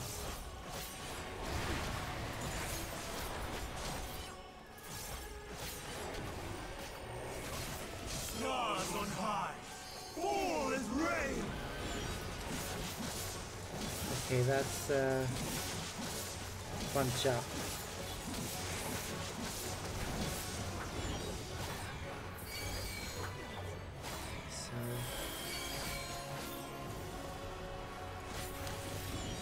So, yep, I get it. Prepare yourself.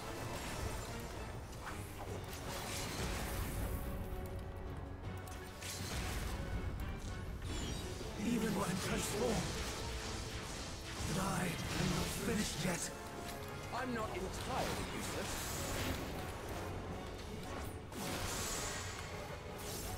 Yay, we got there in the end.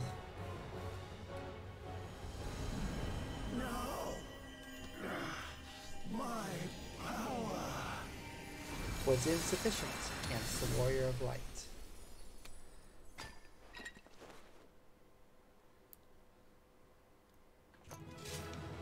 Ooh, we did it.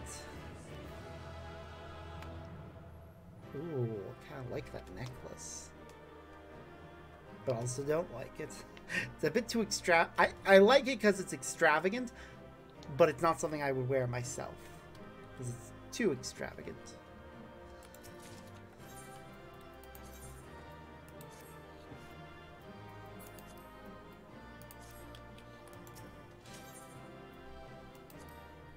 And that's it. That's the duty finished.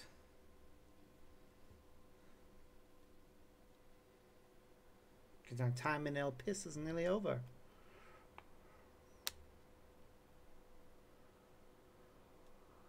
It's over, Hermes. In the name of the Convocation, I hereby take Meteon into custody. It's not going to be that easy. And setting aside the matter of your nomination, you will come with us too. We require your knowledge to assess and resolve the situation.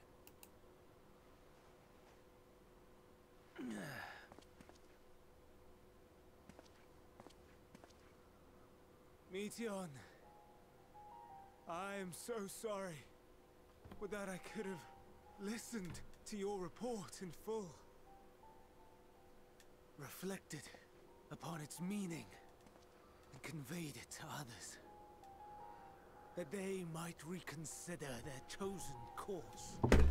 Okay, I want to know what's been discovered. I have failed. And that wish will never be realized. However, what? Ere our fates become the province of others, I bid you tell me just one thing. Oh, this is not going to be good. Was there happiness in those distant stars? Was there a reason for living?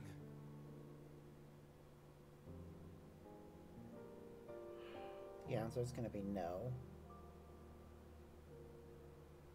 We conducted our search as per your instructions.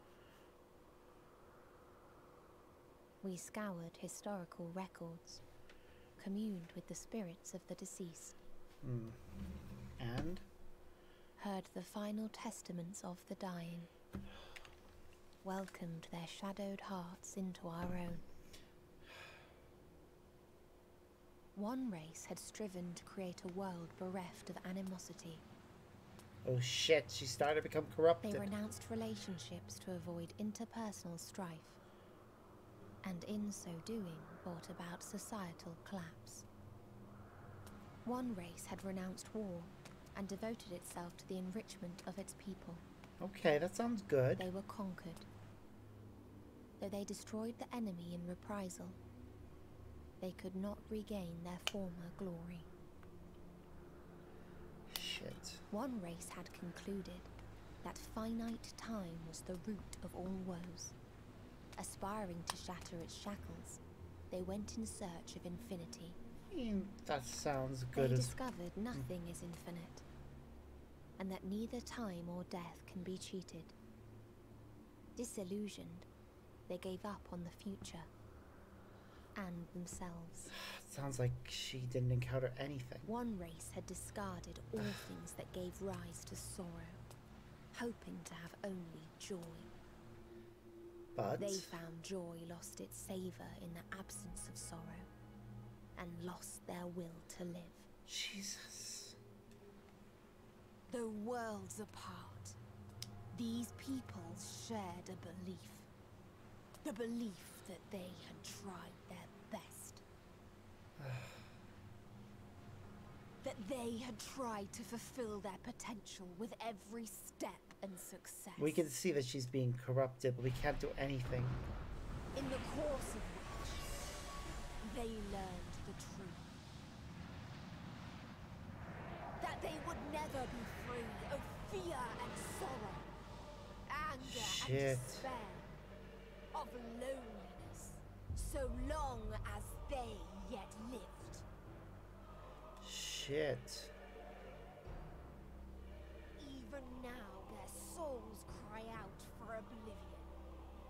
And to this song of anguish, I lend my voice.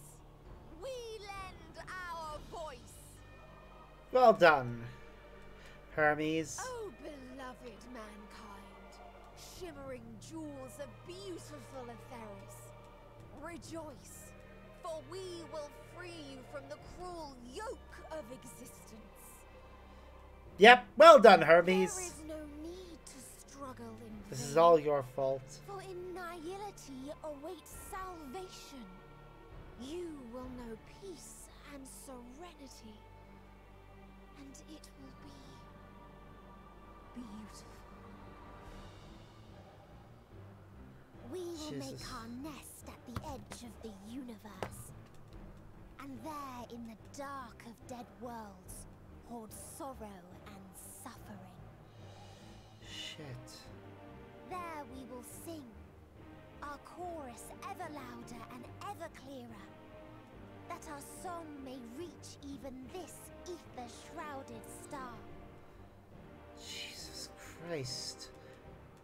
Such is the answer we have found in the stars. Such is the gift we now offer to Etheris. The fact it just drained all her color made her monochrome. That's all the corruption did to Who her. are you to decide our fate? To decree we live or die?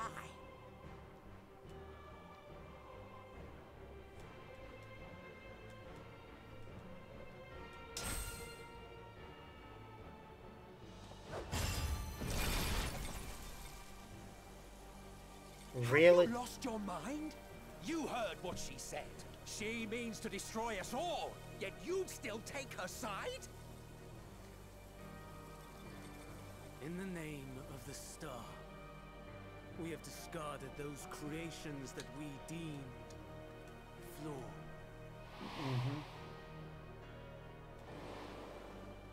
If we ourselves are flawed, does it not stand to reason that we too should be discarded? That is sophistry, and you know it. Damn. Perhaps it is. Perhaps I am wrong. Who is to say that you are right?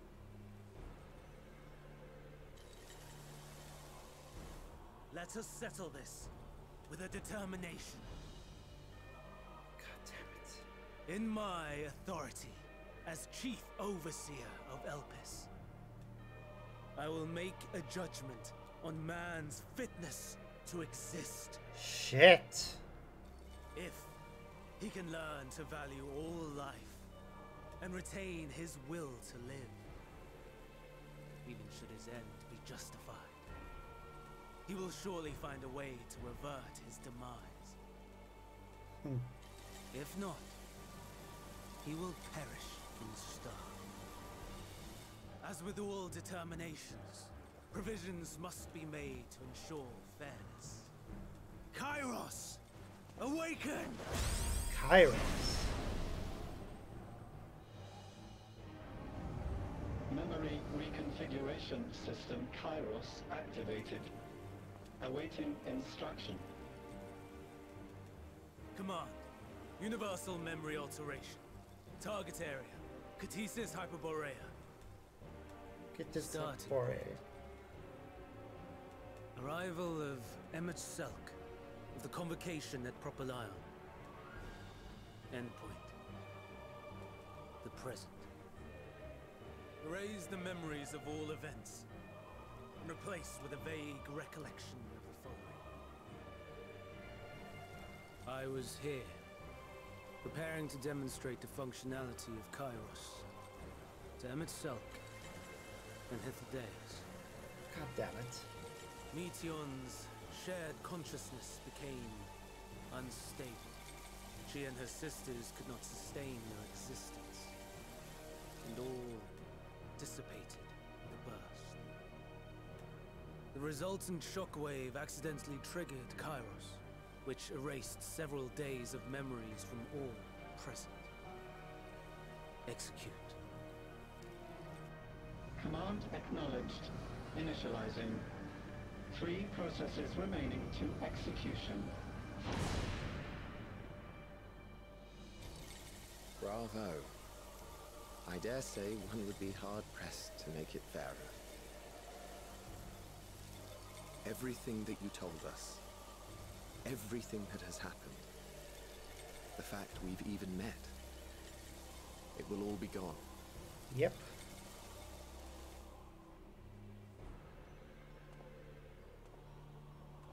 Go, Meteon. To the edge of the universe, where none can reach you. Hermes, won't you come with me? If you were to shed your flesh, I should be able to carry you.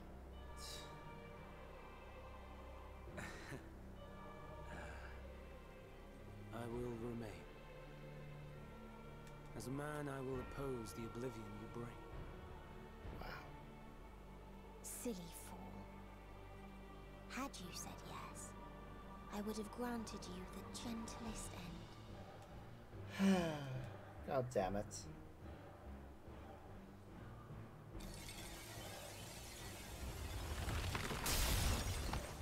This ends here!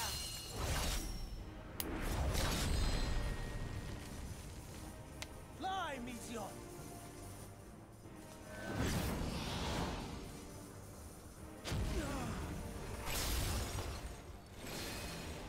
Ooh! That is far enough, Hermes. First time we've seen that. And yep, so she should have been our tank. She just really supposed to be a healer here. Interesting. First process complete. 2 remaining to execution of memory reconfiguration. As if we needed more pressure. No matter what, you cannot forget what happened today. For it is the key to saving your future. Your world. This fight is our fight. What comes after, our problem to contend with. Not yours. No. Your own struggle awaits. And no one else can take your place. He's gonna teleport me out. You must flee this place with your memories intact. And I will see that you do. Now then, where is it? There you are, my little confluence.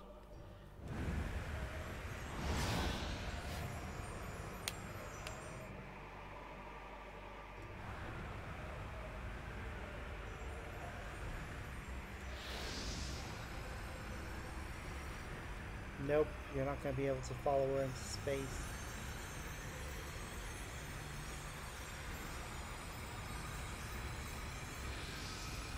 Almost.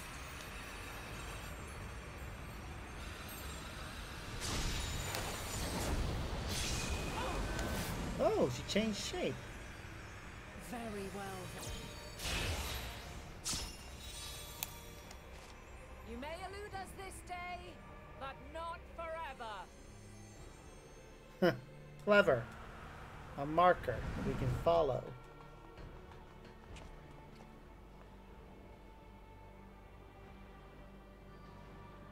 Meteon's gotten away. Second process complete. One remaining to execution. No time for brooding. Listen well. Beyond lies a spatial confluence that connects the interior sections of this building. Jump through I it, will basically. destroy the confluence and force open a way outside. When I do, you must jump through. Ah, so that's why they made him a bard. So they could have him do archery. I cannot tell you how sorry I am.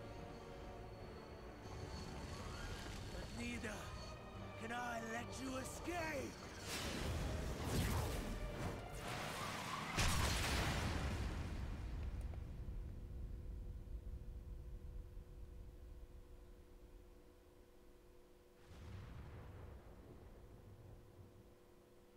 And we're falling.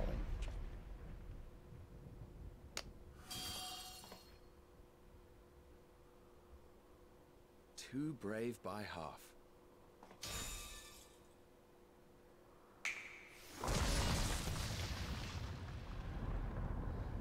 What's he doing?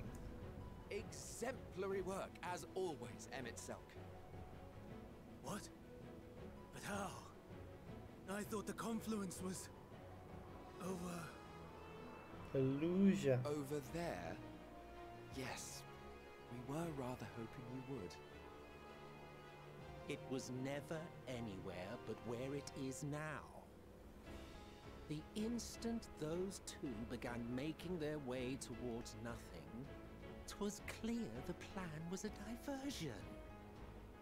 I'm quite incapable of destroying a confluence, I must confess. A gambit brazen beyond words. Though we've grown accustomed to reckless improvision due to the antics of an incorrigible associate. Yep. Though, in the case of certain Loving the present music company, playing. incorrigible is an understatement. Honestly, I'm beginning to suspect it's a requirement for every Azek.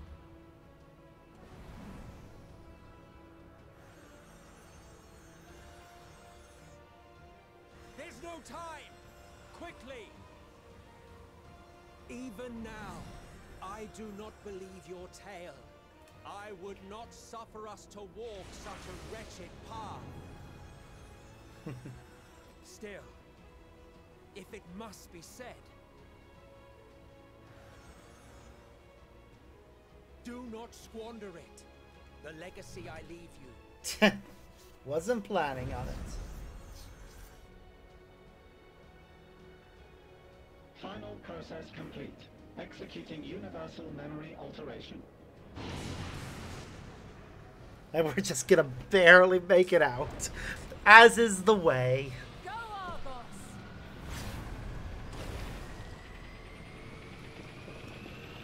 Two people retain their memories. Us because we need to. And Vidal, surprisingly. Thought she wouldn't make it there.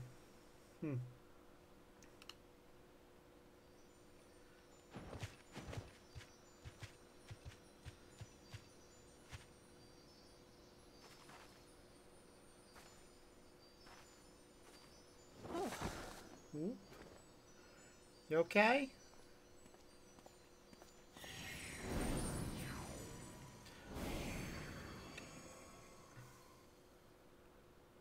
I'm fine.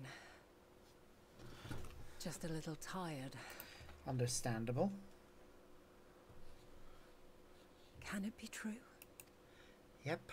Are we the only ones left who see beauty in the world? In life? Are the stars above no more than husks of fallen civilizations? All the ones that she went to anyways.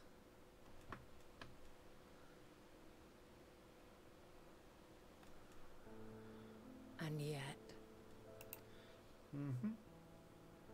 I feel her. Though she is unimaginably distant, I feel Meteon's presence. And the place where to we must go. Okay. Ere she made good her escape, I placed an enchantment upon her. One which allows us to follow her trail. She Okay. has already left the outermost bounds of Aetheris and continues on her way. Given the vastness of the universe, it will still be no easy feat to track her down. Nope. But thanks to Emmet Selk and his Ladeus, all is not lost. We remember. So long as we remember, our fates remain ours to shape. Yep.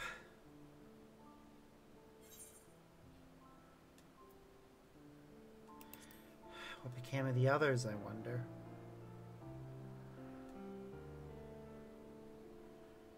I'd like to know too. Let us ascertain the situation at Cutisis Hyperborea, where they should still be. This Hyperborea.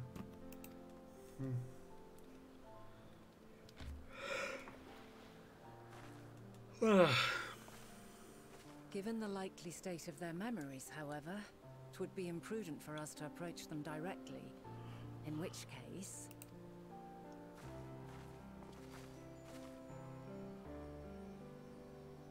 I am sorry, my friend. I've asked much of you this day. But may I trouble you one last time?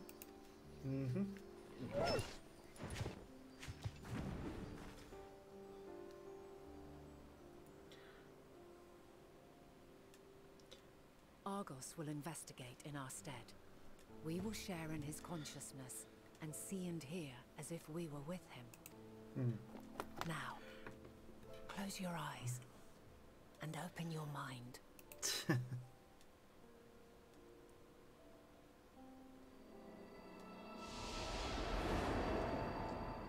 ba, ba.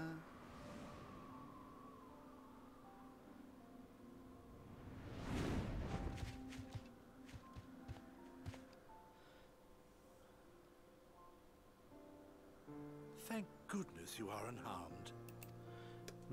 Unharmed? There is a gaping hole in my memories. I can scarcely remember arriving here in Elpis. Forgive me. I was preparing to demonstrate the functionality of Kairos to our guests. But Meteon, her shared consciousness became unstable.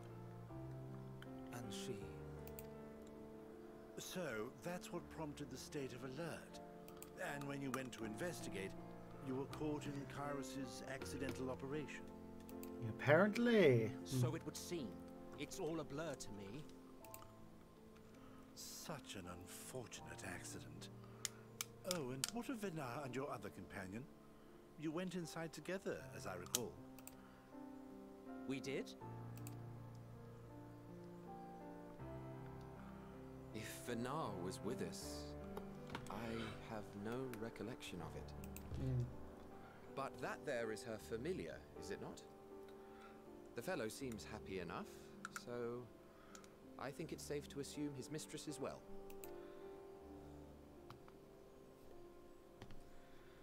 I haven't the slightest notion who this other companion might be, however. Ah, well, that individual struck me as a bit different, for want of a better word. Perhaps it wasn't actually a person, but some manner of creation. Curious. I must ask Venar about it when next we meet. Yes, you do that.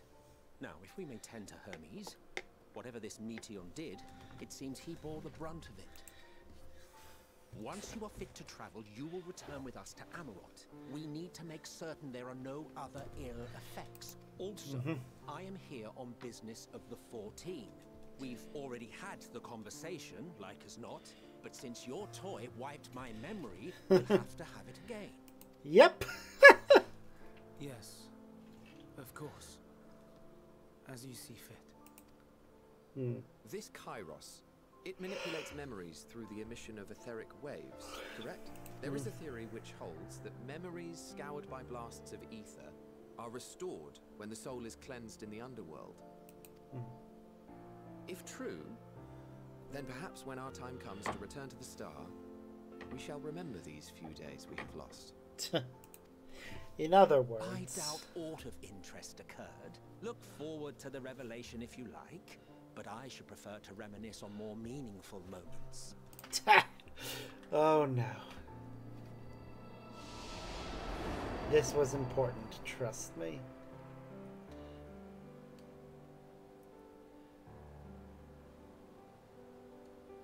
Let us rest, if only for a while.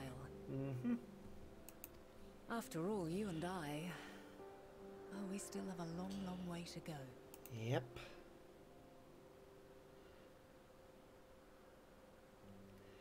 We sure do. All the way into the future.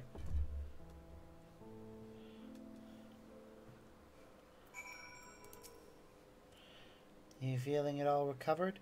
I understand that your exertions were more than purely physical, but resting one's body, if only for a moment, is never without merit. As for Hermes, I think it unlikely he will create more entelekis. He poured much of himself into Meteon, and now that she and her sisters are gone, dissipated in his mind, the grief must be unbearable.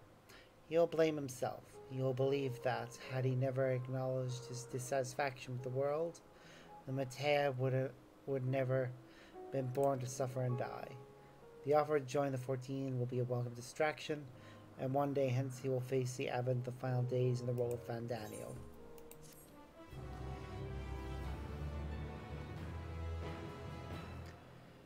We now enter party. Just gotta take a look at that and see how it looks if we try and use trust to access it.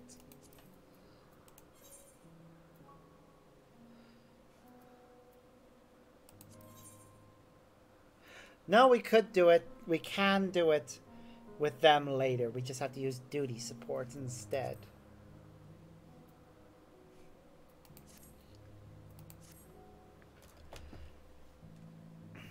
Okay. Still, that was fun.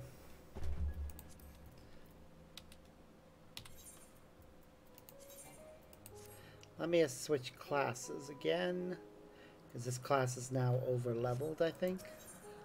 Yep, that's an 87 quest. So we'll switch to Summoner.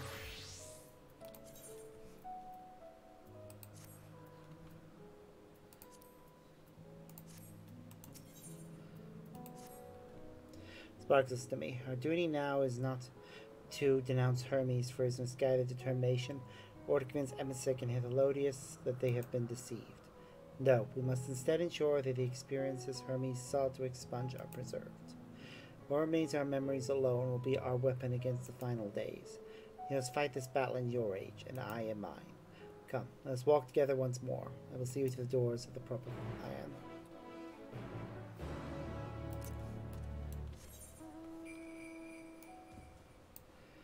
Just gonna fly a little bit.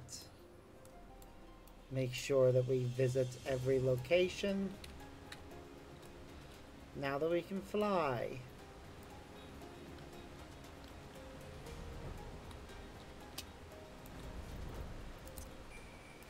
So I'm gonna get a different mount. That's better.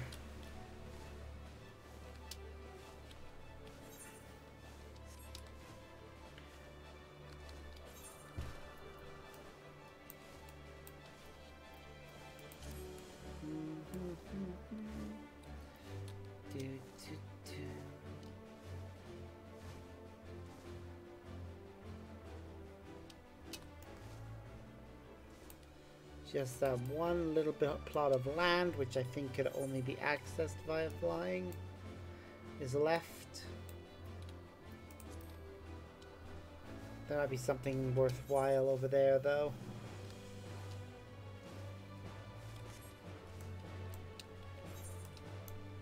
to that island right there. We might come back here later. Now that we can time travel at all.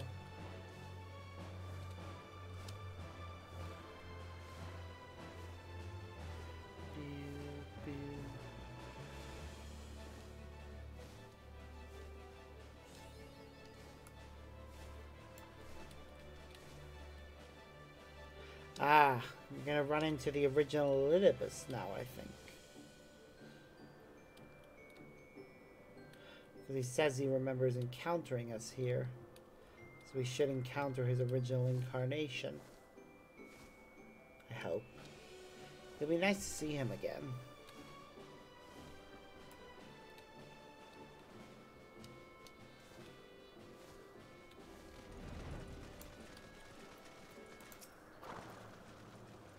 Time of stage is drawing to an end. Once we can find several cutscenes will play in sequence, it is recommended that you set aside sufficient time to view these cutscenes in their entirety.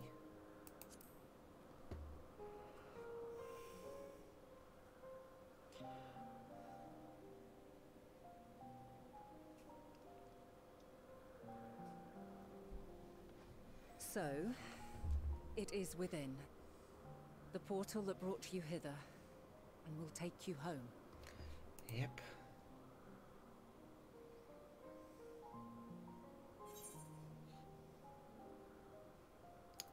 Yes, this is where we part ways.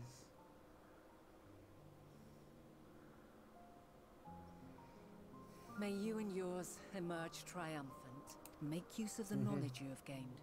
That your days in Elpis and our friend's sacrifice be not in vain. With Meteon free to pursue her designs, 'tis only a matter of time until the final days are upon us. We must be ready. From fortifying our defenses to securing our escape, there is much to be done. In spite of this, we cannot allow the report that set this calamity in motion to become common knowledge. Were the masses to learn the fates of the other stars, I fear the situation would spiral out of our control. Now I get what Midgard's are meant by saying this was the last safe star. I must carefully consider who can be trusted and bring them into the fold. Ordinarily, I wouldn't hesitate to call upon the 14.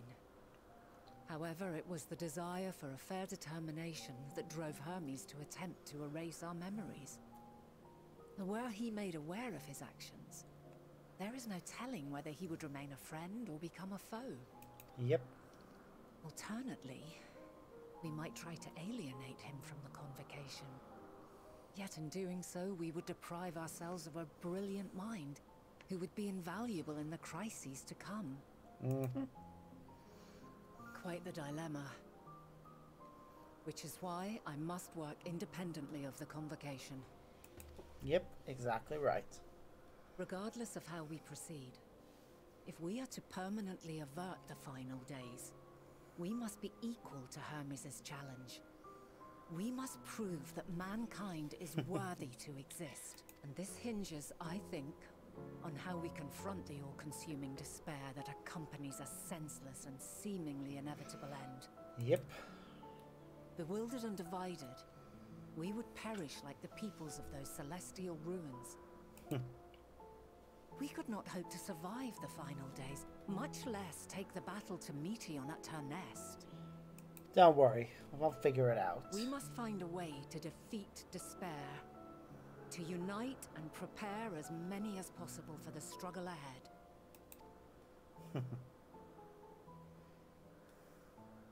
Heavy will weigh the burden of guiding this legion of souls. Yep. Yet I have faith in mankind's potential. As long as he believes in himself, there is naught he cannot achieve. So I will not give up on him. On us. Good. You That's may the way it find should your be. world to be very different. Or perhaps the erasure of our friend's memories has sown the seeds of a conjunction between us. I don't think... We Yeah. cannot know until the moment is at hand.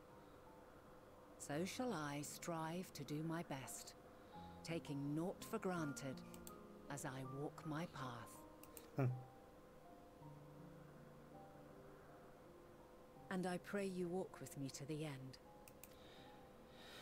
As you move forward, so too will I.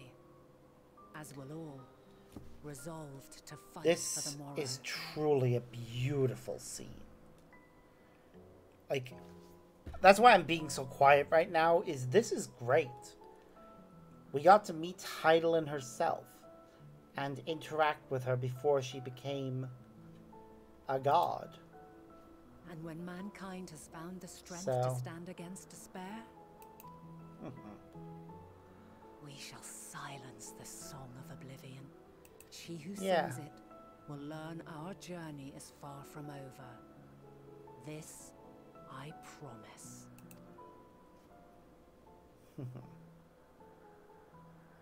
Fare you well, God, my light of the future. Till we meet again. A straight-on perspective with that helmet looks stupid.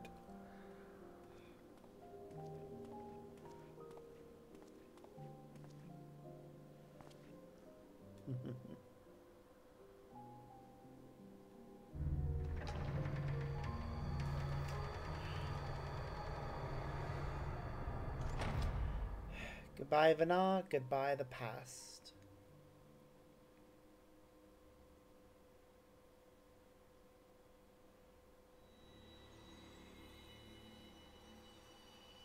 And we're falling through space again. Well, not space, actually. We're falling through time. This time we're going back to our present. From this day forth, I shall strive to bring honor to the seat of Fandania. Ah, that moment. So you still became Fandaniel?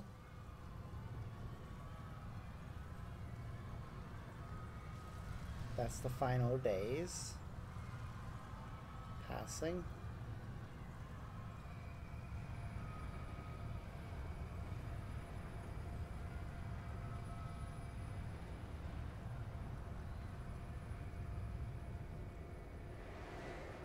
Wait, where are we? We're now returning to the present? Oh no. We are witnessing the original final days.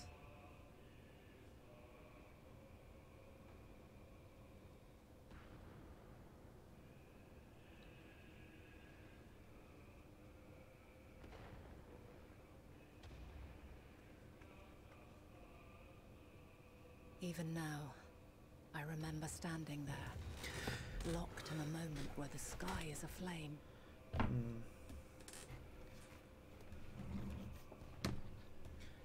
Where stars fall as tears, and screams darken the seas. Where resignation rots the trees.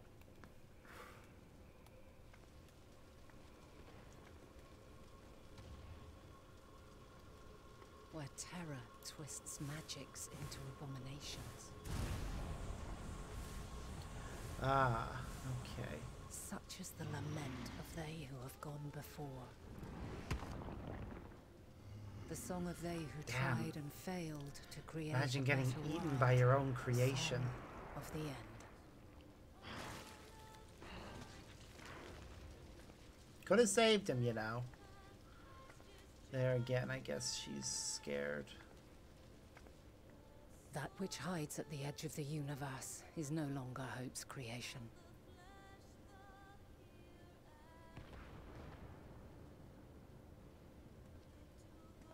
It is hopelessness incarnate. What? Why did Helodius... What? I'm confused. That day, mankind saw half of its number sacrificed to bring forth Zodiark.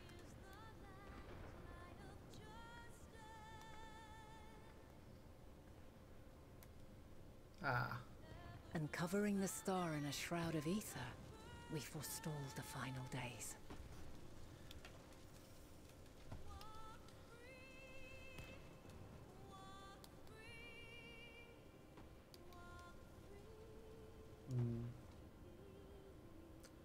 Never did meet Elidibus.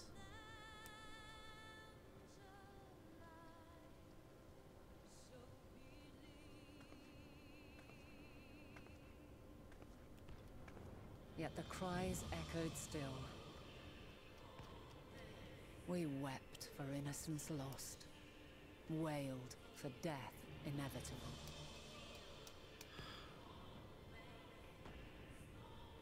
A reality too terrible to bear.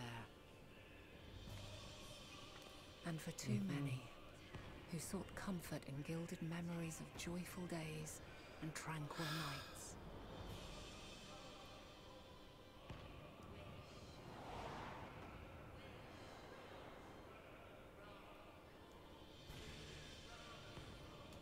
Zodiac wasn't the answer. This is all wrong. Why must we suffer so? It needn't be like this. No. There must be a way to restore things to the way they were. To reclaim the perfect paradise we once had. No, my friends. Suffering exists, and we cannot pretend otherwise.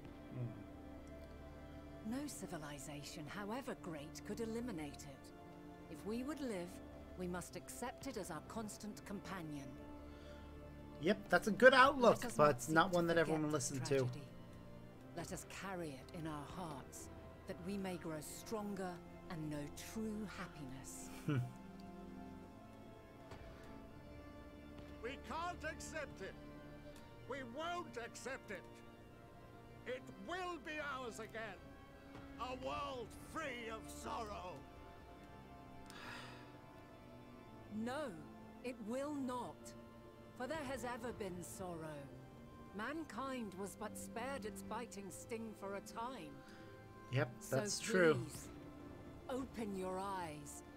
To try and reclaim those lives we lost by sacrificing yet more isn't wisdom. It is weakness. Exactly.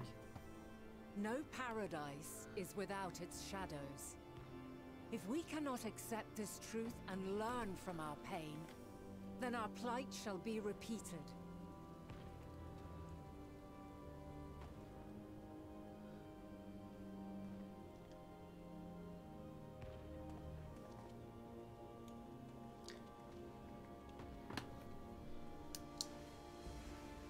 What are they doing? They're offering them. Almighty Zodiac! God, born of our boundless faith, we bid you, hear our prayer. Accept this offering of lives, and deliver unto us the lives we once had. Deliver unto us the days of old. That's not how it works. The days when the star was a font of love, and we knew naught but bliss. They're not gonna. Yep, she tried.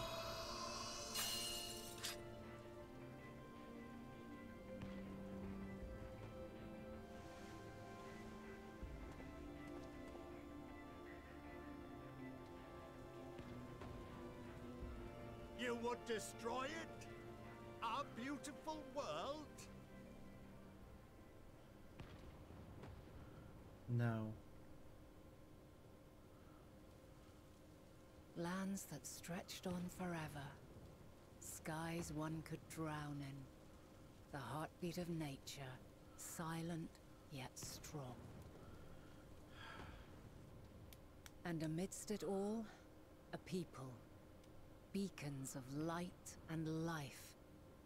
Laughter that warmed my heart like naught else before. They are my meaning and my purpose. My love. In spite of, or perhaps because of this, I choose to believe in mankind's potential. In his ability to find a way forward. So let there be no way back. From that temptation, I sunder us.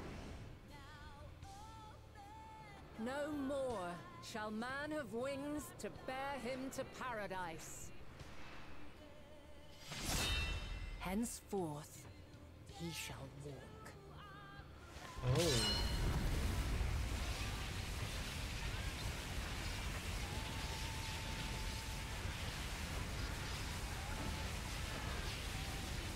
So we'll... Wow. Okay. So she sundered the world because people...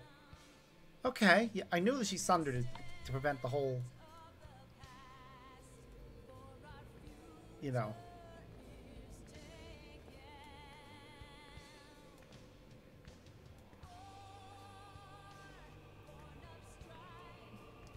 trying to sacrifice more people. But it's because people were blind to the fact that they couldn't go back to the way the world was. Excruciating pain. I breathe fire and torment. Oh geez, actual wounds. So weird seeing that. I birth a world of suffering to mire and plague.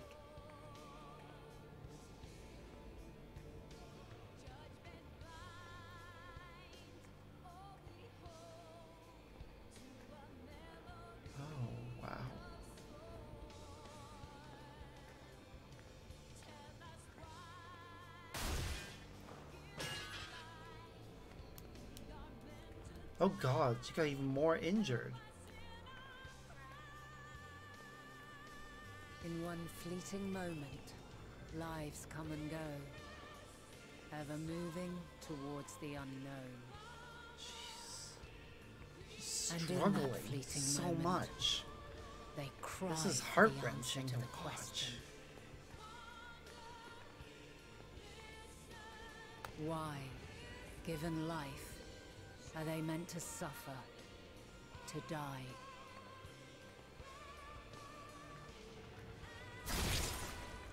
Oh god.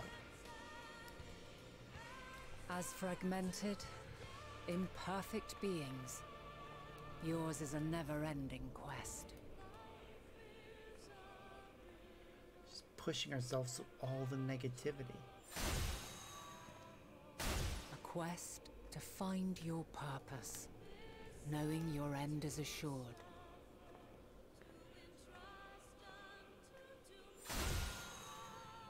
To find the strength the to memory continue of when we faced M when itself. all strength has left you. To find joy, even as darkness descends. And amidst deepest despair, light everlasting.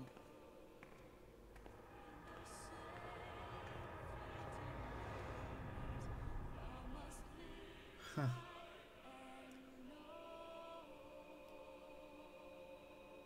Wow.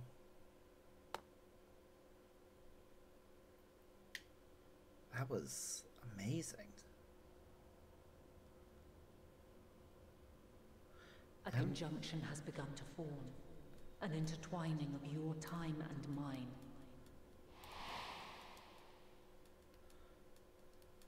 When you truly understand what is at stake, and your journey has prepared you to surmount the insurmountable, Yep. then shall I honor the promise made in another time, another age.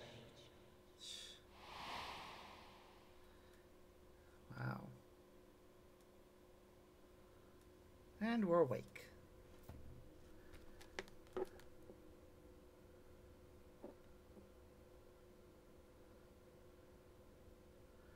We now know what awaits us.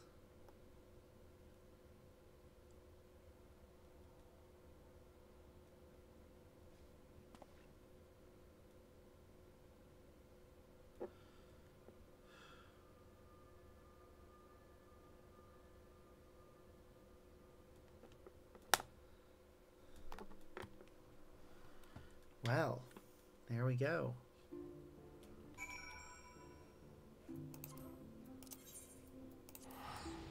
Time to go report in to Kryl at the Baldasian Annex. I think completing this quest will be where we finish things for today.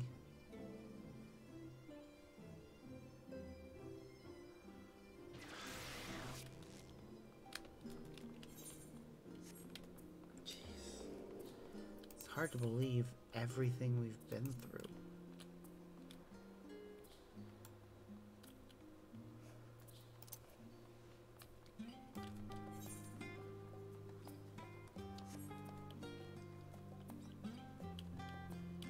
This has truly been amazing.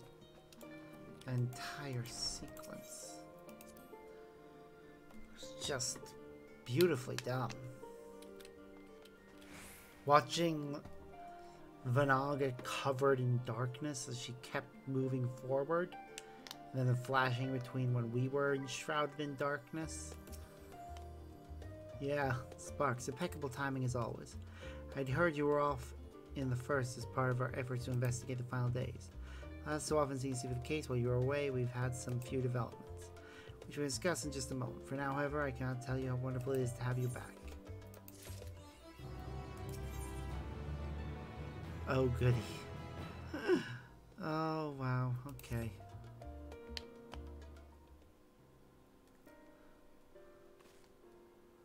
So, have you learned a lot more of the final days?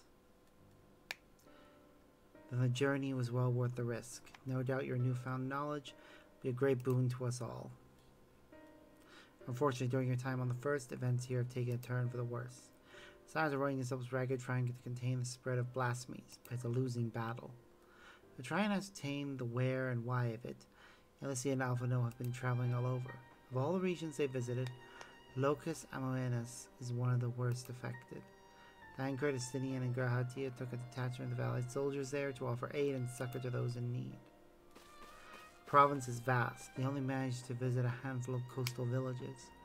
It was an accomplishment worth celebrating, still, but a drop in a bucket at best. In the meantime, Ishtola and Master Matoya have been making a concerted effort to establish contact with Heidelin in the Ethereal Sea, but to no avail. As for Tataro and I, we've been keeping a close eye on the Forum. From what we gather, they've been constructing a vessel to ferry people to the moon. An ambitious project that has likely been years, if not decades, in the making. However, since we've seen no sign of it thus far, I suspect it's still incomplete. You'll also recall the proposal issued by Master Fochon to the people of Razadham. Following their discussion, Vitra declared his support for the plan and urged those who wish to evacuate to accept the Forum's invitation. So far so good, but that's where things get a little strange. Apparently the Forum caught wind of the lunar teleporter in the Tower of Babel, decided to use it to deliver people to the moon instead of their mysterious ship. Therefore, to secure safe passage for the Hanish refugees of the Tower, Alphino, Alisea, Sinian, and Graha traveled to Garlemald long ago. Trouble is, the capital was hardly the safest place to begin with, and now the final days have come to Garlemald. Shit. Shortly after our friends arrived, they were sent to rendezvous with Master Fortunault. Then panic broke out and our communications were severed. For fragments we were able to make out before the link shell went completely silent, we can only assume the phenomenon spread to the capital. The others need you, Sparks. Please, you must help them. Yep, I know I do. Having you there will make all the difference, I'm sure of it. Camp Broken Glass was their first port of call, so you best start there. Hopefully Lucia will know where they are. There's no telling what you'll be walking into, so you best take every possible precaution. Yep, that's the plan.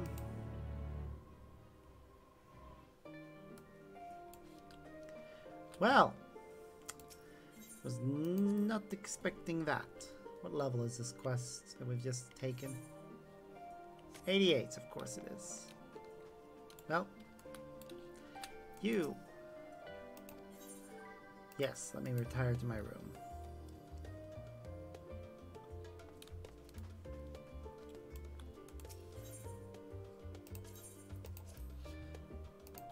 Yeah. that'll be where we end things for today.